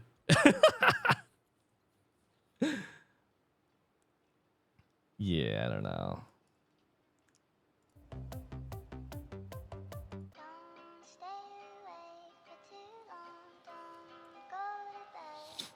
I've seen Brad Pitt's what's it called in Snatch? No. I don't want to fall asleep, I don't want to pass away. I've been thinking of our future cause I'll never see those days. I don't know why this has happened, but I probably deserve it. I tried to do my best, but you know that I'm not perfect. I've been praying for forgiveness, you've been praying for my Let's see. Homework party 16, 20, 16, 40 plus. Reclear, 1 supporter, 2 supporter.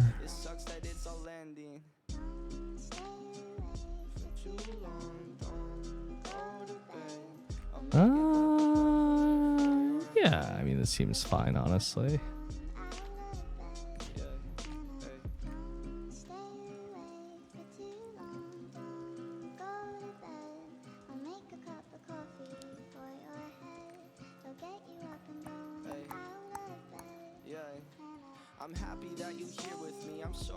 Oh, okay.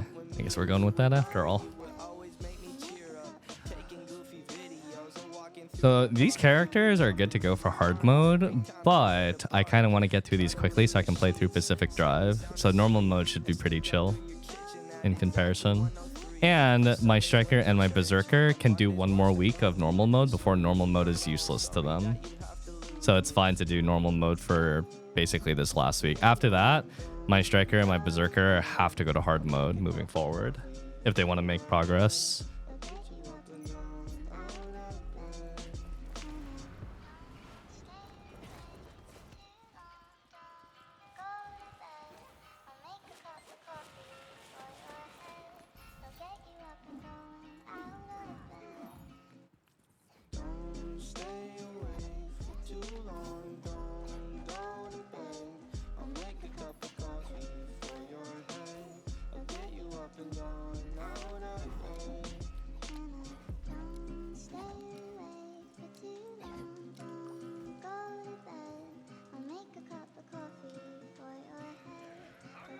Unless Wine Blue wakes up really early, then I'll run hard mode with a Striker with him if he wakes up in time. Yeah, Pacific Drive's been really fun so far. But the looting, oh,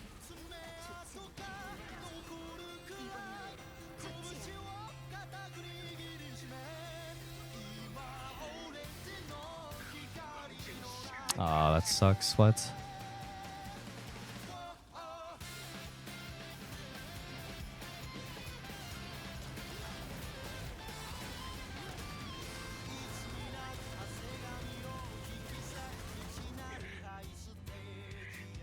Party one inside. Ah, thank you.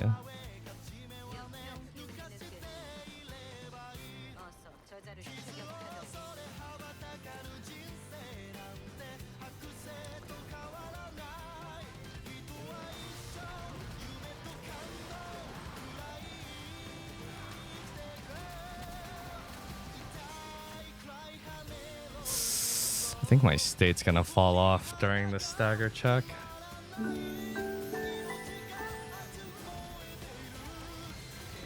Arbaquater, thank you for the raid. Welcome, Raiders.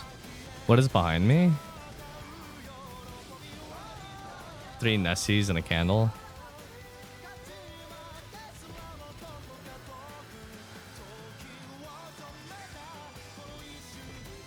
Oh, you know what? Honestly, this identity timing is not bad. It's going to fall off before we get to the stagger check, and I'll build on the stagger check. Actually works out pretty good.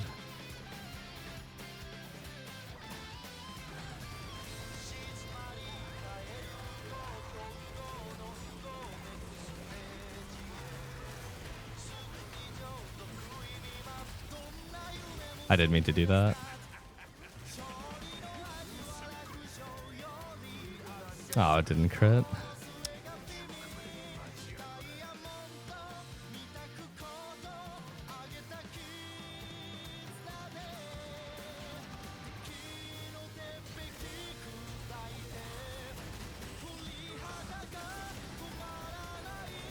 Best way to get card EXP? It will probably sound very stupid, but the best way to get card EXP is unironically to just get lots of cards. And the reason why I'm even saying this is because after you get all the duplicates for cards, every card after that just becomes auto-converted into EXP. And then you just get lots of cards, card EXP without thinking about it. Basically, don't think about it, just play the game, you'll naturally get it. Eventually. No, it's not that too. It's a waste of silver. Oh, maybe the timing wasn't really that good. People farming ice statues for it? I don't think you can do that anymore. That's been patched out. No, you don't have to awaken for them to get auto-converted.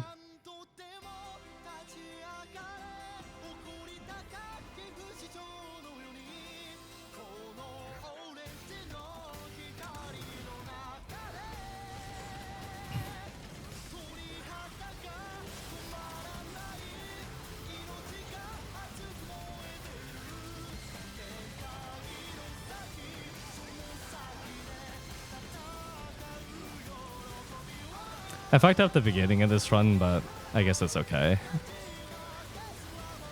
But I'm a little disappointed by the start of the run.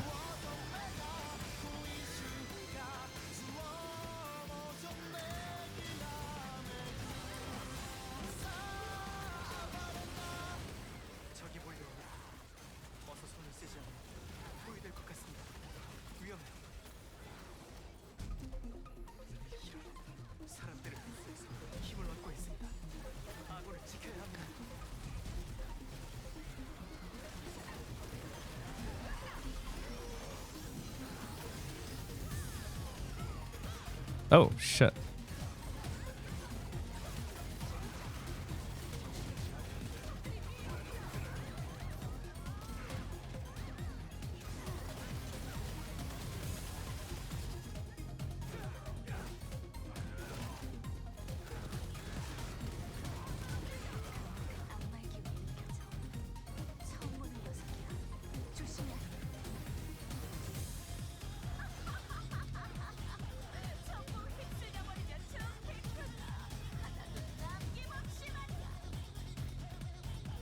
That shit actually kind of hurts.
Oh, nice.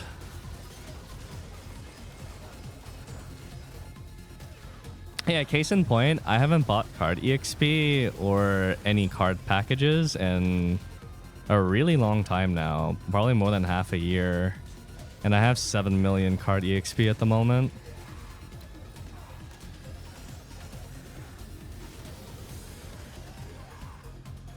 And we don't get Golden Frog in Korea.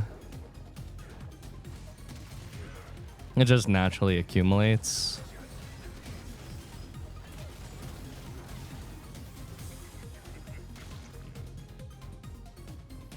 It's flat damage bonus too. That's not additional damage if that's what you're wondering.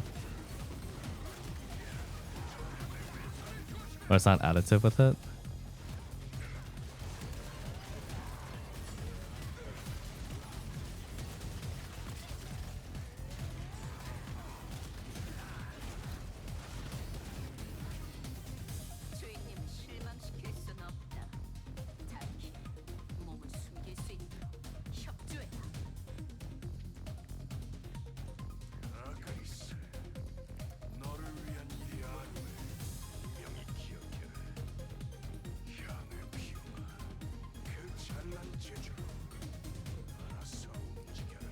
They got it.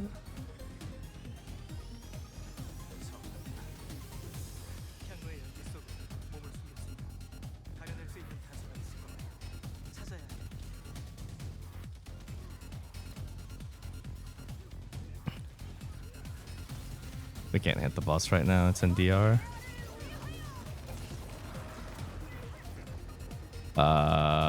What?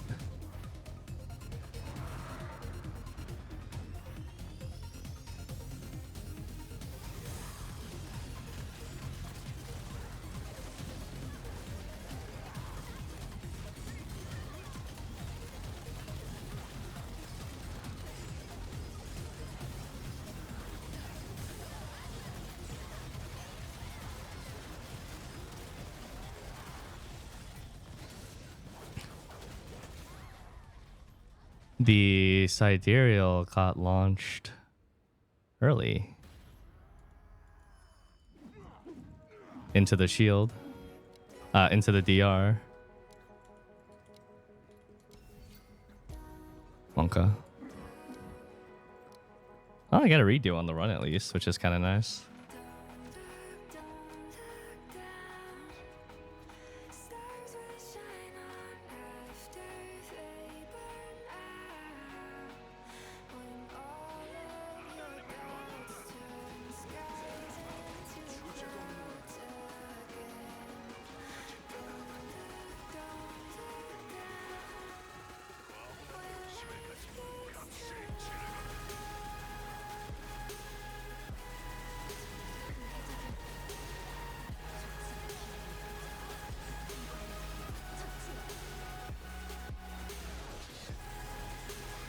And 67.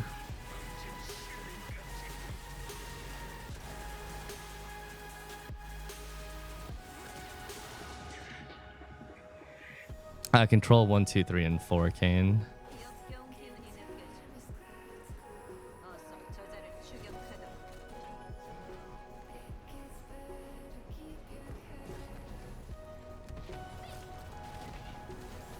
I try to keep things consistent. Control 1 is my raid battle item configuration, and Control 2 is my Guardian raid battle item configuration, which has worked pretty well for me so far.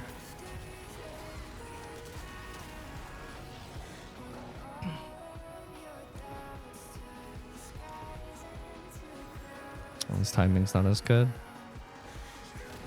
My state's gonna fall off at the end of this stagger check. Actually, no, it could fall off at before. It's almost over. Yeah, not bad.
Okay.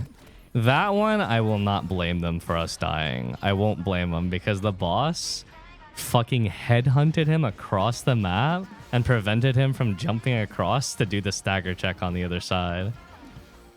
That one, I will not blame him. That was pure fuckery if I've ever seen.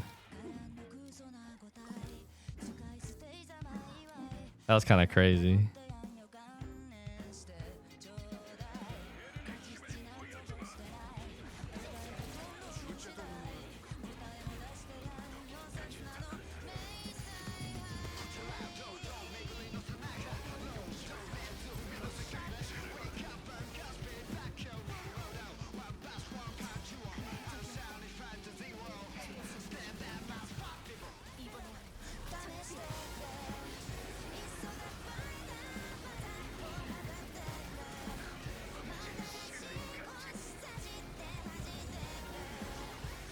not the Dragoons.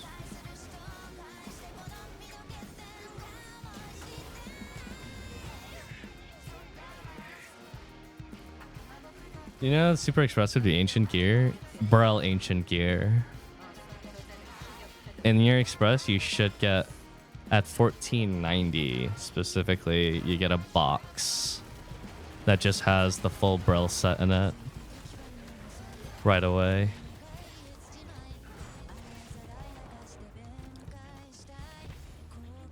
No, a con set? No. What you get with a con is you get bonus mats when clearing a con. It's very silly to assume that you would get free con gear though. Anyways, if Arcturus Blessing is in, and if then it only takes 2 to 3 weeks to make full a con set.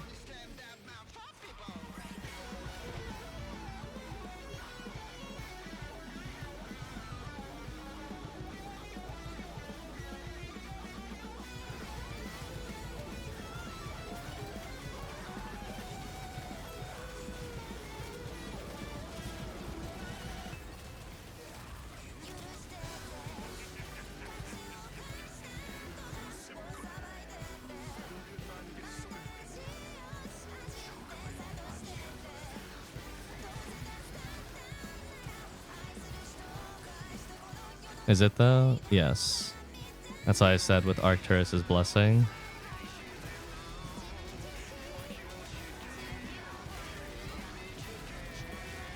Even if you can only do normal mode, your progress would only take about 3 weeks at most.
Even thinks 14 weeks of farming con is totally fit of the game. Well, you're supposed to progress through hard mode after a certain point. You're not supposed to be doing normal mode the entire time. Getting to 1600 is actually really fucking easy along the way. If you're spending 14 weeks in fucking normal mode, that's your own goddamn problem. Getting to 1600 is easier than getting to 1580.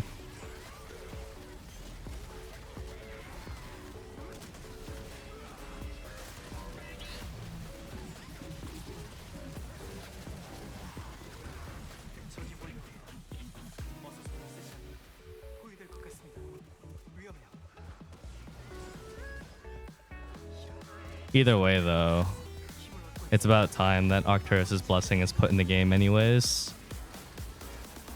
That was just a point against 14 weeks, but even at 7 weeks, that's too long, so I'm sure Arcturus' Blessing will make things a lot better.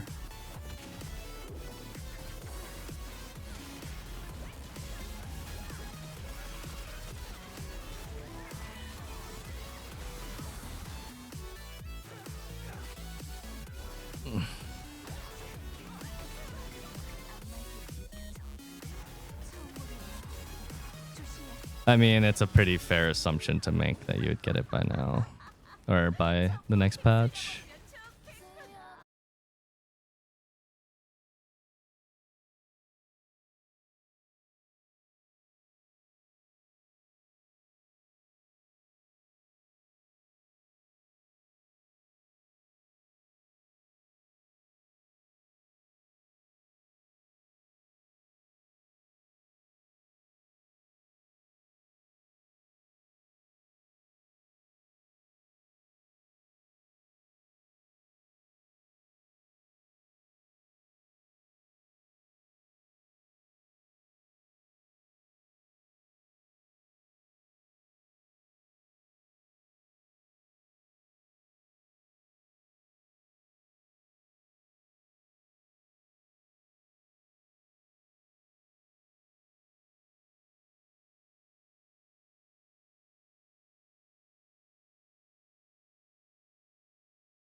Originally, I bought the orangutan in the back because I wanted to scare Stoops and Lustboy, but it worked too well.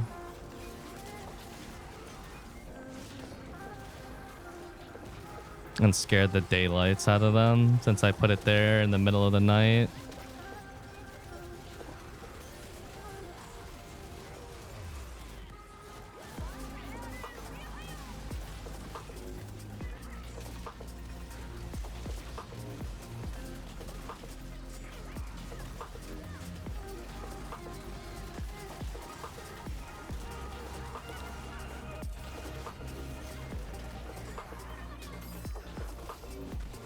But yeah, anyways, the point that I was trying to make is,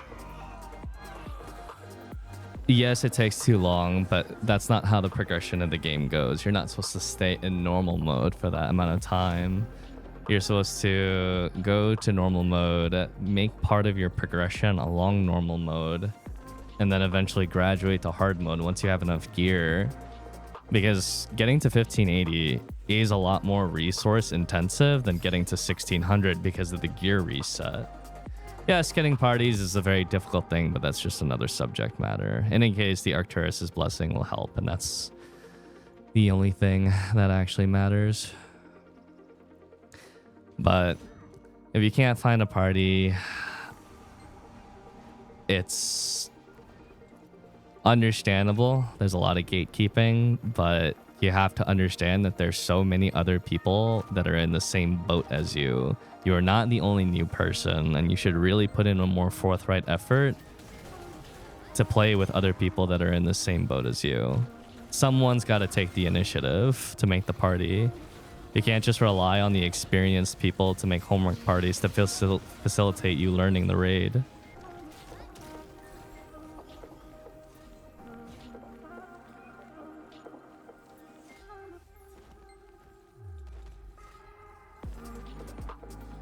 If there are people that are like that, that's great, but there can't be enough people like that for every new person, if that makes sense. So it's like a lucky or a blessing if you can find a mentor that's willing to host a learning party to teach you. And of course, there's that Discord, and there's people that teach there, but it's hard to rely on that.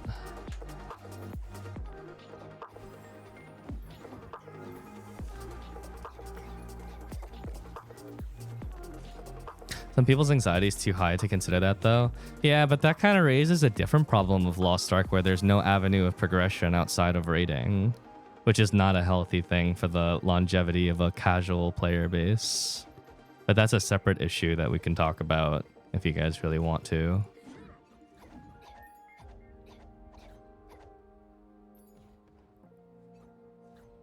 I understand raid anxiety. I've been there. I've done that. I've experienced it too in other games.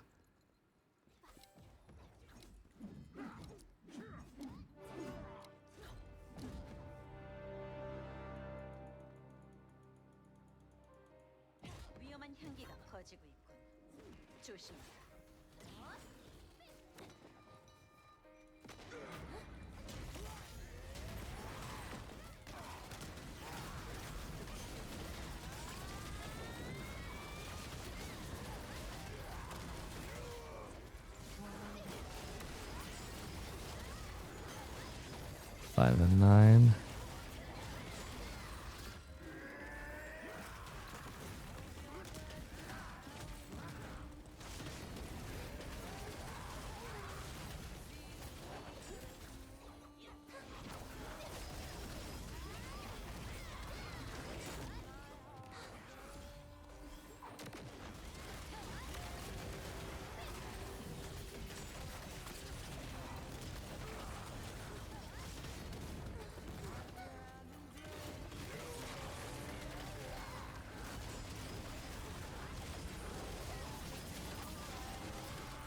Oh, it's kind of unlucky to get that pattern so early.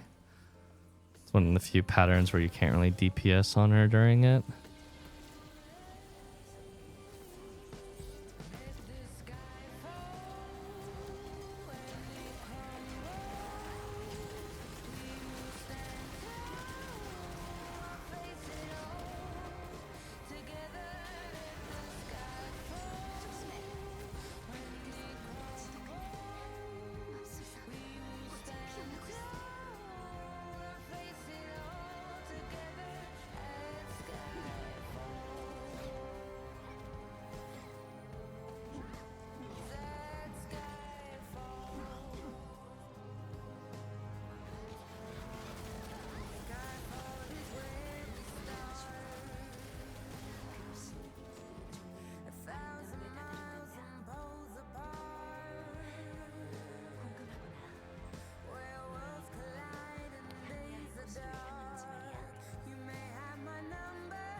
210.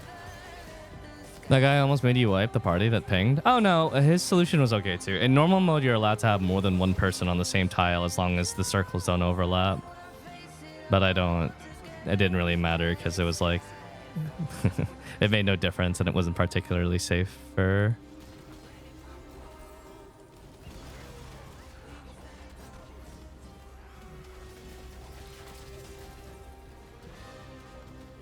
I did not like using my Bloody Rush for that, but I didn't have another good multi-hit that would free them quickly.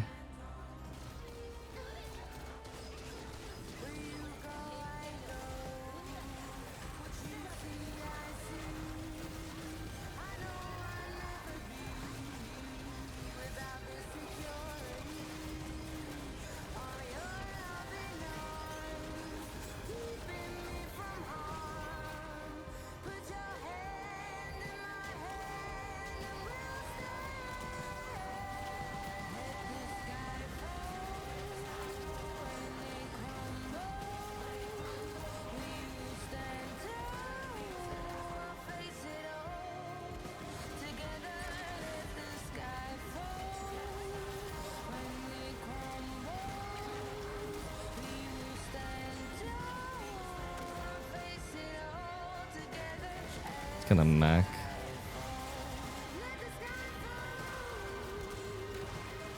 So I can front load this.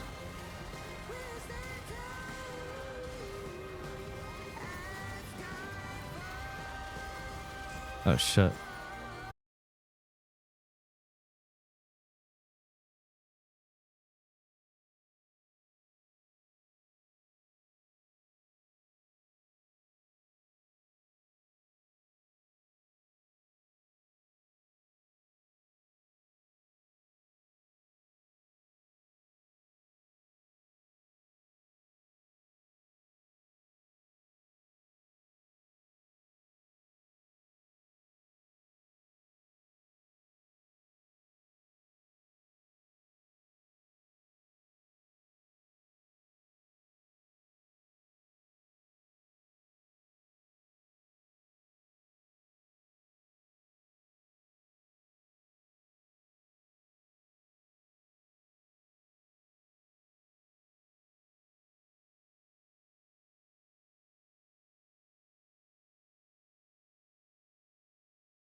Which is a segue back in, but you do still have to learn some basic raids, albeit many of them are greatly nerfed, like Clown Saw is not killing you anymore.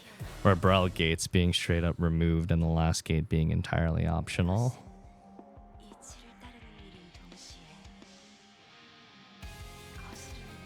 Oh, what? You don't have the saw nerf yet? Okay, not yet. Not yet. You'll get it soon, TM.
Oh, nice.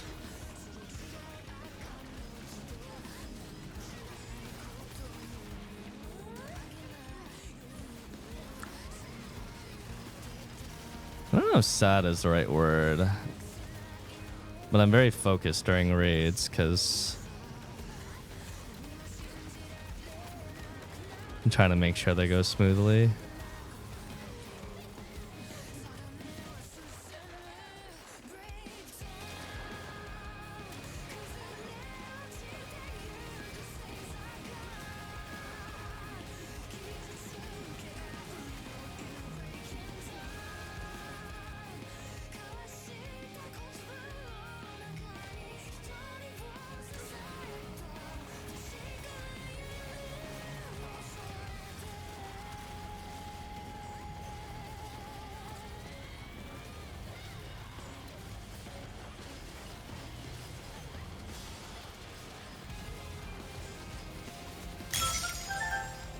Nice. Attraction, thank you for the prime.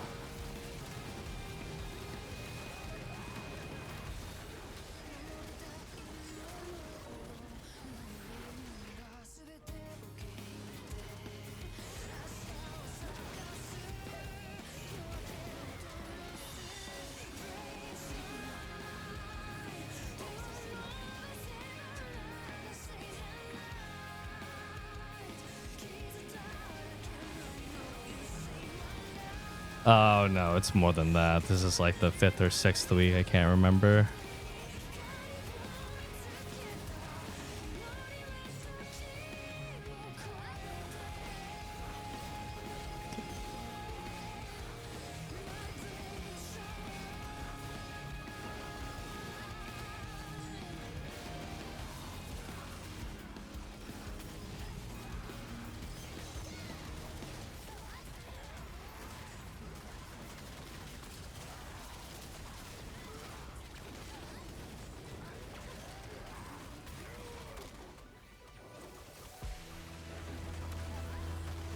Oh, that went through her.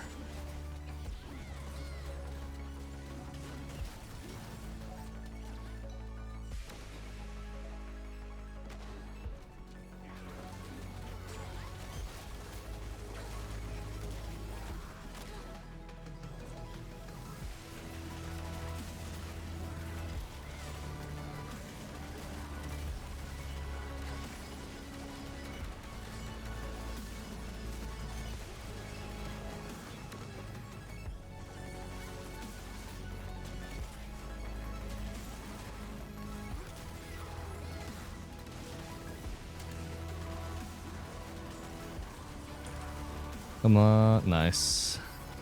Skipped the snake mech. Off we go.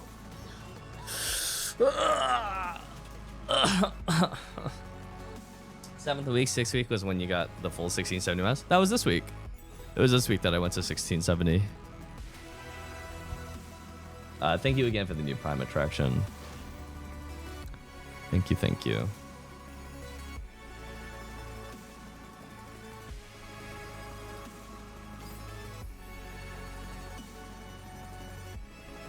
That is good. That allows my Zerker to upgrade his weapon to stage 10 with advanced toning.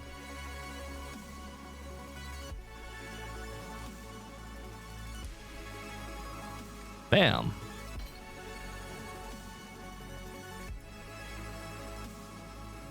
You think the other trophy on explosion would be better after balance patch? Which one?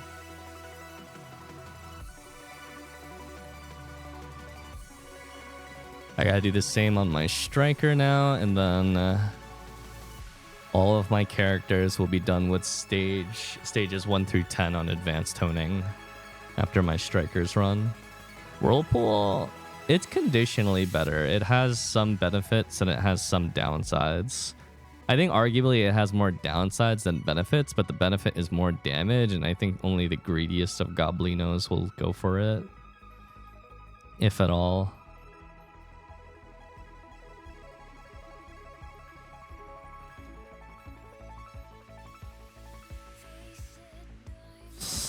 Max item level you can get with the advanced honing, 20 item levels in total, starting from 1620.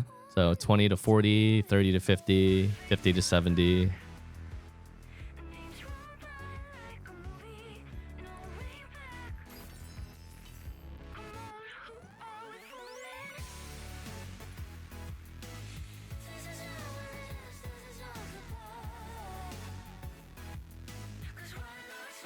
You do your weapon first or armor first? On my main, I did weapon first just because I thought it would be cooler, but most of my characters did armor first. We are 30% towards our year's goal. 70,000 more tokens to go.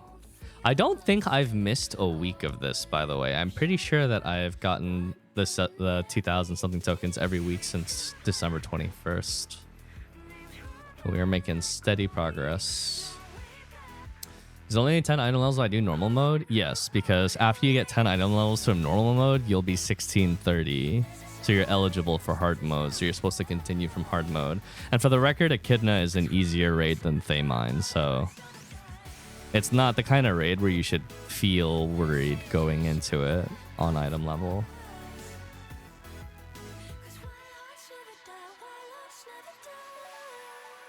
Jesus. You just never use your Una's tokens, Kiriel? Oh, do you have 170,000 of them stocked? That's like... It feels like you haven't used these since your version of the game came out.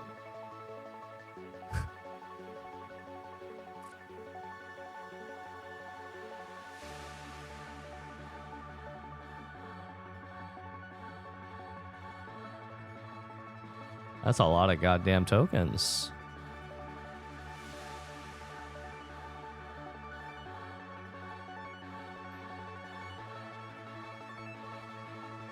I actually almost wonder if there's someone who has more tokens than you. 170,000.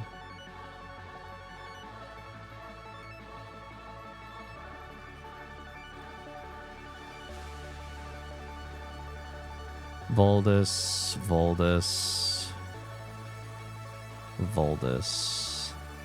Okay.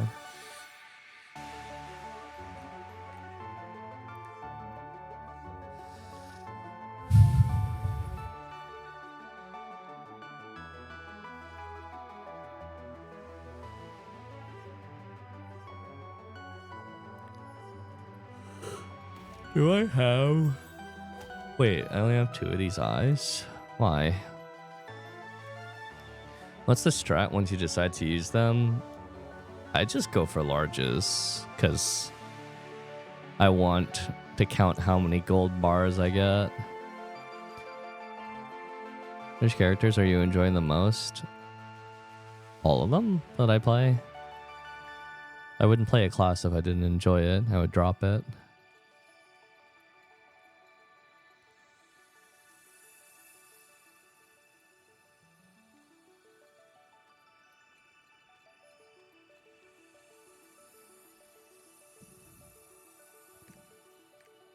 Oh, my Aeromancer's weapon can also be upgraded to 20.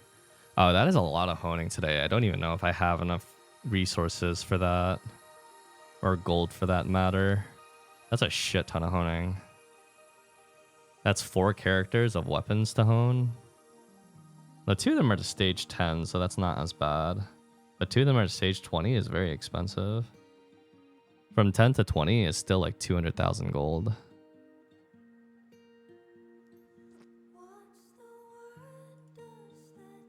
Gold embers since...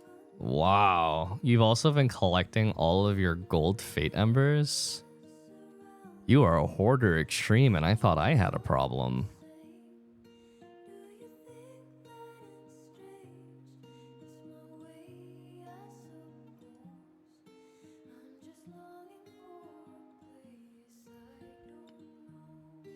Most people are weird, not gonna lie. I'm one of those people. You calling me weird, you punk ass?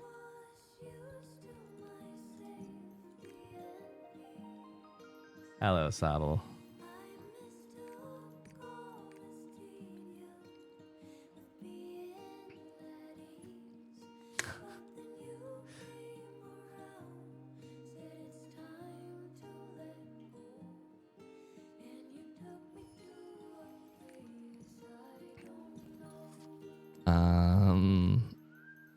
I need to check if my sorceress can also... Oh, she has 26. She can't hone her weapon this week. I guess I'll save it and hone it next week then.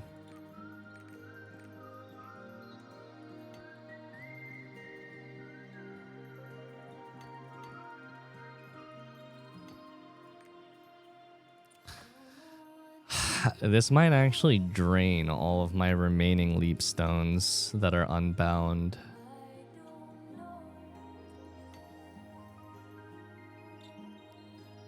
Weapon stones I still have plenty of.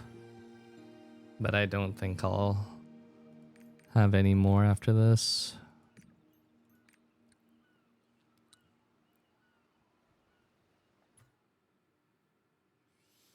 Yeah, I think I need 2 more weeks before my sorceress is also 1670.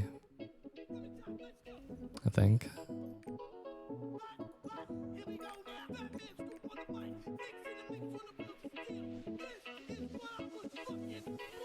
I need these. Okay, you know what? Let me grab my boxes because I don't want to... I have a lot of excess of those.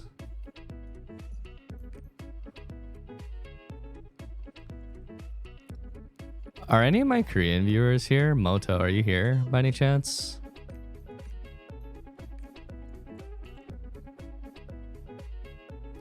Moto, is there any invent post on if it's worth it to use the solar materials on advanced honing on weapons? Other than the 7th click? Or are people only using it on the 7th click?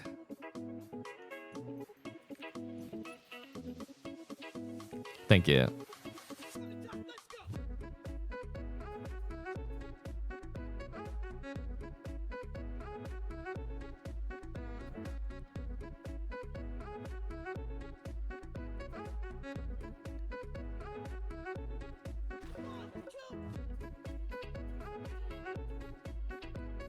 Yeah, I got a lot of boxes of leap stones. Maybe I should utilize those. Oh, there's a site for it.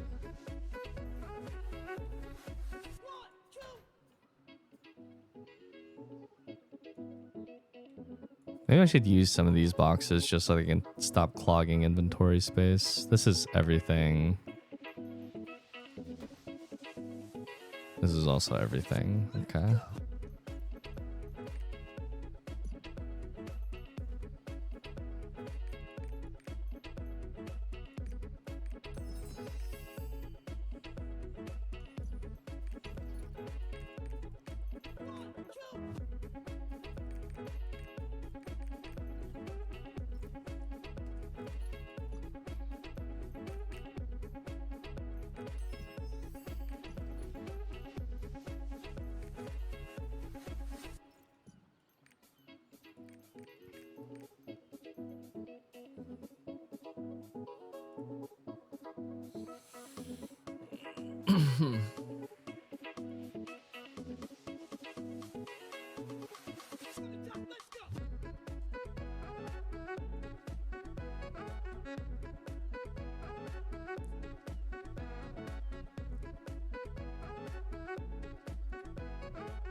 I was trying to check to see if it was worth it to use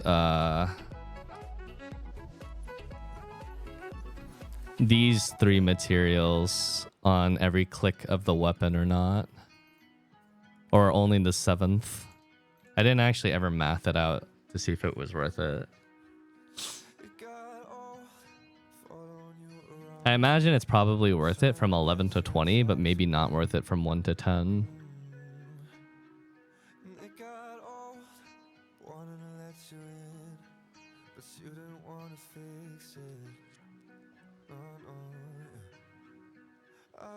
One, two, three, four, five, 6, 7.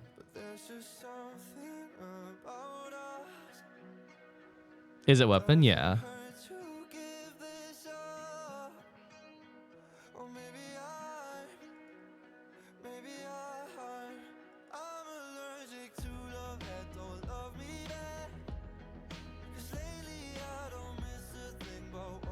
$425.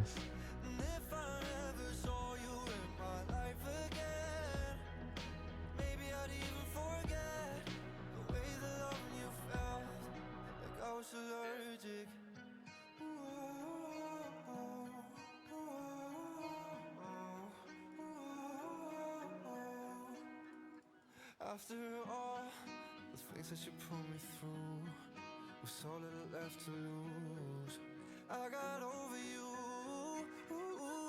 I've been burned before, yeah. But there's just something. Sorry, I'm trying to figure this out before I actually start honing.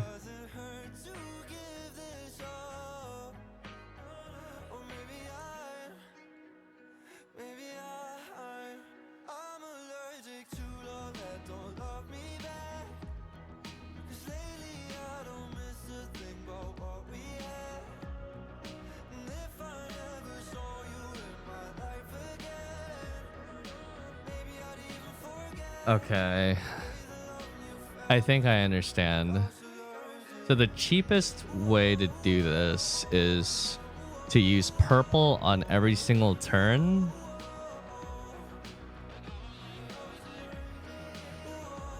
Use the purples on every single turn for a weapon. Oh wait, no. Yeah. Purple on every turn and all 3 on the 7th turn.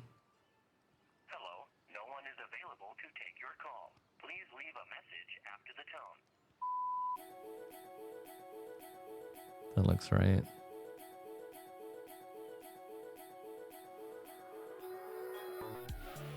And it looks like it's about the same for 500k. The 500k is inclusive of everything, assuming you had to buy every single material, including the shards. The shards being one of the most egregious costs. But I don't have to buy shards. All my shards are farmed up from chaos. This is the cost of 2 weapon taps, pretty much. So if you were going from 19 to 21 on your weapon, or 23 to 25, etc.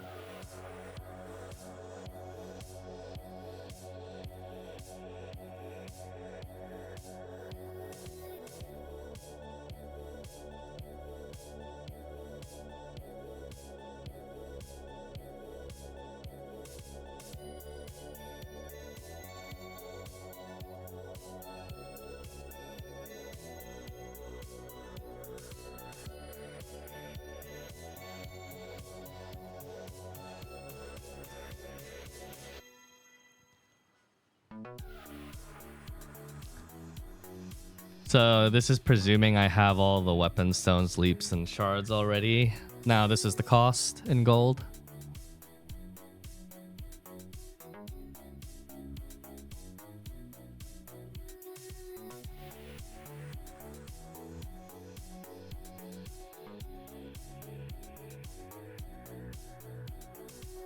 Wow, is that really the case? Not even on the 7th click.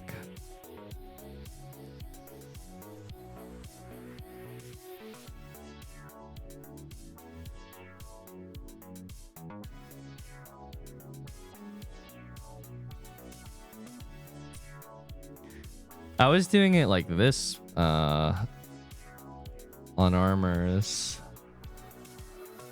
That doesn't seem right. I mean, it might be. This thing is quite intuitive.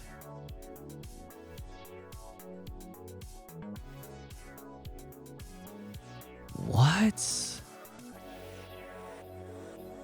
It's just never worth it to juice, apparently.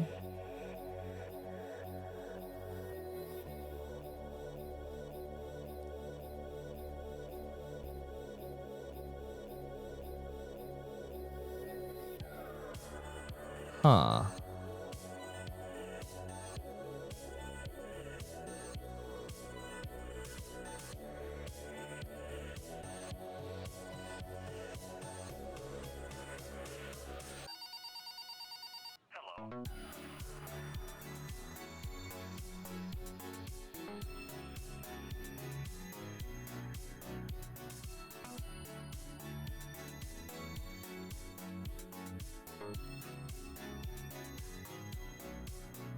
Well, I do have the juice mats is the thing. Because I have these boxes, but on top of that, I have some of these packages that I bought a long time ago that have a good chunk in them.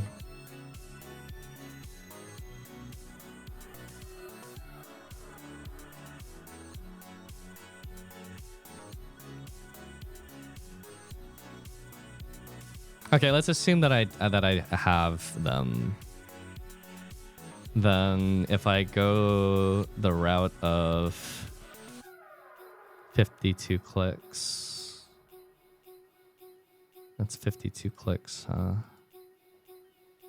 So it'll save me 6 clicks compared to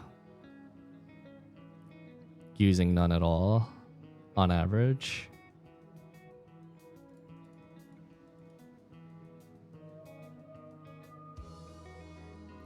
I think I'm going to use those packages strictly for 11 to 20 then. And then I'll do the no juice. Yeah, but full juice also uses up an insane amount of these mats. And I don't want to spend that many of those mats on it.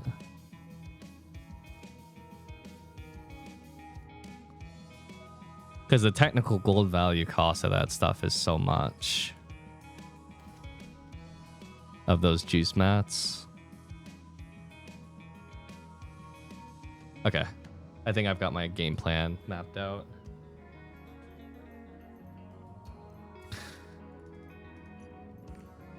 So, Aeromancer and Scouter will use the juice mats on every 7th click.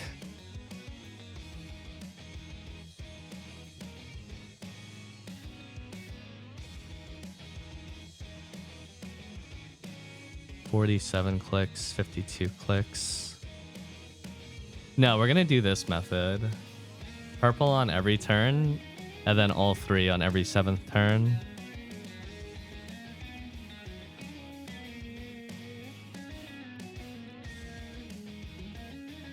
Wait, maybe not. Hey, Sila.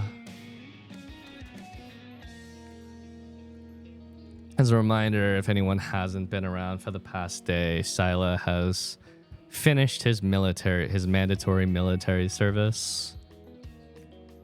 He is free.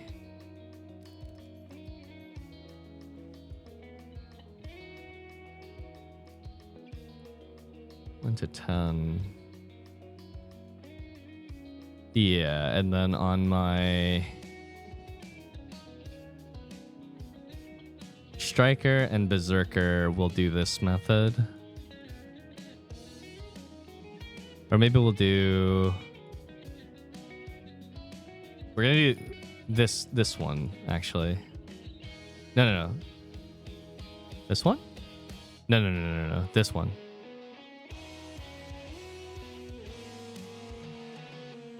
D3.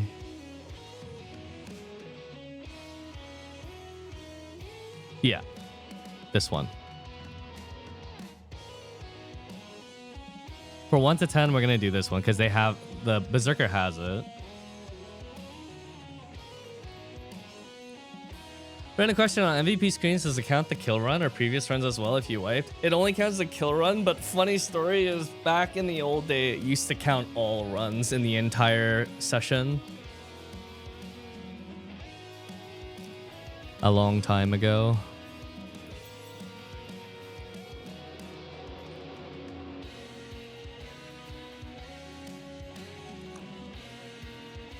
Yeah, we should be good to proceed.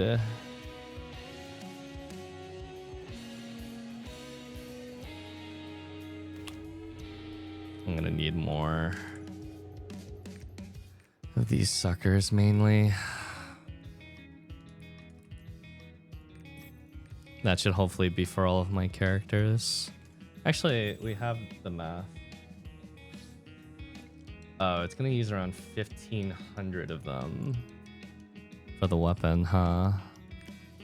For 1 to 10. So this is enough of the arrays for 2 of my characters, my Berserker and my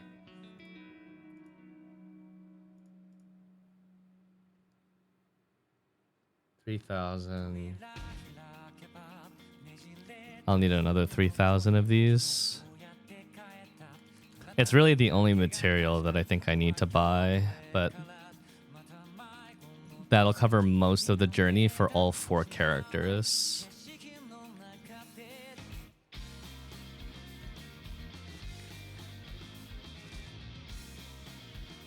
Shit, what did I decide on? On every 7?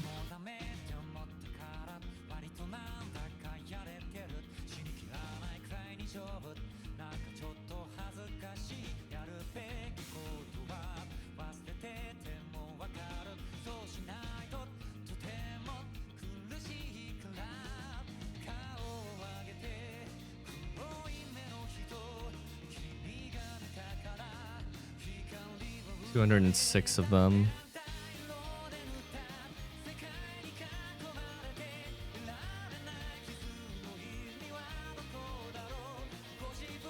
Yeah, it should be about 50 clicks.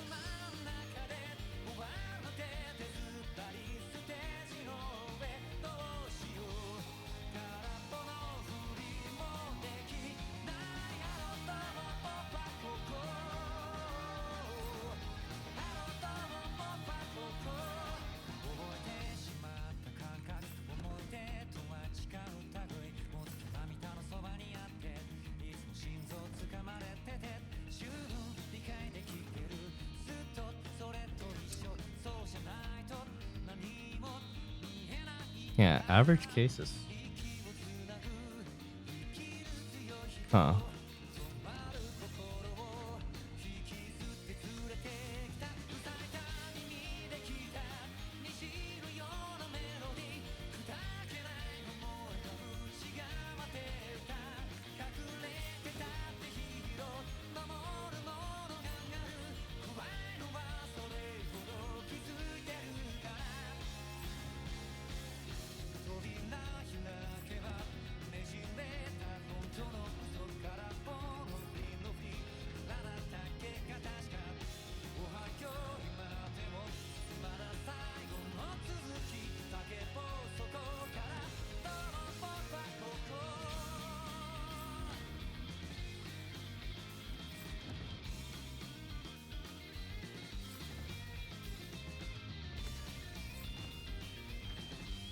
Hmm.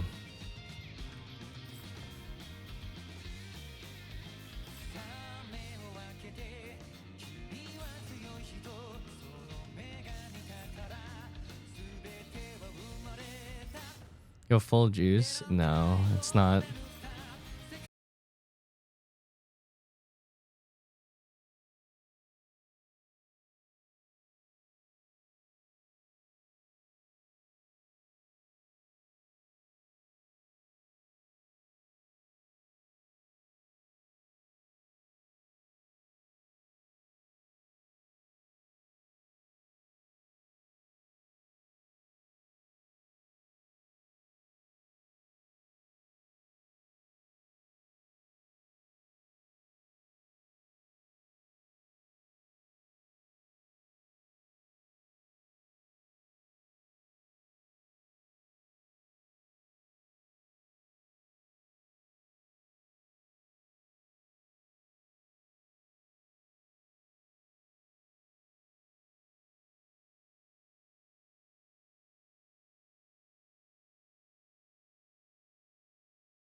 My last echidna of the week.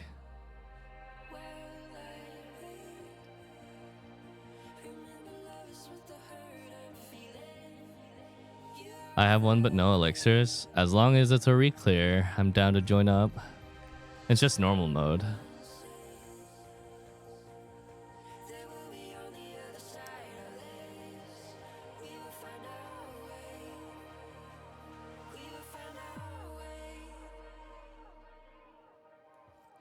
Sila, can you make the party? You know if Wine has one? Wine only does hard mode. Can you clear echidna normal with no elixirs? If your entire group does not have elixirs, it would be a little dicey. If your entire group had no elixirs, no transcendence, it would be a tad dicey. But you could do it, I think, with experience and comfort with the patterns.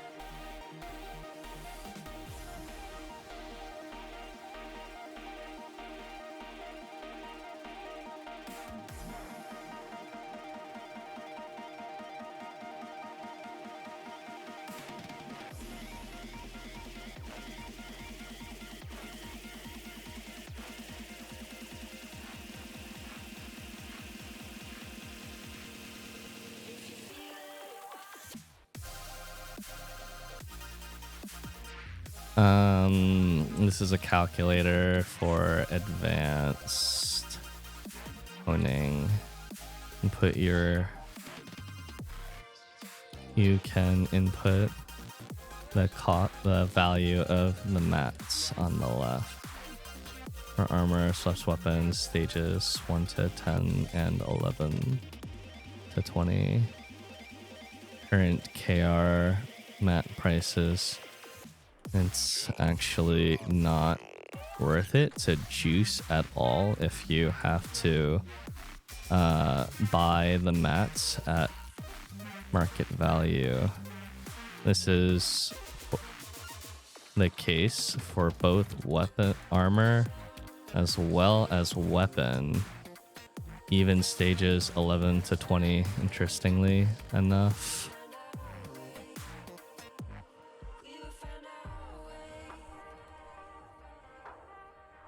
Yeah, it's definitely a really good reference point.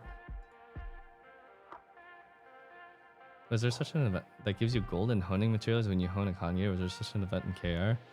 Not that I recall, not off the top of my head. How many Voldus you got? I've got 2 Voldus. We can do Voldus first if you want. I got 3 Voldus actually, but yeah. Let me quickly hone up my